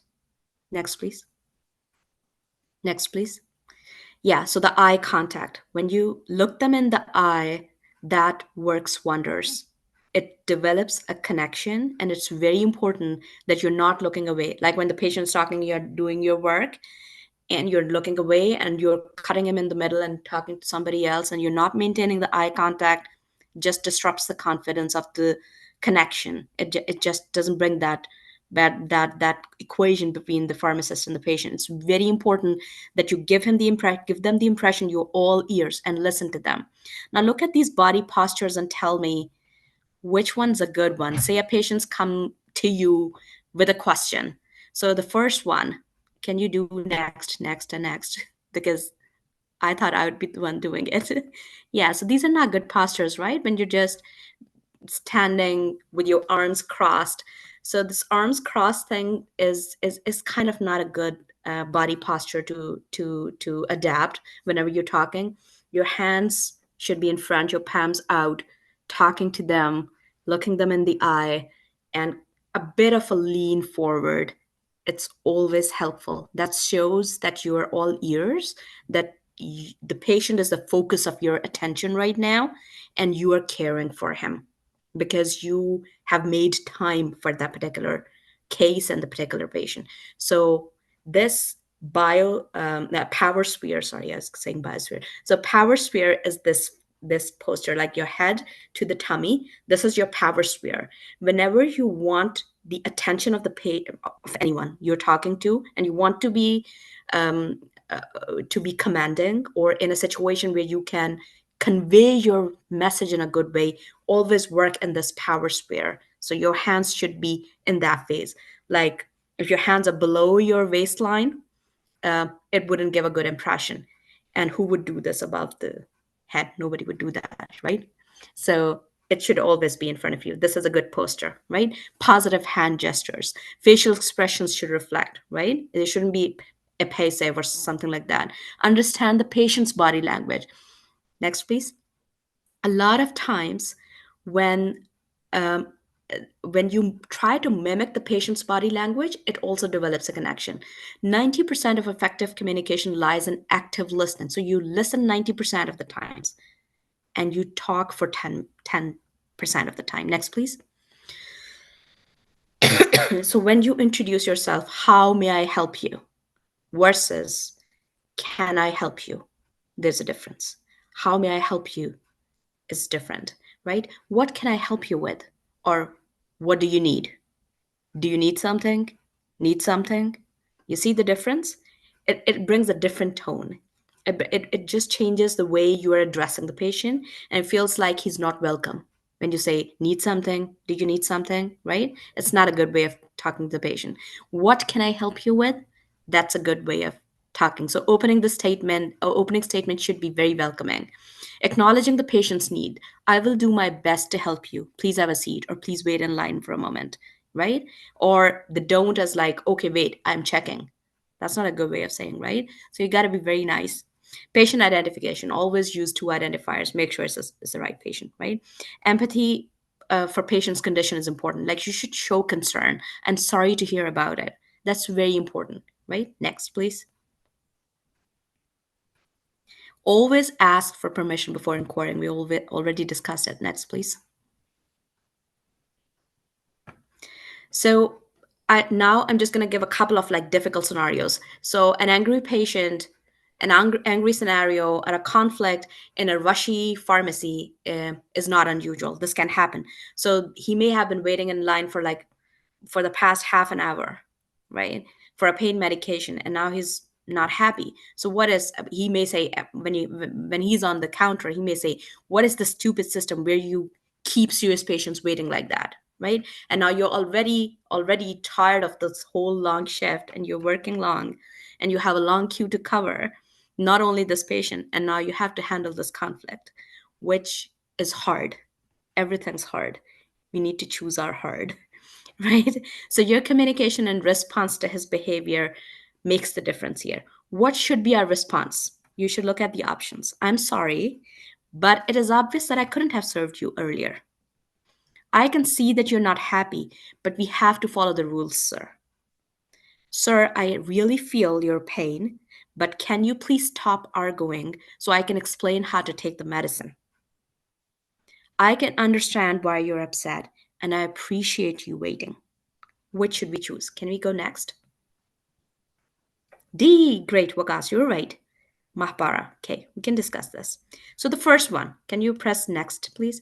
I am sorry, but it is obvious that I couldn't have served you earlier. Next, please.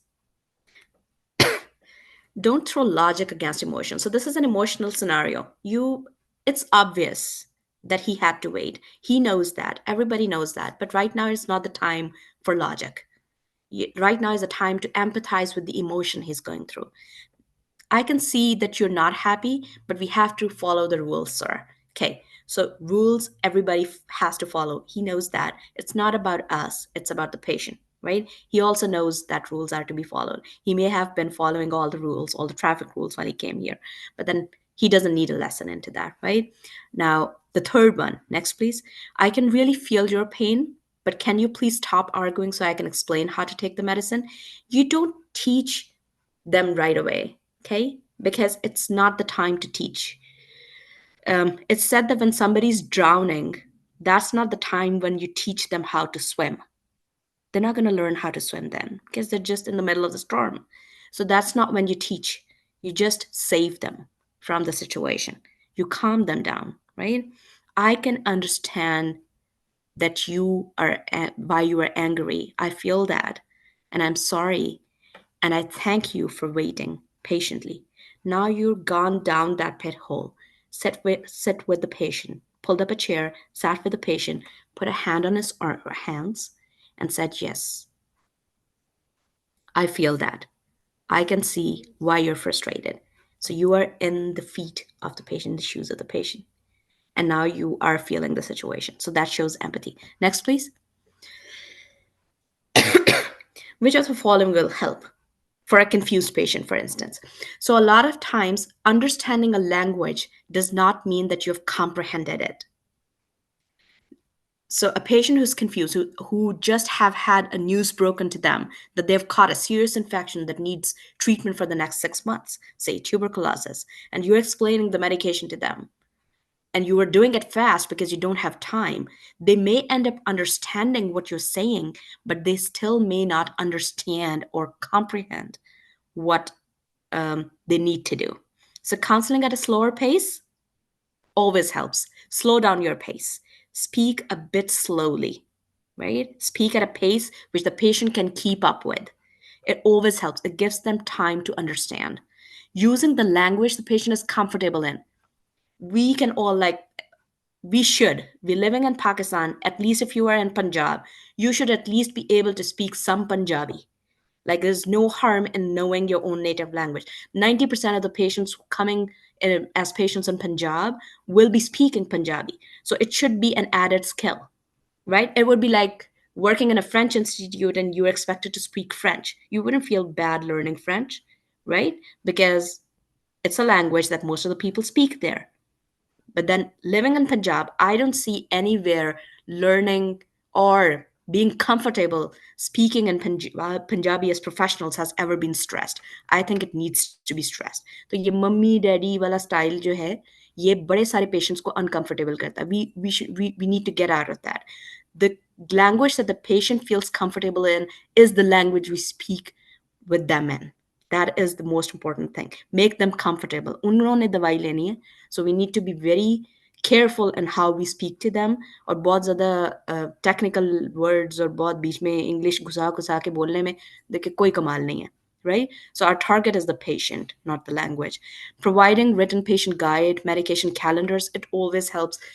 Time बहुत मुश्किल होता है, but then अगर calendars हों like वो एक pictorial chart बन जाता है, वो बहुत हेल्पफुल होता है. लाइक वो घर पे कहीं लगा लें and that always helps.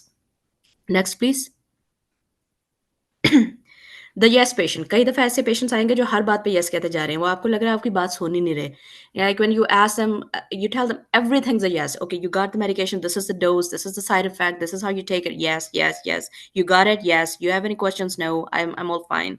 I got it. So when you see a yes patient, it's always better to counter question a few information points that you think are important for them to remember.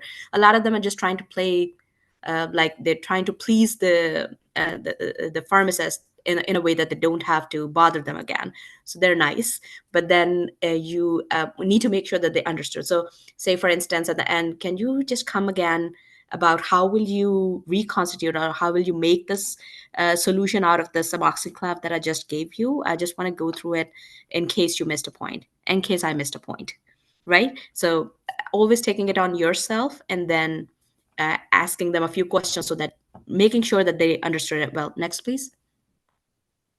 The no patient, somebody who says no to any information. Say, for instance, if there's a patient on the counter and you can smell the smoke, you know the patient's smoking, and you ask them if they smoke, they say no.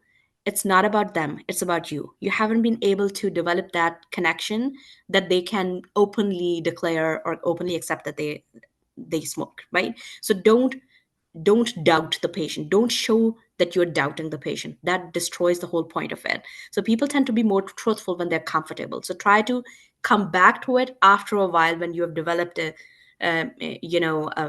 spend some time on talking with the patient. Next, please. So professionals don't judge.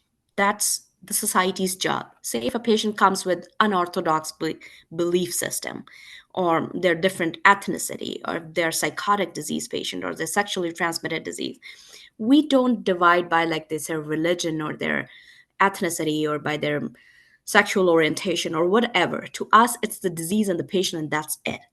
We are not supposed to judge. We must not judge. They're already getting that from everywhere. People who are laymen, they judge. We are professionals. We do not judge. We take everything positively and we try to help with the hope that it will improve. Next, please. The challenges are definitely the time. So if you look into the literature and see what is a usual time required for counseling, it's very variable. It can be somewhere between 2.5 minutes, 3 minutes to as long as 25 minutes, depending upon the complexity of the prescription or the medication, or if it's the first time or if it's the 10th time you're counseling the patient. So it varies a lot. And there are long queues. There are more people to be served than there are people to serve. It's a long queue.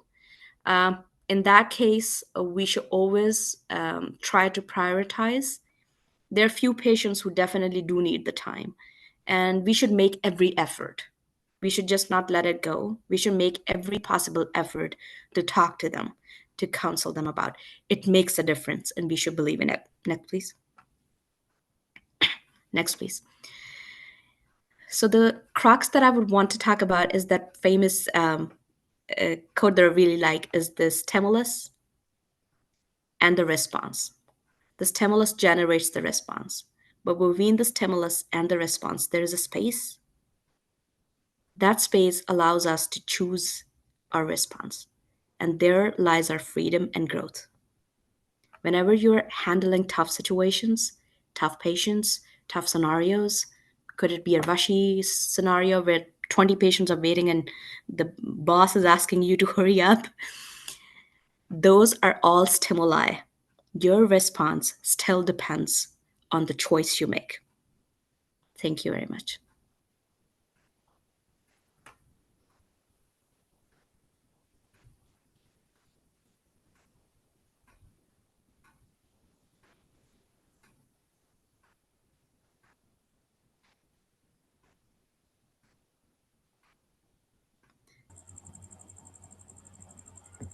Sorry for the inconvenience. Actually, I got disconnected. So, can you please let me know if your session is finished? Yes, please. Okay, Thank okay. you for running the slides for me. Sorry for not It's running an the honor for me, ma'am. So I really wanna highlight the points which I really enjoyed: the cheetah driver, mummy daddy behavior, and also the discussion on the 5 C's of the effective counseling. Thank you so much, ma'am, for joining us and for your contribution in today's session. With that, I would like to pass it over to Ms. Mahnoor, who will be moderating the next segment. Over to you, Ms. Mahnoor. Thank you, ma'am. Thank you so much, Aisha Shahzadi. Assalamu alaikum. Myself, Mahnoor Zahid. I'm final year PharmD student, and today here I'm moderating the 6th annual conference of Giving Back to Pharmacy in Pakistan. And today I'm moderating my speaker, Dr. Salamat Ali, who is an assistant professor at the Department of Pharmacy, Government College, University of Faisalabad, Pakistan, and has previously served in Health and Population Department, Punjab, in various capacities, including Chief Pharmacist at Services Hospital, Lahore, and Deputy Drug Controller in Punjab Specialized Healthcare and Medical Education Department. His expertise include clinical pharmacy, pharmaceutical care, pharmacoeconomics, and patient-centered outcome research, with a focus on chronic diseases such as hepatitis C, diabetes, and kidney disorder, recognized with International Research Awards and Higher Education Commission. Dr. Salamat Ali has presented his work at leading global conferences and is an active member of British Association for the Study of Liver Diseases, European Society of Clinical Pharmacy, European Association for the Study of Liver Diseases, and Punjab Human Organ Transplant Authority. He is also a member of Pakistan Pharmacists Association. He continues to contribute for advanced pharmacy education, research, and healthcare policy at both national and international levels. I'd like to share his presentation slides.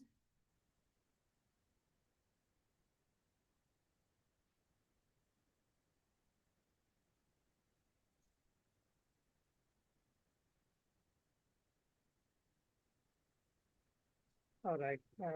Thank you, Dr. Maru. And I'm audible to all of your audience. Yes, sir. Hello.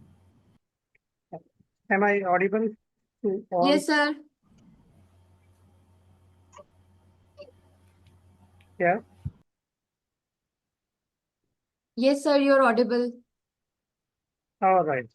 So thank you very much. I'm very glad, to see Dr. Sidra Ambli here.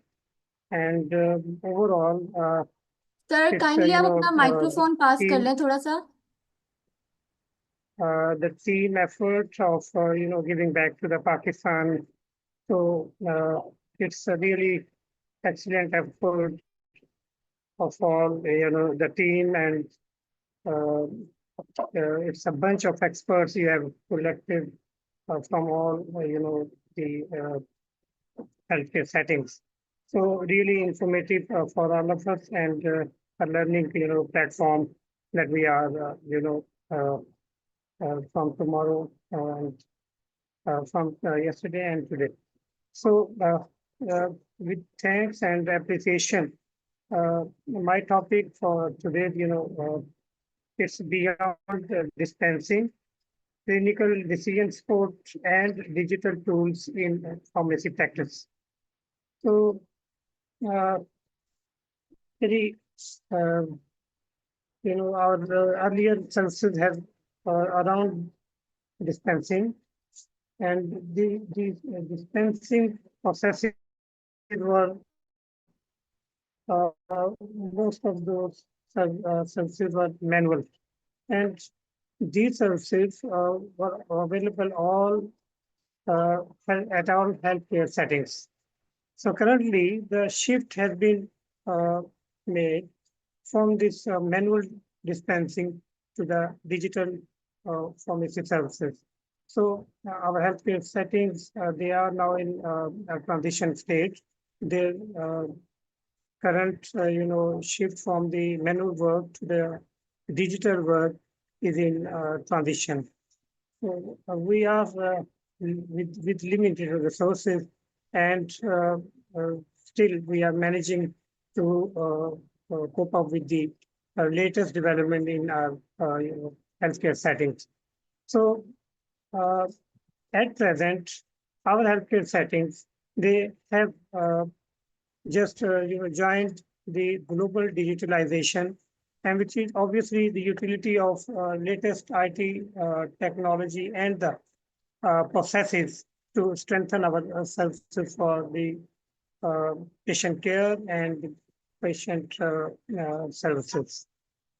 So collectively, now the shift has been, in transition, and it is more prominent in developed countries, whereas in our country, it is in a transition phase.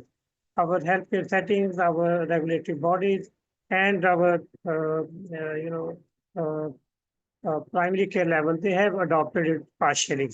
So to some extent, our healthcare settings have now joined, adopted this, advancement in the IT, along with the utility of this in our services. So in digitalization, when we talk next is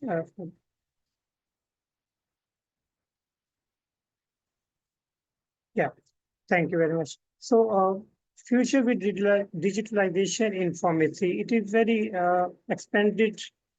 Uh, our future is very expanded or have vast domain in terms of personalized medication management, virtual education, medication adherence solutions, telepharmacy, telehealth, smart medication, and regulatory compliance. So all these domains have application in various uh, pharmacy services at in the flow of the medical uh, medication in the healthcare facilities.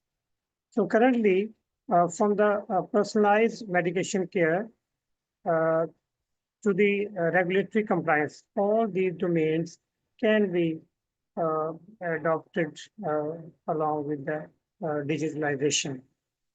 Next, please.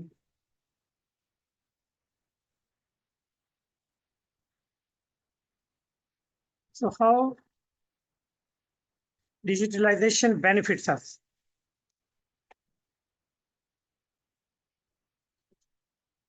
Next, please. Yeah, thank you. So digitalization is helpful for uh, various uh, specialized services, including the uh, emails, including the online prescription renewals, mobile apps, online communication and advices, and offering more personalized care through the IT supported uh, tools. So nowadays we have various tools that supports us to provide these services, and all these are meant to improve the treatment outcome finally. And there are various uh, established reports, various reports are available now that highlights or that have reported the impact of mobile health monitoring on the evaluation of patient-pharmacy relationship, uh, utility of digital technology for uh, clinical pharmacy services and our drug information services, even the intervention of pharmacies. So there are various research articles now that support the involvement of digital health or the digital technology in pharmacy services.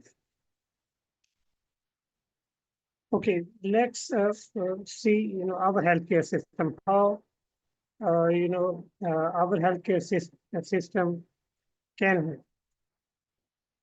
adopt these latest technologies for provision of the pharmacy services.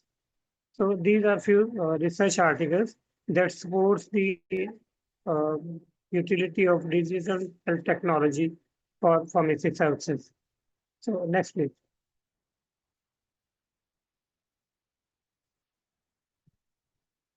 Yeah. Yes. Thank you. So our healthcare system is, it's a mixture of private, public hospitals collectively.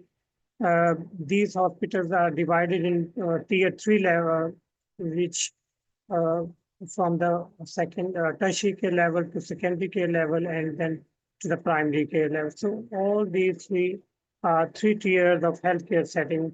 So we have very penetrated healthcare system, right from the BHUs to the tertiary care, and this all pathway is for the referral of patient from a primary healthcare setting to the tertiary care.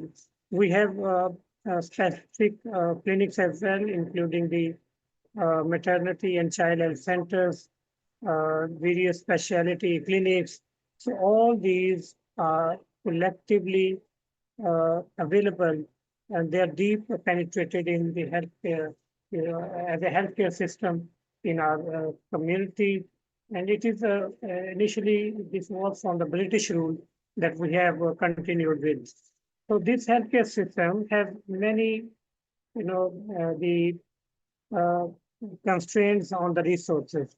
We have uh, partial support from the federal government, from the provincial government, and to some extent there are few donors as well that supports financially or that have the funding for the uh, healthcare settings.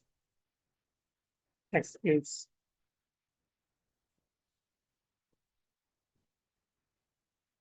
So if we see the stats, annually, we are spending around 2.95% of the total GDP for healthcare provision. So which is very comparable or very less as compared to the neighboring countries, such as the uh, even the South Asian countries. We have very less of the GDP that we are spending on health. So the resources are very limited. However, this utility of digital technology is not impossible in the limited resources as well. So within the limited resources, these are few domains where we can adopt the digitalization. Firstly, for the patient engagement, then monitoring of the patient in the remote areas, and to improve the medication management and compliance. And lastly, to the consult remote areas or consultation of the remote areas with the telepharmacy or telemedicines. So these are actually the domains where we can utilize digital technology and within the limited resources. So it is not a big deal. Most of our community now, they have the Androids, mobile phones, and we can support this community within the limited resources. And it includes from the patient engagement to the monitoring, medication management, compliance, and finally the telemedicine. So all these domains can be adopted or can be improved with digital technology and within the limited resources. Next, please. All right. So coming to the clinical decision support systems. So although we have again very limited resources, our healthcare settings are not to much extent supported with resources. Still, the clinical decision support system. Now we have various examples of private sector hospitals, charity hospitals, and they have adopted their in-house software. They have now purchased a few softwares that are using the clinical decision support system. So all these clinical decision support system now they are available in MSS or in different hospitals. They are named differently. However, they have hospital management system, and that management system includes a clinical uh, decision support system as a separate bar or a separate customized bar within that software. So our the examples, it's Shifa Hospital in Islamabad, or in Lahore we have Shaukat Khanum Hospital, Wicked Trust Hospital.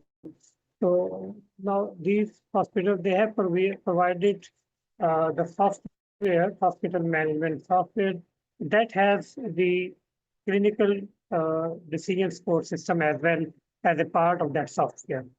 So again, in our public sector hospitals, we have HMS, Hospital Management System. And all these systems, they are now connected centrally with different portals as well. And these portals are resourced from the tertiary care center, or the primary healthcare center. So they have the support of portals as well. Different portals are also for the dissemination of the information from the center to the end user.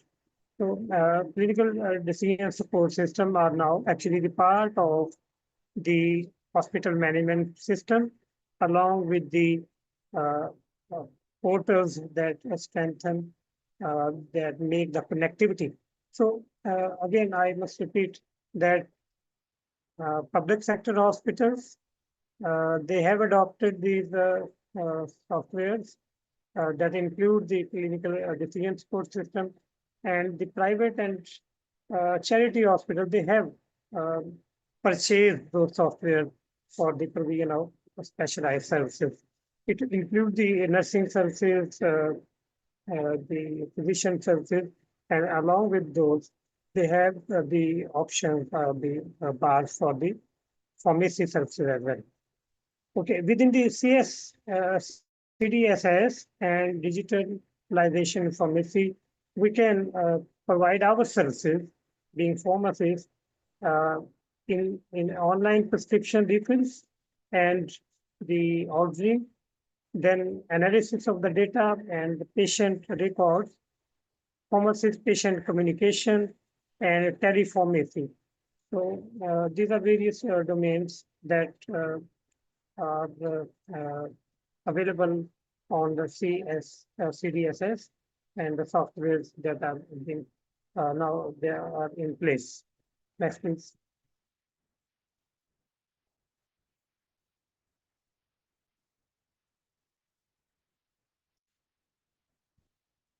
Okay, moving next, moving forward. Yes, thank you. So these are the few examples that are actually the screenshots of different alerts or the screen pop-ups that facilitates the prescribing and the execution or the dispensing around the prescriptions. So there are various examples. One of the, the upper screenshot is showing the case of metformin, and where the screen pop-ups will restrict the prescribing until and unless it's the uh, um, it's compliance is made. So next please. This is another example of screen pop-ups that helps to identify the patient allergy. So if the patient is allergic to the statins, then while prescribing, it will be a screen pop-up that will again restrict or that will highlight that the patient has allergy to this specific molecule and be careful regarding its prescribing and dispensing. So these are the examples of various screen pop-up. Similarly, if the patient is if the patient is allergic or if the patient is alcoholic user of alcohol and the prescription contains Tylenol codeine as a co-medication, then again this is an example of screen pop-up that will restrict the prescribing and dispensing. So this slide is from the public sector hospital. So we previous slide, please.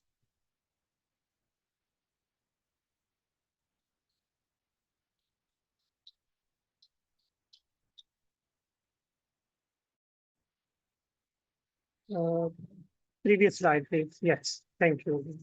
So this is an example of a text message that our public sector hospitals are offering current days or currently. These are actually the message of dispensing in OPD pharmacies.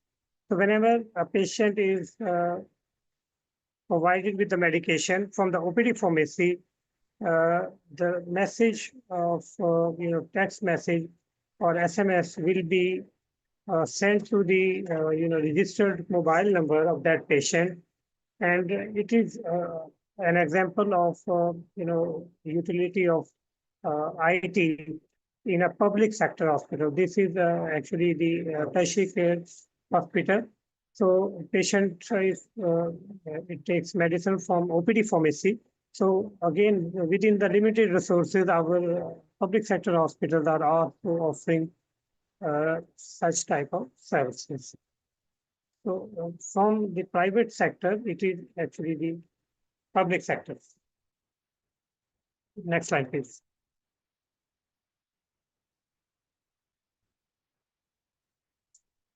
Next slide, please.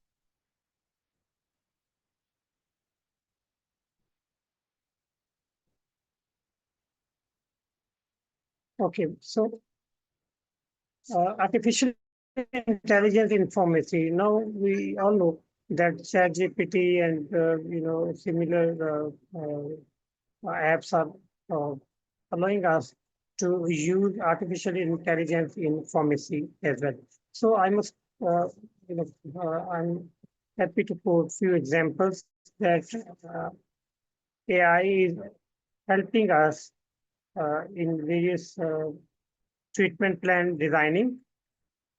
And one of the example is IBM Watson, which is being used for oncology medication. So this is one of the example where AI is supporting treatment plan designing. So IBM Watson is one of the examples that is helping us in oncology. Next, please. Similarly, AI is also helping us in drug discovery and development. And one of the examples is Atomwise, which is an AI-based tool for drug discovery and the developments. So this is another example of and they are applied now. The, IBM Watson and Atomwise, they are also in practice now. These are the tools from the AI that are helping us in the pharmaceutical services. Next, please. So utility of AI in adverse drug reaction prediction. Utility of AI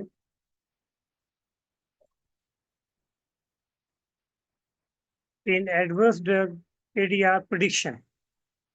Okay, so one of the example is it's ADR Prism, which is AI-based tool that is now supporting us to predict adverse drug reaction.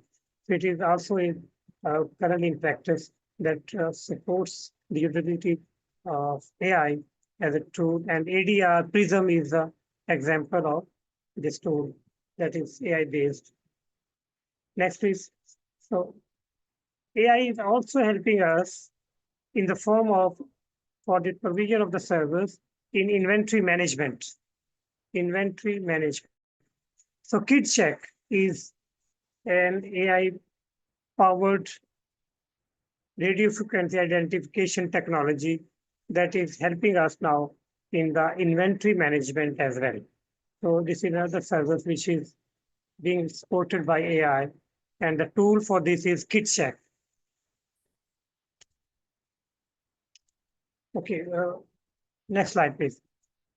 So this is the example.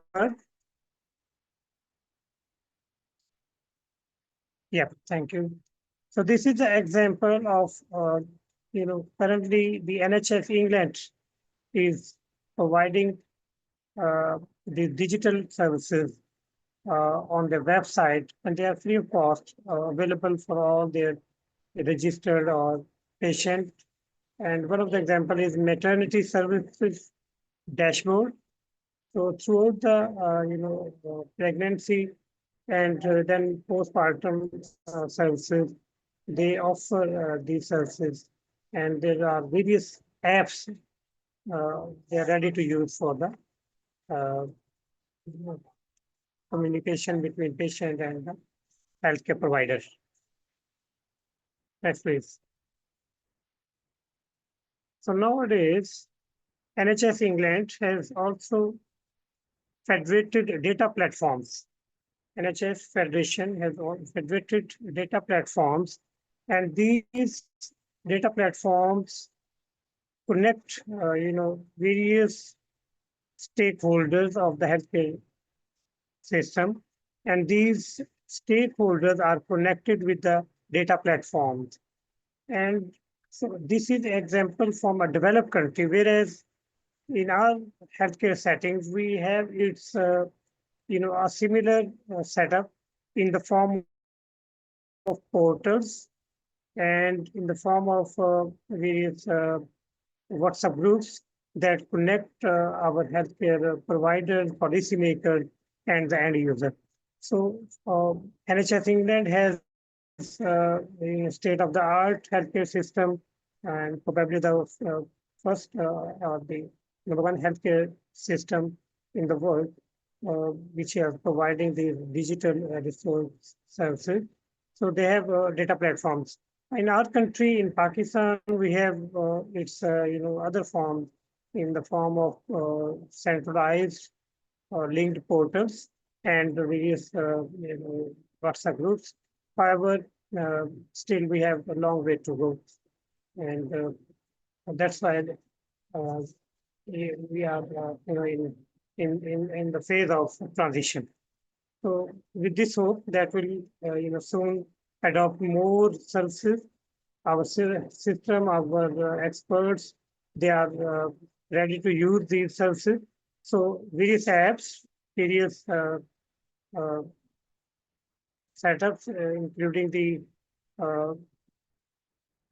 SMS or texting services, and the utility of AI. These are the examples of AI and the digitalization utility in pharmacy. All right, so thank you very much. This is all from my side. Any questions are welcome, please. Thank you so much, Dr. Salamat. The way you tell us about various tools, evolution, level of healthcare systems, remote consultations. Thank you so much. You tell us about the real-time examples as well, the in-house decision support softwares. You tell us even about the examples of Shifa Hospitals, Shaukat Khanam. And thank you so much about your time. Over to Hafiz Umar. Thank you so much, Dr. Salamat Ali. Thank you. Great.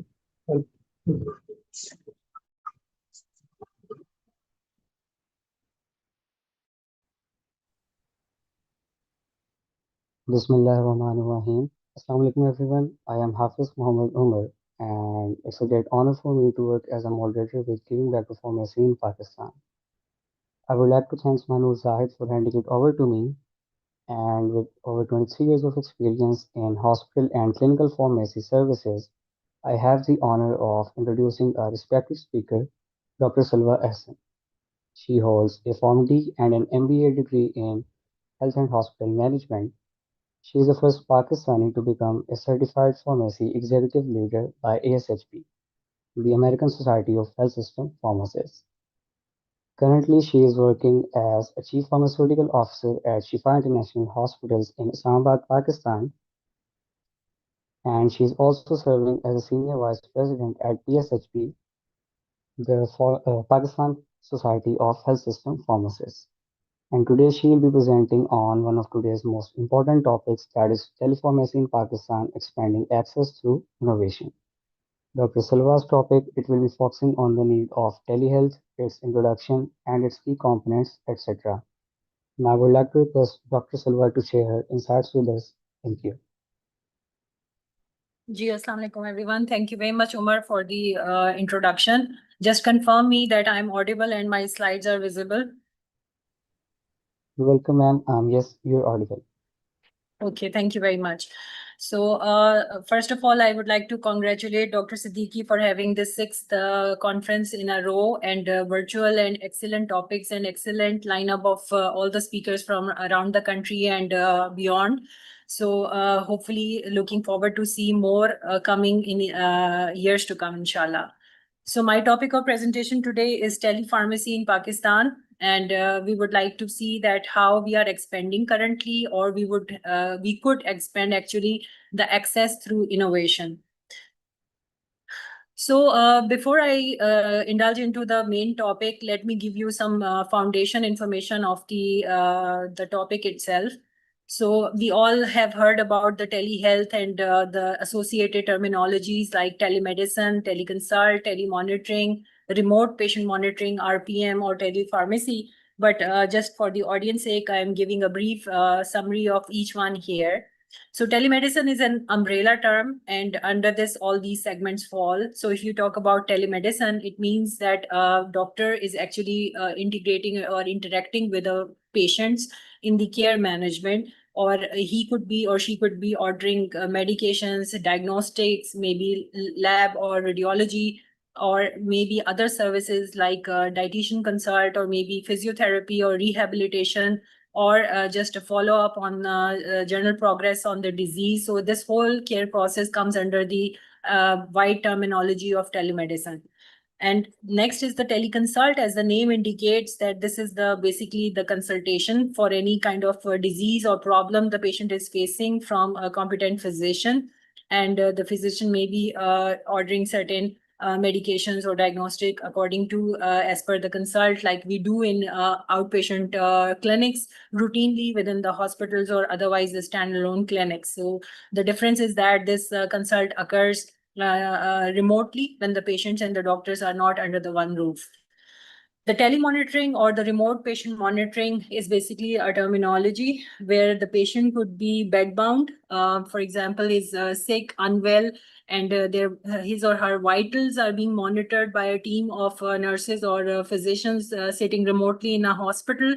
and or maybe the patient could be ambulatory, but still they are connected for certain important information. For example, wearable devices that transmit information about their cardiac rhythm to detect any abnormality, arrhythmia, etc., or like telemetry sort of a thing, or maybe continuous glucose monitoring, or maybe sleep patterns or any other thing. So these are mostly the wearable devices as well as the connected integrated devices for bedbound patients that are being remotely monitored by a team of physicians and nurses. And telepharmacy, of course, is the topic of discussion today. I'll be shedding more light on it, but just to give you an idea that this talks about the delivery of medications and all associated services and the pharmacist and patient interaction accordingly. So we'll be talking and covering those in a while. So just for the audience understanding, what exactly is telepharmacy? Telepharmacy is the delivery of pharmaceutical care. We all do that once we interact with the patients, but this time this happens telephonically to the patients in a remote location without direct access to a pharmacist. And obviously, just like teleconsult, the pharmacist and the patients are not under one roof. They are not face to face, but they are connected remotely through a digital communication tool. So why we actually need telehealth in Pakistan, or for that matter in any other part of the world? Obviously, first of all, you have to address the healthcare challenges because there are so many communicable diseases and non-communicable diseases rampant, especially in Pakistan. We all know that diseases like diabetes, cardiovascular, or asthma, etc., they are on rise, and they require a continuous lifelong review, follow-up, and adjustment of the medications and the continuous lab monitoring, etc. So obviously, most of these patients may not find it convenient to every time visit to a physician from commuting from their homes to the hospitals. So obviously, for their ongoing needs, for their lifelong needs, this could be a great platform. And another part is the wellness and prevention, because we all know that a great majority of our population is at risk and at the verge of converting into a disease if they are not screened properly, they are not educated or counseled, or their risk factors are not managed. So that prevention and wellness in forms of maybe quitting smoking, or your weight management, or lifestyle modifications, dietary modifications, that can also be done online. The next part is the improving accessibility, because I'll show you in the coming slides that how we are actually providing a 24/7 service to the patients while sitting in the comforts of their homes. They may consult any physician during odd hours or even on holidays. And obviously, especially in cases where there is a barrier to commute or travel. For example, currently Pakistan is being hit with devastating floods, for example. So any natural or man-made disaster that is putting a barrier to commute, these kind of tools where tele-consultation can be done could be very useful. Obviously, it's a cost-effective solution because you have to only pay for the fees of the service that is being taken, and the indirect cost of travel and commute, etc., is omitted. And this is enhancing the healthcare delivery because, for example, trusted partners, well-known hospitals in Pakistan, suppose Shifa Khan or Shaukat Khanam and many others.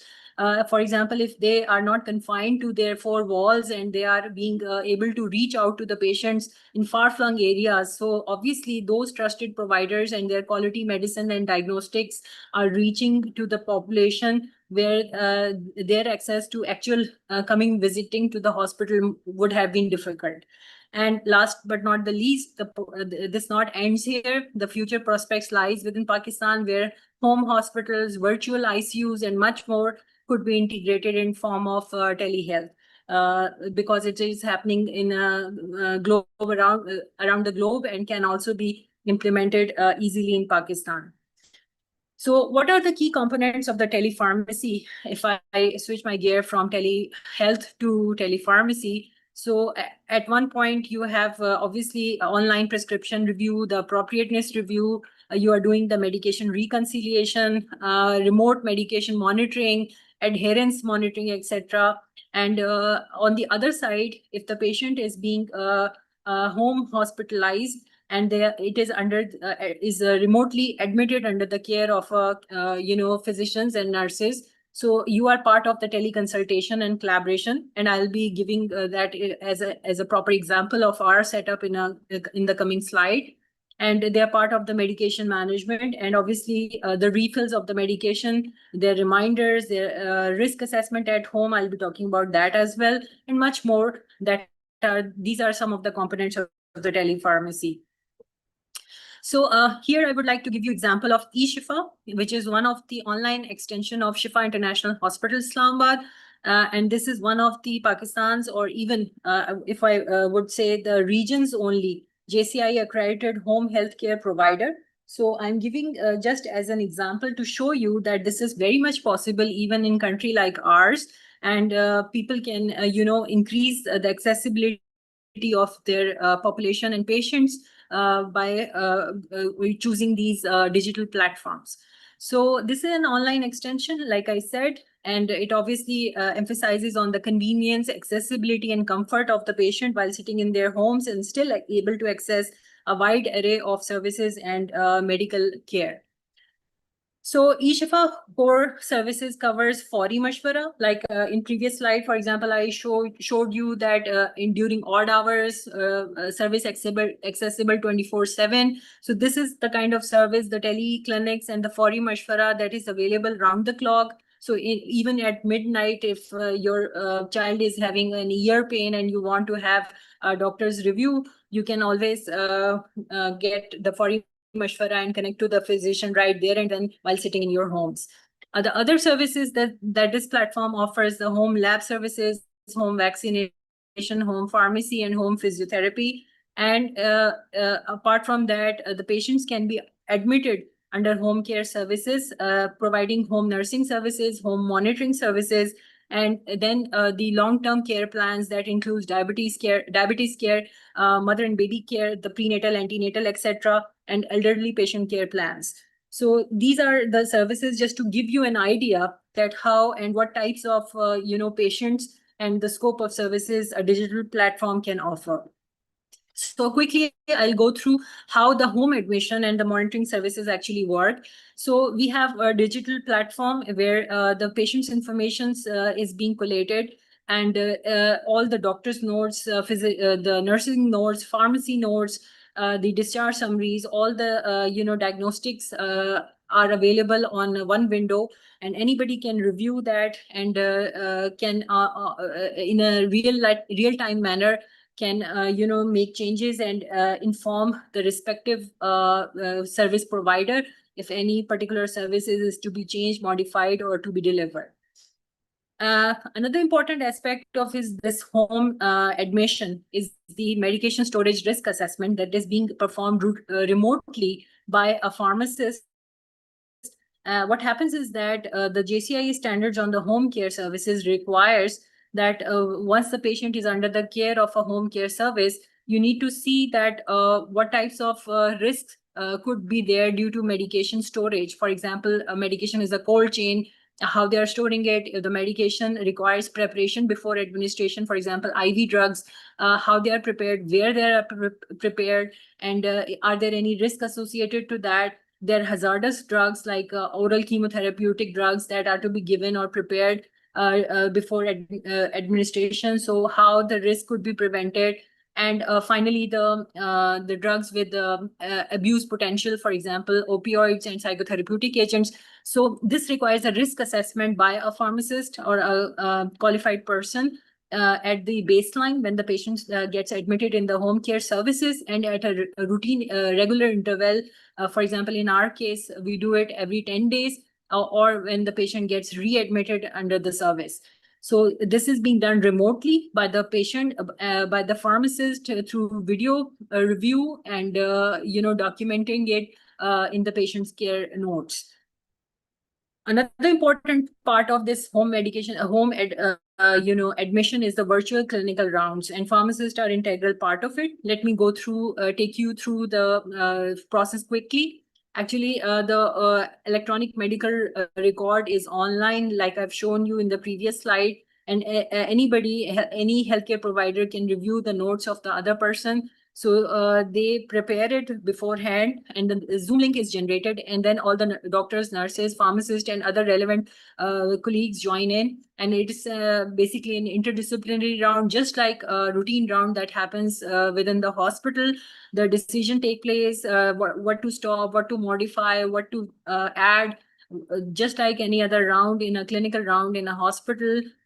This is being documented live in the eShifa medication and the patient medical record, where all the stakeholders can review the changes and can act accordingly. And once the actions are carried out or done, these are also documented in the patient medical record, and anybody and everybody can actually review that status progress in a real time. So this is all a digital platform, no face-to-face communication, no paper, nothing is involved, and everything is digital, and all this platform is being provided in order to ensure that the correct medications are and the diagnostics are delivered to the patient admitted under the care.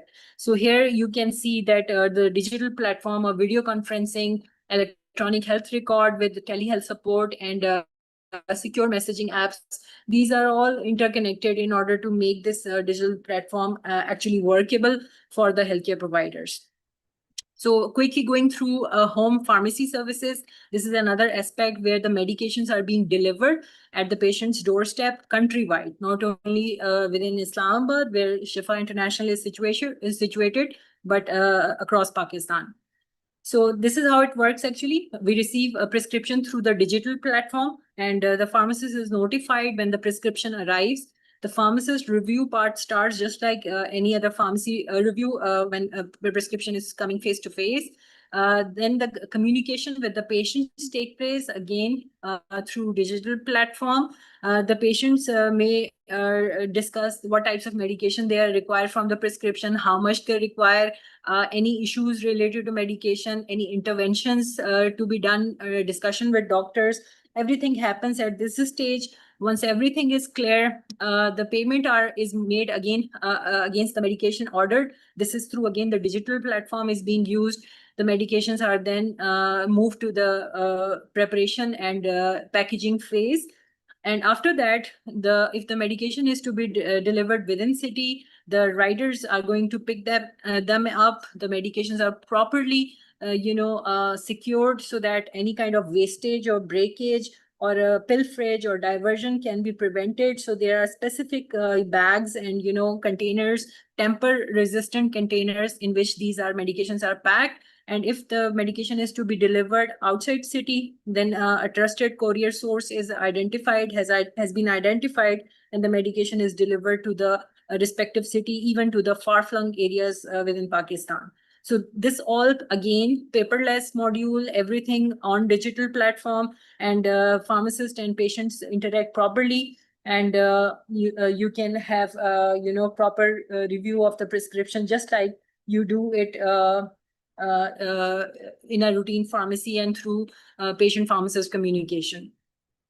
And just to intrigue you, we are doing almost 1,700 patients per month just for the home medication delivery. So in conclusion, telepharmacy basically brings you an increased access, just like I've mentioned, that through Fori Mashwara and through home admissions, through remote monitoring, through online consultations with either through the physician or through the pharmacist. It increases your access, especially for the rural and the underdeserved populations, because I would give you a real example that even Shifa is delivering medication to very far-flung areas in the KP region and to the Balochistan region. So patients are communicating with us from that far location, and they are very much satisfied, and they continue to take medication from Shifa, for example, because they trust the quality and the advice coming from it. I'm not just marketing my services, but just to give you an idea that how the patients and the rural and underdeserved population can actually take benefit of these services. and obviously improve our outcomes, because these trusted providers are monitoring them closely. They are ensuring that their medications are being refilled. They are adherent to whatever they are prescribed to them. They are counseling them constantly, and that communication chain never breaks. So this is important, and usually once the medication are being given to the patient from pharmacy counters, most of the patients are lost to the follow-up and they never show up, especially in pharmacy in Pakistan. But this kind of digital platform actually ensures that. And obviously it's cost effective, and there are so many future potentials available where integration with emerging technologies, AI, Internet of Things, and just like I've given you example of devices that are wearable, etc., to further enhance the pharmaceutical care. So that is all from my side. I thank you very much for having me today. And if there are any questions, I'm available to answer them. Thank you.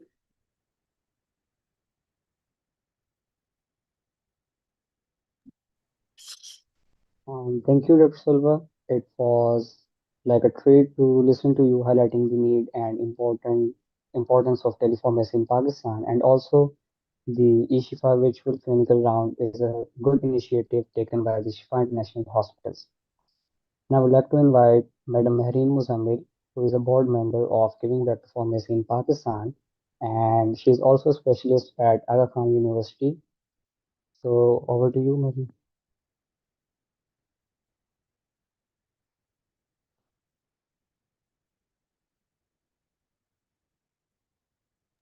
Assalamu alaikum. Yes, yes, Madam Mehreen, we can give it to the next moderator.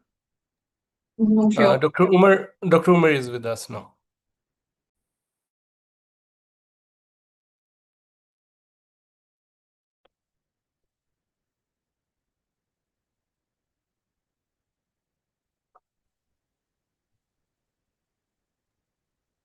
Hi, Madam Muntaha, can you please take over the stage?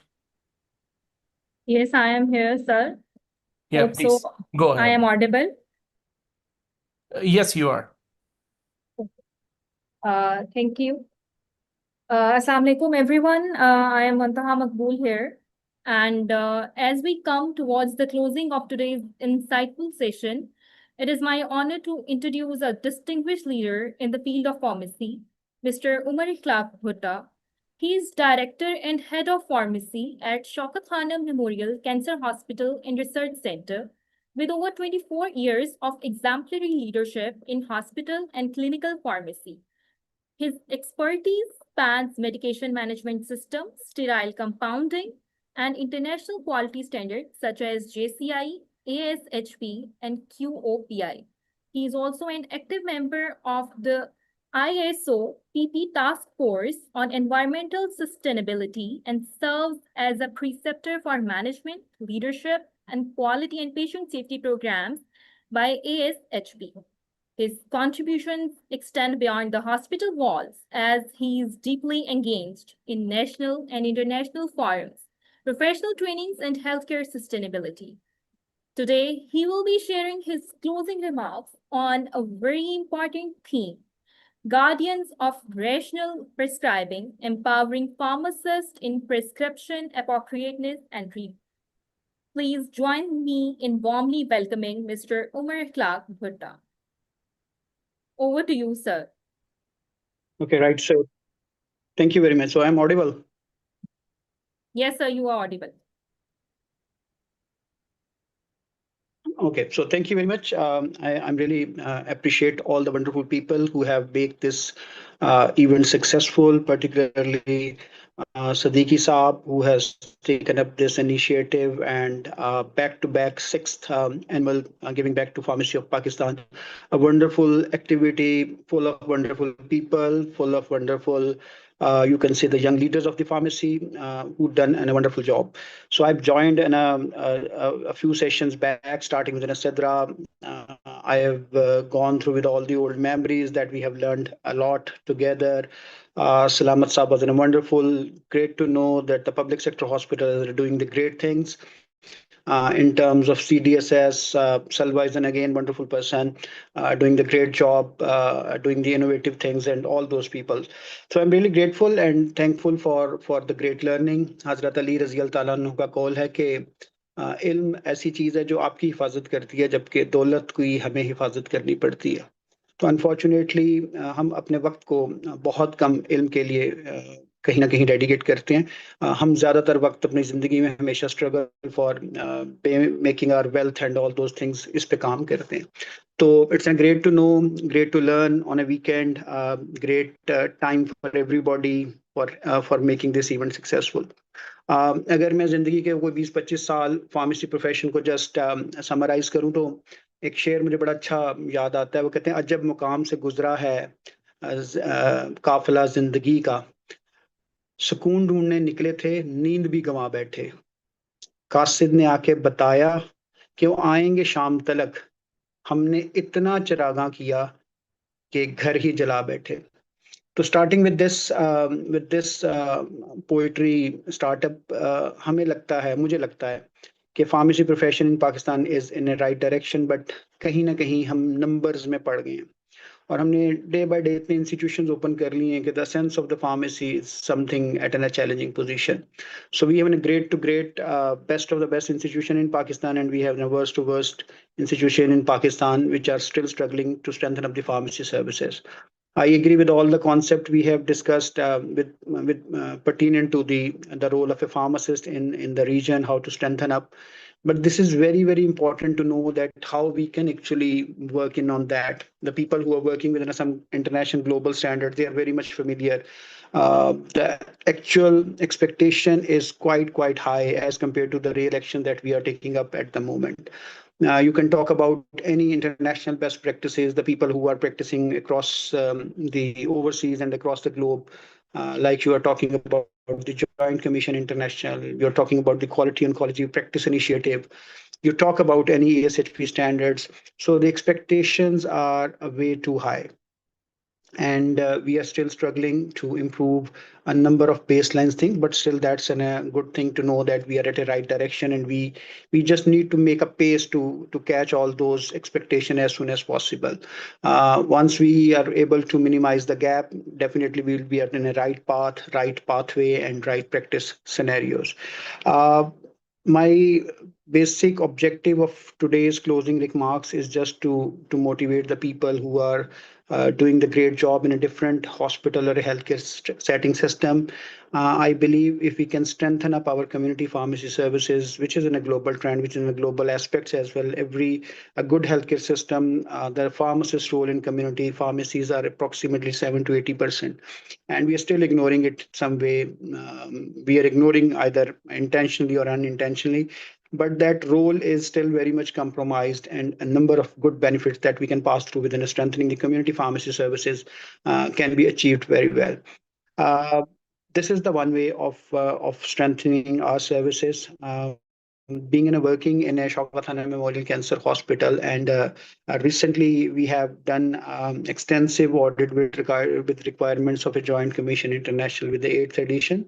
The expectation is way too high. So the actual practice and the strengthening and upcoming force need to be rapid boost up, and we can discuss with all these elements as soon as possible with the academic personals, within a healthcare professional, within a young generation, that what are the basics concept that we need to oversee.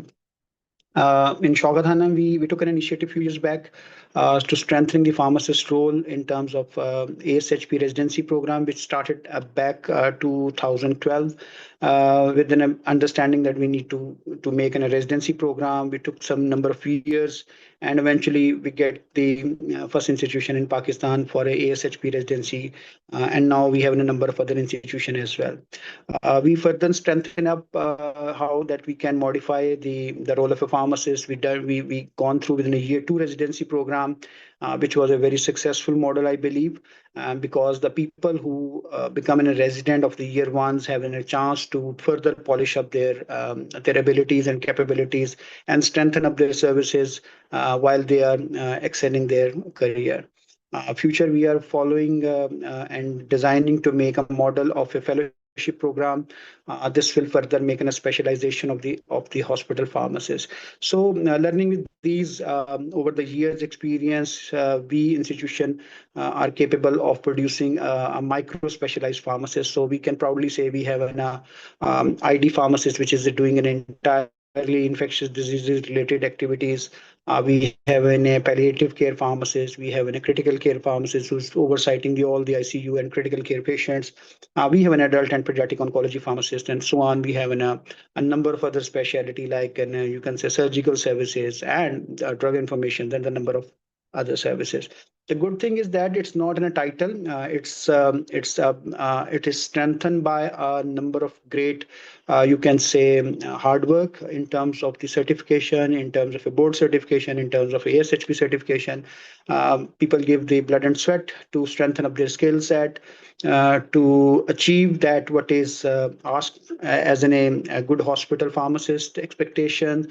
All these efforts can only be made if the peoples are rightly directed. We should provide some examples to them that if you become successful, it's not necessary to move and fulfill your career to move to overseas. In still Pakistan, we have a great number of opportunities. I'm still witness. So in last 15 years, there's a number of great hospitals, a new private and a public sector hospital, who have developed a lot in terms that we were talk when we started career in back in 2000. So overall, I am very hopeful. All the struggle, all the efforts made by the team to make this event successful is rightly directed. And the best thing I admire is the involvement of the people which are in a young, the moderators. I know the Muntaha is connected with me from last a couple of weeks, and she's continuously struggling, and we are trying to agree with what we are going to make an apart. But this struggle and this effort clearly depict that the people are very much determined. Upcoming pharmacists are rightly on a platform, and they can, if they will get a little bit exposure, they can make a wonderful. So I'm thank you very much once again. जाते जाते एक बात करता जाऊंगा, बड़ी प्यारी सी बात थी। मुझे किसी शख्स ने एक दफा बताया कि कुछ लोग थे वो सफर कर रहे थे, और सफर करते करते एक टनल में से गुजरे, और टनल में से जब गुजरे तो उनके पाँव में कंकरियां, छोटे छोटे पत्थर जो है ना, वो चुभना शुरू हुए। तो उनमें से कुछ लोग थे जो उसमें आहो पुकार में लगे रहे कि हमारे पैरों में पत्थर चुभ रहे हैं, अंधेरा है, कुछ समझ नहीं आ रही। और कुछ लोग थे वो पत्थरों को उठाते रहे कि मेरे पीछे जो शख्स आ रहा है उसको वो पत्थर ना चुभे। तो जब उस टनल से बाहर निकले तो खुदा का करना ऐसा हुआ, वो पत्थर नहीं थे, वो डायमंड्स थे जो कि उन लोगों को उस सफर के दरमियान मिले। तो मेरे ख्याल से अगर नीयत साफ हो और आप विदाउट किसी अंडरस्टैंडिंग एक्सपेक्टेशंस कुछ काम करें अच्छा, कि जिससे दुनिया को, लोगों को, आने वाले अफराद को फायदा हो, तो अल्लाह ताला आपको किस किस तरफ से क्या क्या चीजें नवाजता है, हम इसको असेस नहीं कर सकते। So once again, I'm really grateful for all of you, for all of the people who make this event successful, wonderful speakers. I really feel glad to learn a lot of new things today. And once again, thank you very much, and keep it up this good work. Thank you. Thank you, sir. We learned a lot from your insightful session. We are grateful to have your precious time, sir. Now, as we are going towards the closing of today's session, it is now my privilege to invite Madam Mehreen Muzammil to share her final words and officially bring this session to close. Dr. Mehreen Muzammil, the stage is yours.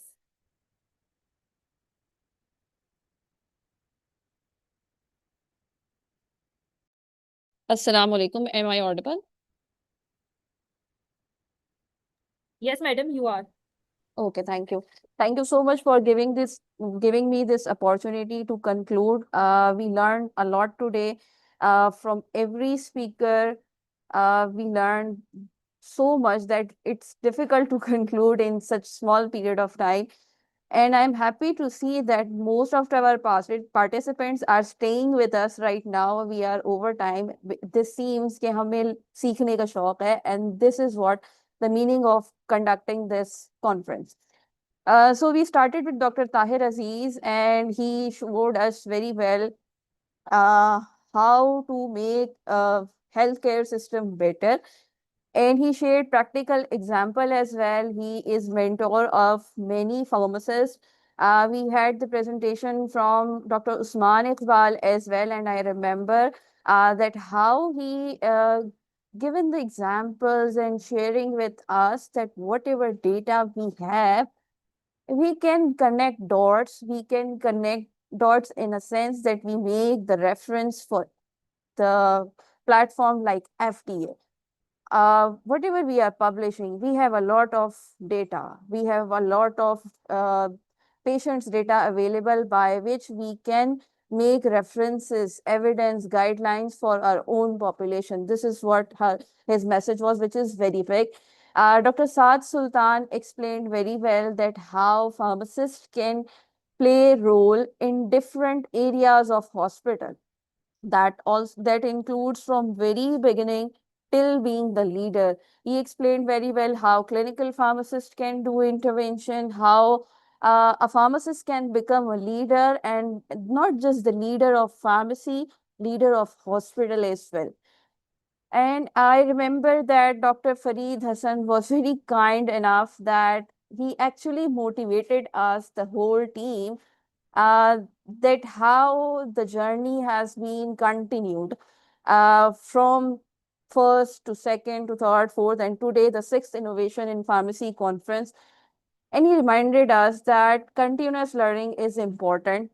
And the examples that he had shared, fishbone diagram, the quality tools, that made us understand that quality tools are important both at hospital end as well and industry end as well, because he gave emphasis on the quality tools implemented in the industry, because in industry as well pharmacist is playing a crucial role. अगर हम जो दवा dispense कर रहे हैं वो हमें industry से इक्वालिटी की नहीं मिली, तो how it can give benefit to the patient. This is what he made us learn. Dr. Usman Ghori taught us that research and practice is very important. जब हम बात करते हैं research is very important, we say that documentation needs to be done, but we get confused. What are the opportunities? हम करें कैसे? हम कहाँ से करें? So he highlighted that. Dr. Yusuf Ahmed rightly guided us that at whatever stage we are, we need to learn.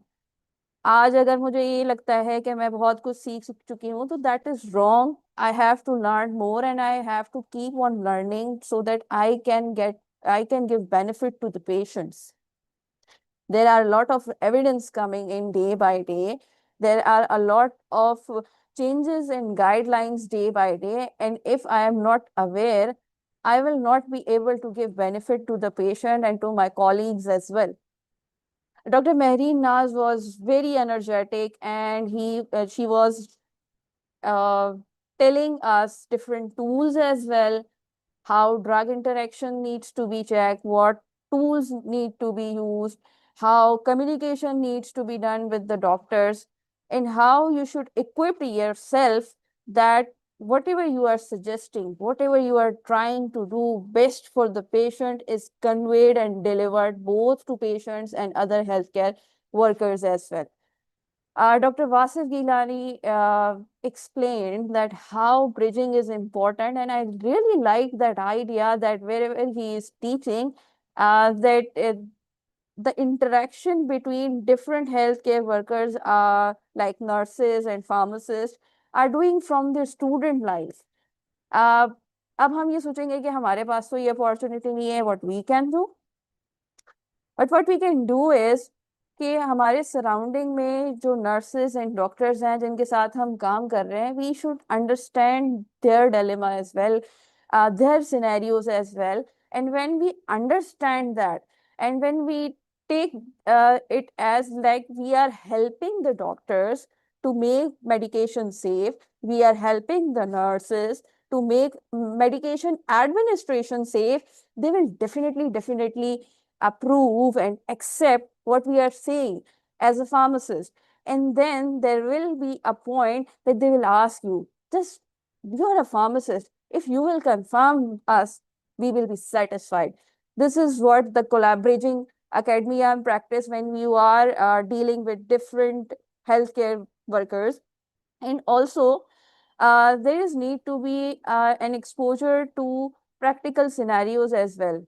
आप students हैं, whenever you go for any internship, वहाँ जो आप चीज ऑब्जर्व करते हैं और फिर उसको रिलेट करते हैं what you have studied in your classroom, that is very important. I would recommend that every student should get internship anywhere, कहीं भी मिलती है, छोटे से हॉस्पिटल में, छोटी सी कम्युनिटी फार्मेसी में.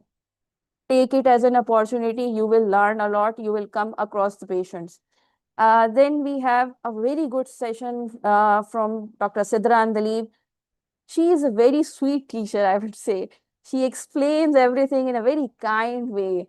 So actually the empathy she shows to our teaching is also very evident from our previous lectures as well. And she made us understand today that when we are talking to patients, we should feel that we are the patients. Then how the communication would be done? Body language is very important. Our tone is very important. And the type of medication for which you are doing the counseling is also very important. She also shared some ideas that while the counseling, how you can approve the adherence. Adherence means that whatever the medicine is being prescribed, the patient will take. You counsel in a way that patient will take it whatever it is prescribed. Then we have session with Dr. Salamat Ali, and he was very kind enough to tell a lot of things in very short period of time, implementing digital tools, clinical decision support system, how it can help in making patient benefit with relation to individual patient history. Because every patient is different and how the tools can be decided upon what the patient history is. Like he gave the examples of ADR tool, which can predict early that this patient could have ADR of the specific drug so that the drug can be switched, or at least we can start monitoring of that.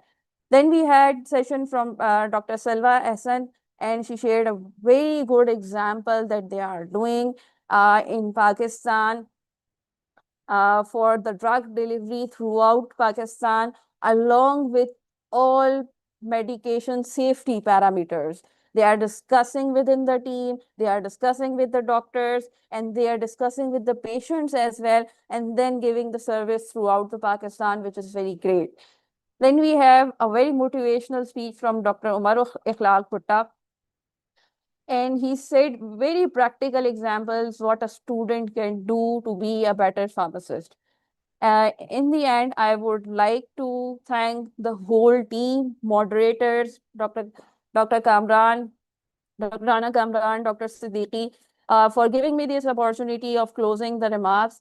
And I hope the all moderators will be very happy and energetic for the next conference as well. And inshallah, attendees will get the certificate of their attendance as well.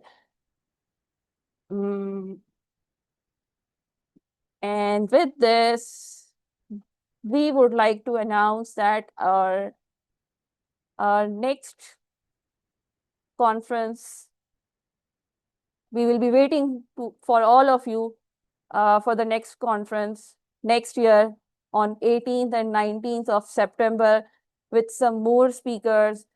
And if you would like to join us as a volunteer, you are more than welcome. We will learn from you. Thank you very much. Assalamu alaikum. Allah Hafiz. Pakistan Zindabad.